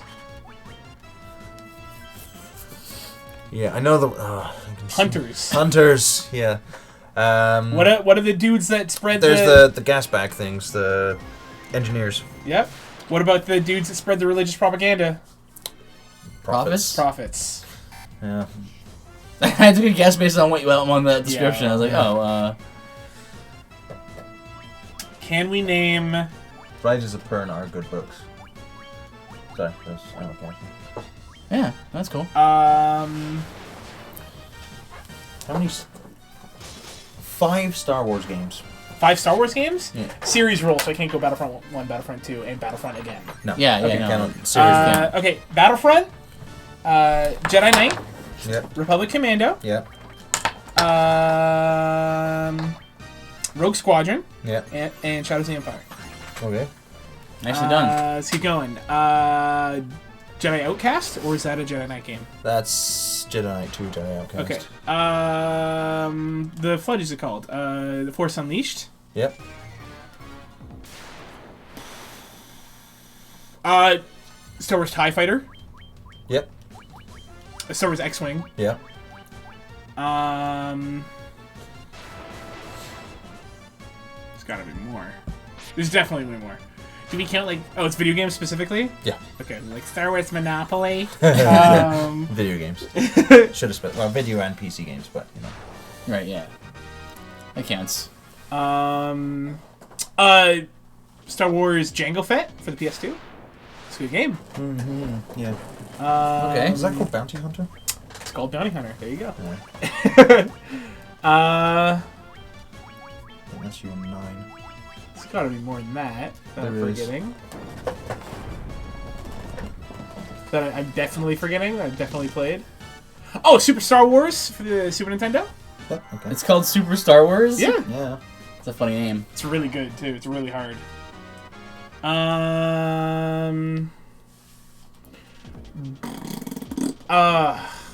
They're the ones I know, right? But you're just that like you're thinking of that I know, I just haven't said it? Well, I'd have thought you'd know them. Oh, Knights of the Old Republic? Yep. And then The Old Republic, the MMO. Yeah, yeah. There's still more that I'm Yeah. forgetting? Really? Yeah. Oh, wow. Is Star Wars Millennium Falcon a game? I feel like that's a game. Not that I know of. Okay. I mean, we could probably Google it after. Do you want me to go through the other ones on top of that I know? Sure. Star Wars Starfighter. Oh, Starfighter! There is Dark Forces. Dark Forces. Star Wars Obi-Wan for the Xbox. Yeah. Then you also have Phantom Menace Episode 2. Yeah, Don't know if there's an Episode 3. there is. Star Wars... Is it Clone Wars? The one with the vehicles. Yep. Is it Clone Wars? Yeah. Lego Star Wars, though it's marginal whether you can Star count Oh, that. yeah, that counts. Give me a second. Then there is A New Hope, Empire Strikes Back, and Return of the Jedi. Those are the Super Star Wars. They're Super Star Wars? Okay. Yeah. Now, I'm trying to think, is there any others I can... Oh, Empire at War. Yep. No, is it? Yeah, I'm pretty sure it's Empire at War. Yeah, the strategy ones. Isn't Yeah. It? Yeah. There's another Star Wars strategy one. Can't remember what the heck it's called though. So much Star Wars. I guess, Did you yeah. say Battlefront? I did. Okay. Sony says name 3 Princess Bride characters. Oh. Princess Buttercup. Wait. How many can you name? 3. Alright, Felhue?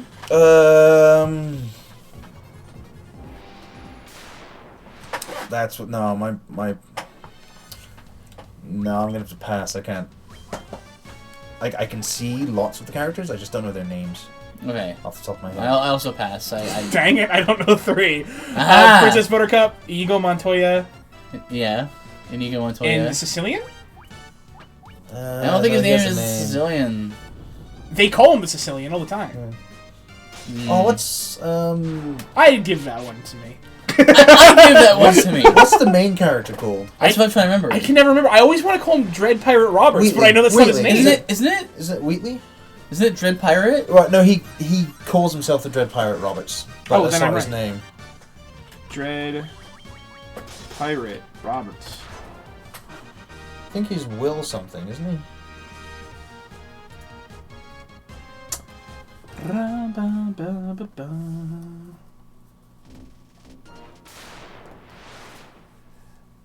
He's created by William Goldman, but that doesn't say his name. Wesley. Yeah, Wesley. That's right. Oh, Prince Humperdinck. Humperdinck, yeah. Yes.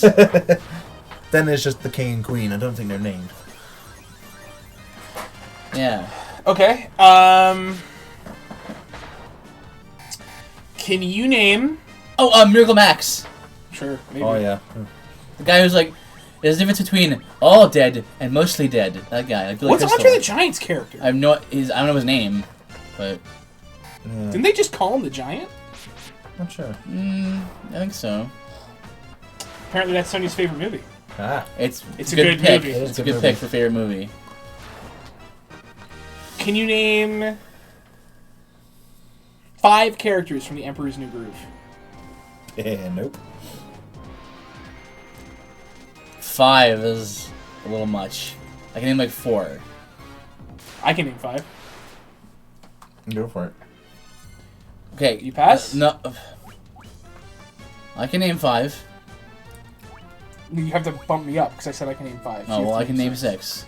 Pass. Well, then I can't actually do that then. Well, then you want me just to go? Yeah, go for it. Because I don't think I can name 5 either.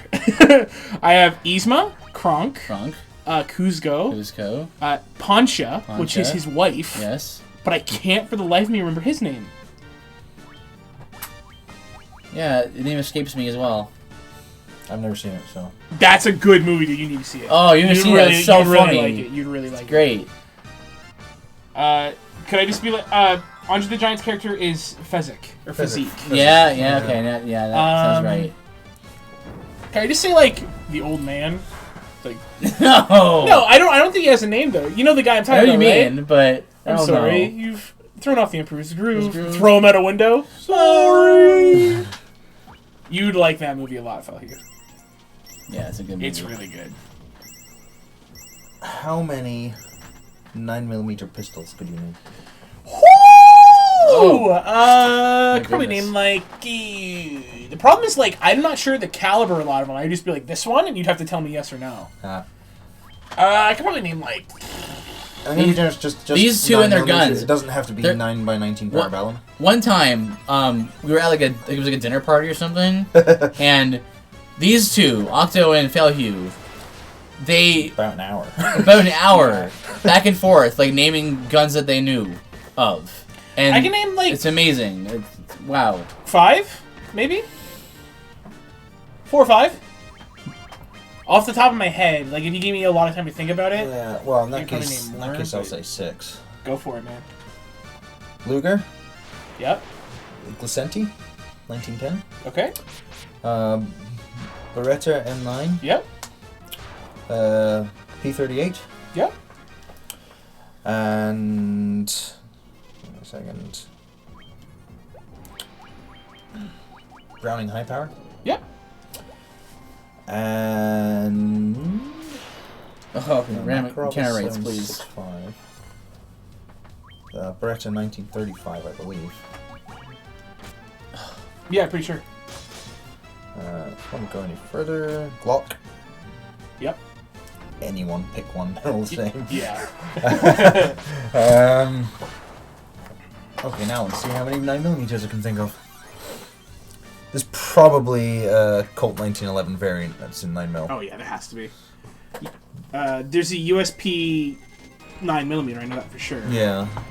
The one we always think about is the USP 45. Actually, the Makarov 9mm? No, it's a weird caliber. Is it 7.65? Yeah. How many guns can you name that has the same caliber as the Calibri? 1, the Calibri. Name 4 How to Train Your Dragon characters. Oh my goodness. I can name 1, I think. Yeah, I definitely name 1. Felhue's got this, I'm pretty sure. Right now, I can only think of 2. I can think of 1. I think, yeah, so I think you might have it out of the 3 of us. What's the one you're thinking of? Is it Toothless? Toothless. Yeah. There's also Hiccup. Right, that's his name. I never remember his name. I can't remember the chief's name. Astrid. Yep. It's the female. Mm-hmm. Can't remember what she calls a dragon. Isn't there just like a dude named like Snot or something, like in the 80s Snot character? Snot Lout. Yeah. There you go. All right. Can you name 5 Shrek characters? Look at these chests. This is gonna be when he's gonna be trapped. Yeah, right? I'm gonna say 5. I think I could. How many could you name, Fuki? He said 5 Shrek characters. Maybe like 4. I can name 6. Thor's hammer. Whoa. I'll say 7. I can name 8.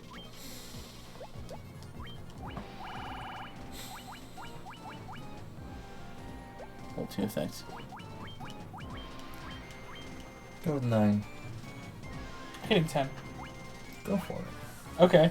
See, this is really easy because you just can name fairy tales, pretty much. Yeah. Shrek, Fiona, Farquaad. Love Farquaad. Prince Charming, Fairy Godmother, Gingerbread Man, the 3 Little Pigs, if that counts as one. Right. The Big Bad Wolf, Robin Hood. Uh-oh. What's happened? And Donkey. I didn't name Donkey yet. Easy, no problem. Rough Nut and Tough Nut. Yeah, the twins, right? Or were those the twin dragons? No, those are the twins with the twin dragon head. Cottage. It's $3 grand. Sunblade. Yo, that's gotta do extra damage to undead, right? Right. And Dragon Mail! So there's so much gear for the warrior, and there's so little for the mages. Can I just say that in this game? Dude, we get your hate. You just love mages. I just would like to have some armor for them. Armor with dragon scales. Same stats. Must have some other effect. Maybe it can be used by somebody else. Maybe. No.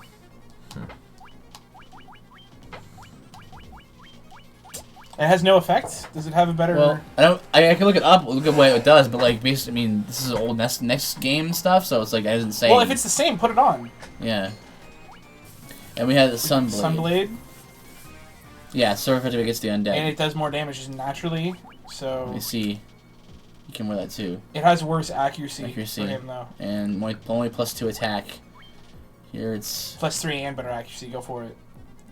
Yeah, it's a 5 accuracy? Yeah. More? Yeah. Shrek, Fiona, Donkey, Farquaad, Rumpelstiltskin, Puss in Boots, Big Bad Wolf, Robin Hood, Red Riding Hood, Pinocchio, Muffin Man, Snow White. Holy cow! Yeah. Sleeping Beauty appears in one of them. Well done. Yeah, at the beginning of the first one. You just start naming fairy tales and you're good. Right. Come on, get out of there.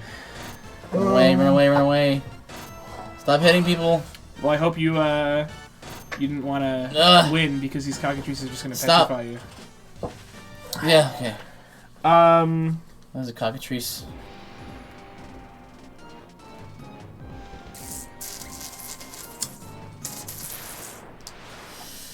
Ooh, this dungeon.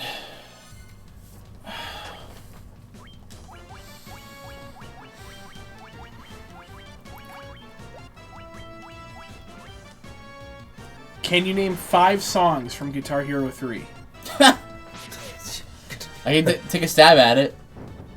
Yeah. Name 5. I can name 6. I can name 7. You can wait for Luke. I mean Falhue. Whoops. Okay. Oh wait, name 5. Name 5 chocolate bars. We'll do that. We'll do this one first. I can name 5. What, chocolate bars? Yeah. 6. 7. 8. 9. 10. 11. 12. Ugh. Poof. Can I name a 13? I pass. Pass. 12. Coffee Crisp. Yep. Dairy Milk. Yep. Yep. Galaxy. Yep. Yep. Mars Bar. Uh-huh. Snickers. Uh-huh. Crunchy. Uh-huh. Yep. Hershey's Cookies and Cream. Uh-huh. Yep. Curly Whirly. That's from Britain. Sure. That counts, yeah. 3 Musketeers. Yep. Yep. Double Decker. Yep. Yeah. Yep. Yep. Yep. Kit Kat. Naturally. Nice. I was waiting for Butterfinger. Well done. I don't know those ones. It's good. Is it just me? But like for me, whenever I think of Twix, Kit Kat comes next. Like it's like they're connected somehow. Yeah. Isn't that weird? Mm-hmm. Makes sense though. Yeah. Can you name 5 NHL hockey teams? Pass. I can name 5. Let's go 6. You name 7. I'm not gonna try to go any further than that. Yeah. Do I even have to name them? We just know I know them. Yeah, I know. Name them. Toronto Maple Leafs, Montreal Canadiens, Vancouver Canucks. We're not counting teams that don't exist anymore, correct? Yeah. Boston Bruins, Detroit Red Wings, the Winnipeg Jets, the Las Vegas Knights. That's 7. How many did you say? I guess I said 8. There's so many to pick from. I'm not gonna the New York Islanders. Mm-hmm. That's it. Yeah, and like New York Rangers and stuff like that. I can keep going. Pittsburgh Penguins. Yeah, Pittsburgh Penguins. I can keep going. New Orleans. Is it the New Orleans Blues or? No, St. Louis Blues. St. Louis Blues. Is it? Oh, the Phoenix Coyotes. Yeah, it's now the Arizona Coyotes. No, the Arizona Coyotes. Sorry. Yeah.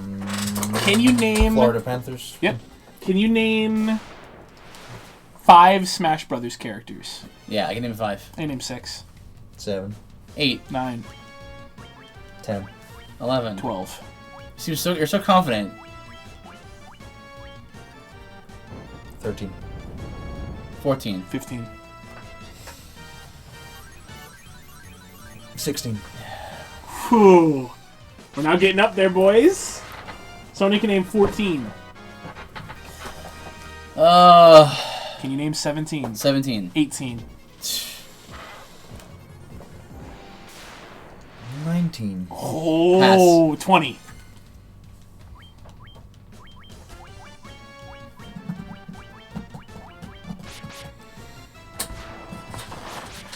Yeah, that's right. 21.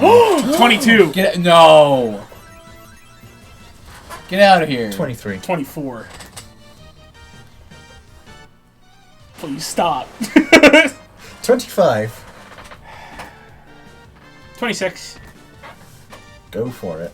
Okay, 26. Someone keep count. Yeah. Mario, Luigi, Peach, Shulk, Zelda, Sheik. You said Sheik. Did I say Sheik? I meant... No, it's Shulk. Oh, It's Shulk. Okay, sorry. Yeah, Sheik. Do they count as separate characters? They're separate characters in Smash 4. Okay. Fine. Link, Toon Link, Captain Falcon, Pikachu. That's 10. Ness, Lucas, Fox, Wolf, Falco. Uh-oh. What am I at? 15. 15. Okay, I only need 6 more. 11 I'm more. like 26. Yeah. Charizard. Yep. Pokemon Trainer. Yep. Mm-hmm. Snake. Yep. Kirby. DDD. Yep. Bowser. Yep. Donkey Kong. Yep. Diddy Kong. Yep. 2 Yep. more. Rob. Yep. Still lots to go. Jigglypuff. Yep. Yep. Marth. Right. It's 26. Hey. And what else? You Mr. Game & Watch, the Wii Fit trainer. Roy. He said Roy. No, I said Marth. The next one I was going to be Roy. Cloud. Yeah, I was gonna say I was gonna go like. Did you get Ike? No, I didn't get Ike. I was about to go through Fire Emblem, so it was like, Ike. What's it? Is it like Lucina? Lucina. Yeah, Lucina, Robin. Then I was gonna go DLC, so I was gonna go Ryu, Cloud. I think those are the only 2 that I can think of. I think there's a few more. Yeah, I should have taken that. I could have done that. Mewtwo. Yeah, Mewtwo. Lucario. Let's see. Wario, doesn't he appear one? Wario, yeah. Yeah, he does. Yeah. Did I say Waluigi? No. Because I thought I did. He's not in there. Yeah. No. Which is just a shame. Yeah, it is. He's only in sports games and party games. Did you say Captain Falcon? I did. You did. I could have gone Ganondorf too, and I didn't. Yeah, you didn't say Wolf. I did say Wolf. He did. Did he? I didn't. Yeah, I didn't say Pit or Palutena. Palutena, yeah. Sonya says, which says Icarus, but it's Pit. Yeah. There's still more yet. Is it Animal Crossing? Yeah, the villager from Animal Crossing. Yeah, villager. Then there's also Pac-Man. Yeah, Spaceman dude. Olimar. Captain Olimar. Olimar. And the Punch-Out guy. Little Mac. Little Mac. Yeah. How could I forget Little Mac? Man, Sonic. Doesn't Sonic? Sonic, yeah. What a good roster of characters in Smash Brothers, really. I mean, Samus. Samus. Can you name 5 PlayStation All-Stars characters? Nope. 5. 6. 7. 8? Go for it. Sweet Tooth. Yeah. Jak and Daxter. Yeah. They were DLC. Yeah, okay. Sly. Nathan Drake. Yeah. Killzone, dude? I think he's just called Killzone. Right. That guy from... Parappa the Rappa? Yeah. Raiden? Yeah. How many do I need to do? 8. I'm sure it's fine. This looks really bad. Oh. Oh, I looked at that question that Sony just placed. I really like it, but I just threw me off. I need one more, right? Yeah, you're right. You need one more. 8. Did I say Nathan Drake? Yes. Did I say Sweet Tooth? Yes. Did I say Sly? Yes. Yes. Ratchet and Clank. Yeah, okay. Okay, there we go. Can you name 5 Soul Calibur characters? I can name 5. I can name 3. Like 2. Yes. Raphael. Nightmare. Yeah. Cervantes. Ivy. Cervantes, yeah. I said Raphael? Yeah? Yeah. In Astaroth. Okay. Darth Vader, Yoda, Link. Oh yeah. Ezio! Yeah, Ezio. Yeah, the only three I could think of were Ivy, Cervantes, and Warp to the Final. Can you name 5 Mortal Kombat characters? Oh. Yes, 5. I don't know their names well enough. I can name 6. You're gonna name the whole roster. I can't name the whole 7. roster. 8. I give up. Do you give up? I know like 2. Scorpion, Sub-Zero, Reptile, Ermac. You're just naming all the ninja people. Sonya, Johnny, Fine. Raiden. I need to. How many more? Takeda, Cassie Cage, You Kotal nerd. Khan. Do I need to keep going? No, you're fine.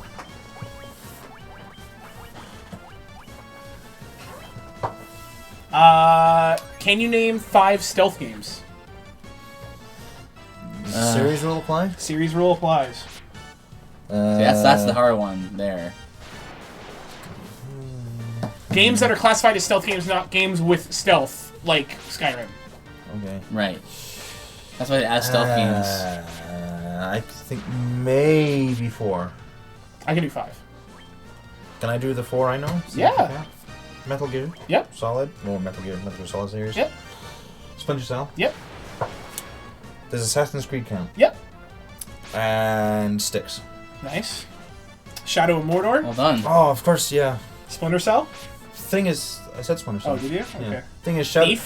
Thief? Yeah. Shadow of Mordor, Wow.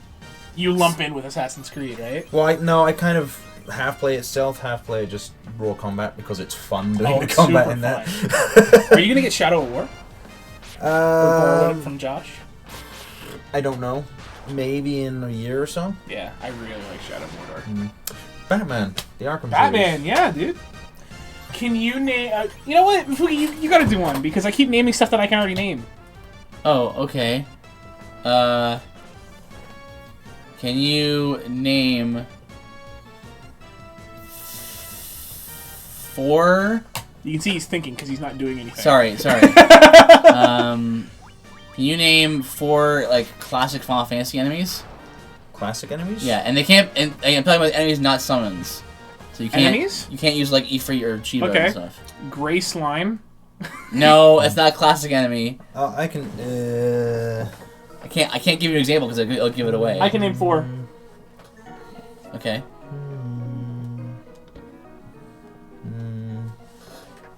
I like the music here. Yeah, it's weird. Yeah, no. 4? Go for it. Oh, jeez, I thought you were just gonna. Oh, well, I can name 5. Well, yeah. I mean, you win. Yeah, but that's why I want you to name some. Cactuar? Yep. Okay. Well, I'm tapped out. Do you want me to do the ones I know? Yeah. Hold on. Let me see if I can go. I can go through here. So I got Cactuar. Yeah. It's technically Cactuar. Cactuar. Whatever. Yeah. Oh, I know there's more. Obviously. Right, obviously. Really iconic enemies that come back routinely every year. Mimic. You gotta give me that one. As a mercy rule, yeah, I'll give you that. I'll give you a Mimic. Oh. I have 2 more just off the top of my head right now. Very good. Oh no. I know more. I can see them. I just can't name them. Text ring. Oh! I can see him, but I can't name him.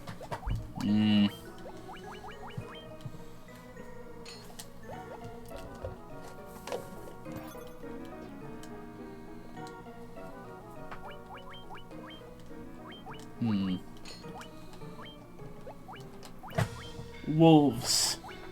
Wolves? I don't think they appear much beyond in the late ones. Yeah, they're not just called wolves, though. And no, the answer is no. Wargs do not. What the fudge is the Displacer Beast called? Very good. That would be the right answer. Is it a curl? Yes, it's a curl. Okay. So that's 2. No, you gave me Mimic! 3. Yay! I just have to name one more. I have 2 more that I know. 1 more I can see but can't remember the name of. What is that? So it was in 13. Something King. Oh, what is it? Behemoth! Yes! Yep. What do you got? Tonberry? Tonberry. Flans. And Flans, yes, that's right. What are the bomb things called? They're just called bombs. They're just bombs? Yeah, there you go. So it says name 3 romance male authors. Nicholas Sparks. Was the guy that writes all the stuff with Fabio in it. Fabio. Romance? I don't... Do we count 50 Shades? No, that's not romance. That's grossness. I don't... That's what I wouldn't count it. Is it a lady? Yeah. Can't remember her name. Yeah, well, I pass. Yeah, I pass. I don't do romance. So, yeah, I win. Would you count Solomon? Well, I would count Solomon, actually. But...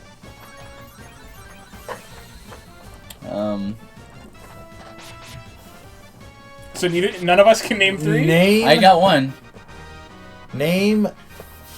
Somebody says no, absolutely not 50 Shades. Exactly. Name 5 Lego games. Series rule? So, yeah. Star Wars, Indiana Jones, Rock Band. Is there a Rock Band one? Yeah, there is. Yeah, there was, actually. I didn't know that. Maybe any major franchise in the last, 10 years. Probably right. Mm-hmm. Yeah. I did it. There's Marvel... DC Heroes, Marvel Heroes, was it City Streets? Well, Undercover. Lego Undercover. The music here is so Final Fantasy 11. It's crazy. Lord of the Rings? Lego Lord of the Rings? Oh. Lego Hobbit, would that count as the same series? Yeah, same series. Same series, alright. You know what I'll do? Check this out. Can you name... series rule, only 1 per game.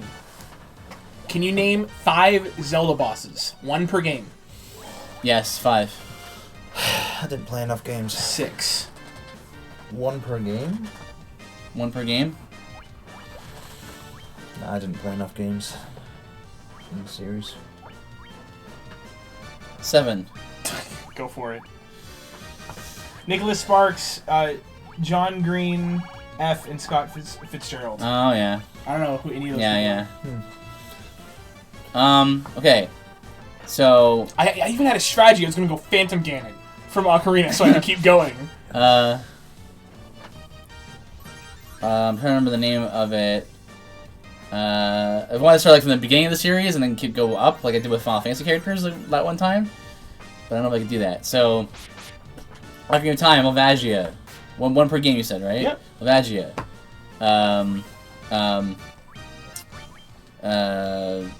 Wind Waker is oh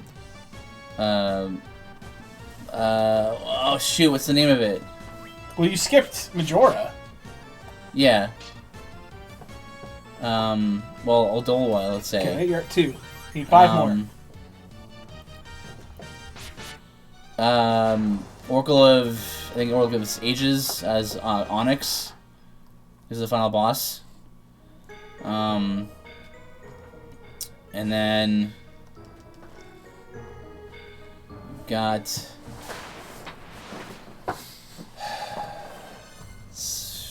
okay. Twilight Princess has Zant. He counts as you fight him. Yep. Link to the Past has Aghanim.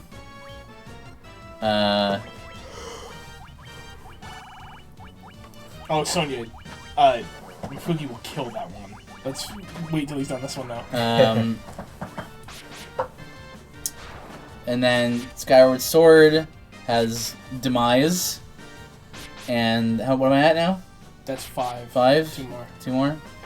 And then skipping some real easy ones. Not coming to me. The Breath of the Wild has ending of the Blights, like Thunder Blight, Ganon, and stuff.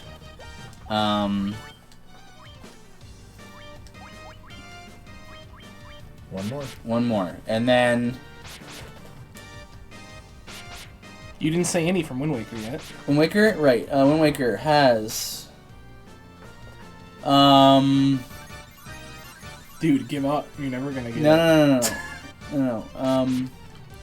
Well, Puppet Ganon, I guess you can count that. I was surprised you didn't go with Goma from Zelda 1, and then you could have gone Thunderbird or Darklink from Zelda 2. I didn't remember the names. Yeah. Okay.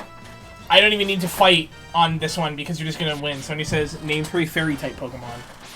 Oh, Aromatisse, yeah, Sylveon, Carbink. I'm done, but there's more. Jigglypuff is half fairy. Here you go, you win. That's 4. I had to do 3. See. You did 4. Xerneas. Freaking, yeah. There's some other ones, I'm sure. Can you name 5 bosses from the Metal Gear Solid series? Yeah, I can do 5. Does it have to be the series rule, or just... No, you can do as many from one game as you want. I can do 6.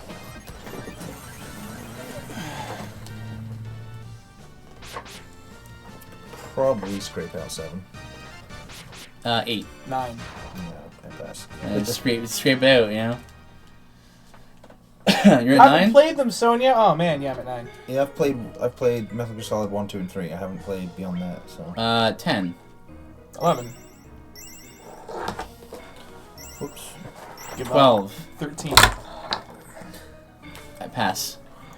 Raging Raven, Decoy Octopus, Liquid Snake, Revolver Ocelot, Yeah. Fortune. Oh yeah, I forgot about her. Vamp. Yeah. Do we count Metal Gear Rex? Yeah, I count it. A boss. Do we count Metal Gear Ray? Also count it. Do we count Olga? She has a boss bar.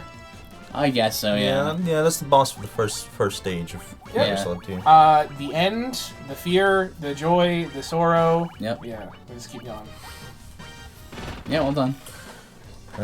Tank. Oh, jeez! Oh, I thought you were gonna say name 5 tanks. I was like, no. Yeah, the tank. That's Raging Raven. Yeah. The Hind D. Boomerang Kid. You forgot about Boomerang That's Kid. Metal Gear series. Shotgun Kid. Shotgun Kid. Yeah. I said Metal Gear Solid. Flame Trooper. Did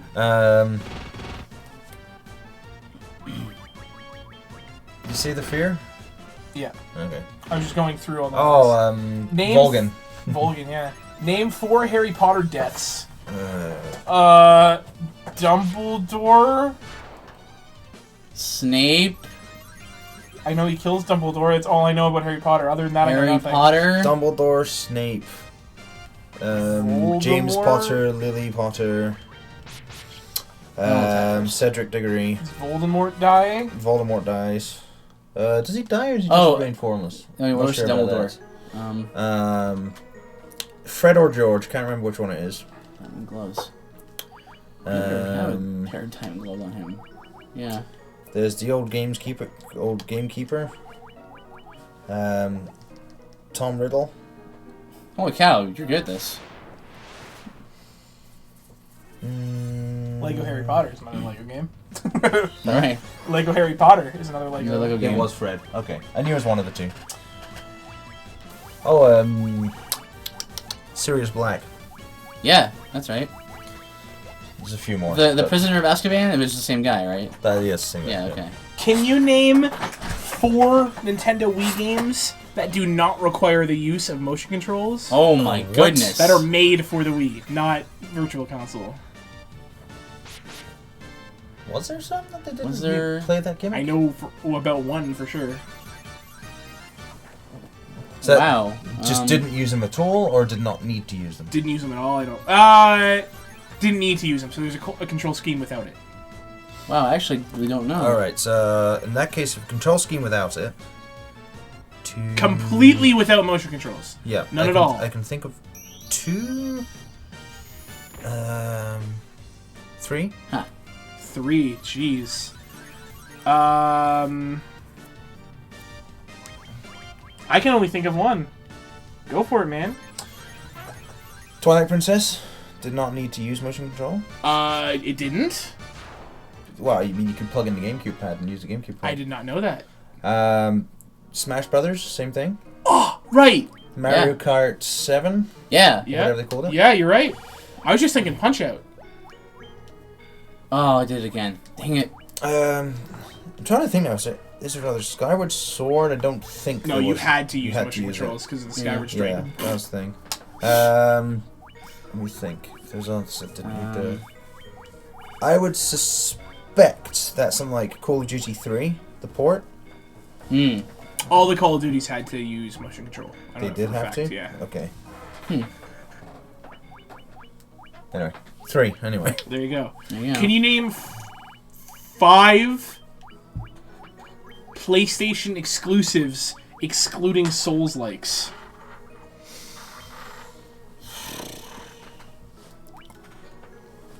Possibly. 5.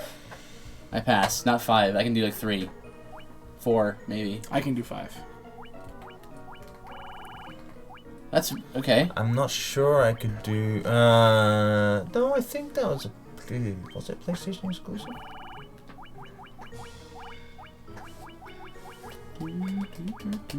Was that at the time of release or have remained so? Have remained. Okay. Wow, even more so then. Yeah, it's even harder. So Metal Gear is not on there. No.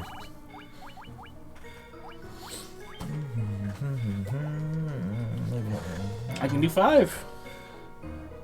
I can probably do 5, but don't think I could do better. All right. So. Ratchet and Clank, Sly Cooper, Jack and Daxter. I wasn't thinking any of those. Uncharted, God of War. God of War. Yeah, that's right. So the other one I was thinking. The other ones I was thinking were Final Fantasy 8, Final Fantasy 9. To my knowledge, have not been ported. Oh. Do you know? I was counting series. 8 and 9. Oh, series? But yeah, but that Final Fantasy. Trouble you could have said 11. Because it's an MMO, so I would have put it on. No, it's on PC. Metal Gear Solid 4. Again, I was counting series because Metal Gear 3. And again, 8 and 9 and stuff. Every Final Fantasy game is available on Steam now. Oh, it is now. Okay, yeah, so those don't. Name Soul Reaver. Name 4 sushi rolls. 4. Nope, can't do any. 5? 6. Yeah, you're good. Go for it. California, Unagi, Uh-oh. Uh-oh. Maguro. Sure, you can just be saying words. I know, I mean, yeah. Shrimp roll. Okay. So well, that's a lame name for it. Ebby roll. There you go, that's better. Helps. Right, petrified. Dude. It's that roll that I always talk about. My favorite one. Petrified roll? No, what's my favorite roll? Get it in the sobes. I know, High shrimp Dynamite roll? Yeah! There you go, that's 5. Okay. Shields. Can you name No, if we're gonna continue this. Yeah. If it's one that's like you come up with or I come up with, maybe then we make it we cannot answer. Okay. Can you name 3 Nintendo exclusives not developed by Nintendo? Whoa. 3? Yeah. A series. Yes. Series that remained. 3. Yeah, I can do 3. Not developed by Nintendo. Not developed by Nintendo. That have remained. 1 exclusive. Tempura, California, vegetable tuna, San Antonio, geisha. Mm-hmm. Firecracker. Yeah. Firecracker sounds good. It sounds spicy. I think I'm gonna have to. Not made by Nintendo. Probably can only think of 1 off the top of my head. 2. Can you name 3? Yeah, I got 3. Whoa. Yeah, I can't go here. Go for it. So, what's the question again? 3 exclusive Nintendo games not made developed by Nintendo. Okay. Level 5 is Layton series. Professor Layton series. Okay. Chibi Robo, which I don't think is made by Nintendo. It's like a proprietary company. Okay. And Red Steel. Nice. I'm surprised you didn't go with Xenoblade. They're their own company by Nintendo. Okay. Yeah. Yo, dude, you need to finish. They're their RPG division. The ones I was thinking of. You need to finish this temple. Might have 3. I'm really trying. Because we can't. The reason we haven't ended, we're like half an hour over, is we can't save in temples. Should I just warp out? Do you think you're near the end? No. No? I don't know, but I would say no if I had to guess. How many floors have we done? 1. 1? Yeah, warp out. Is the Metroid series Nintendo? Yeah. Yes. Damn. What was the other ones I thought of? Star Fox? It's Nintendo. Also Nintendo. First party. Was gonna say Monster Hunter, but it's not anymore. Nope. And it's Nintendo, I believe. No, it's Capcom. No, Capcom. Can you name 4 Xbox exclusive titles that have remained exclusive? No. That have remained exclusive. Black Robe. White Robe. That like series. So if like, even if it's a sequel later on, and it goes over, it doesn't work. 1. And it can be on the PC now because every Xbox game now is on PC. Right. Okay.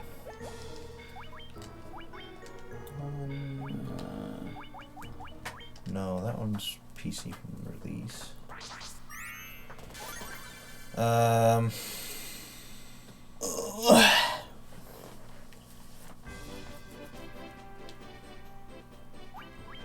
I can think of a few titles that I think were only on Xbox ever, but they weren't a series. Is that okay? Sure. Okay. Go for it. 2. No, they have 3.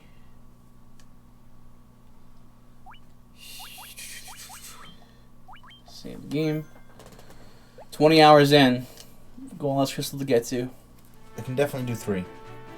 How many can you do with Fuki? Not 3. Oh wait, well. Yeah, no, pass.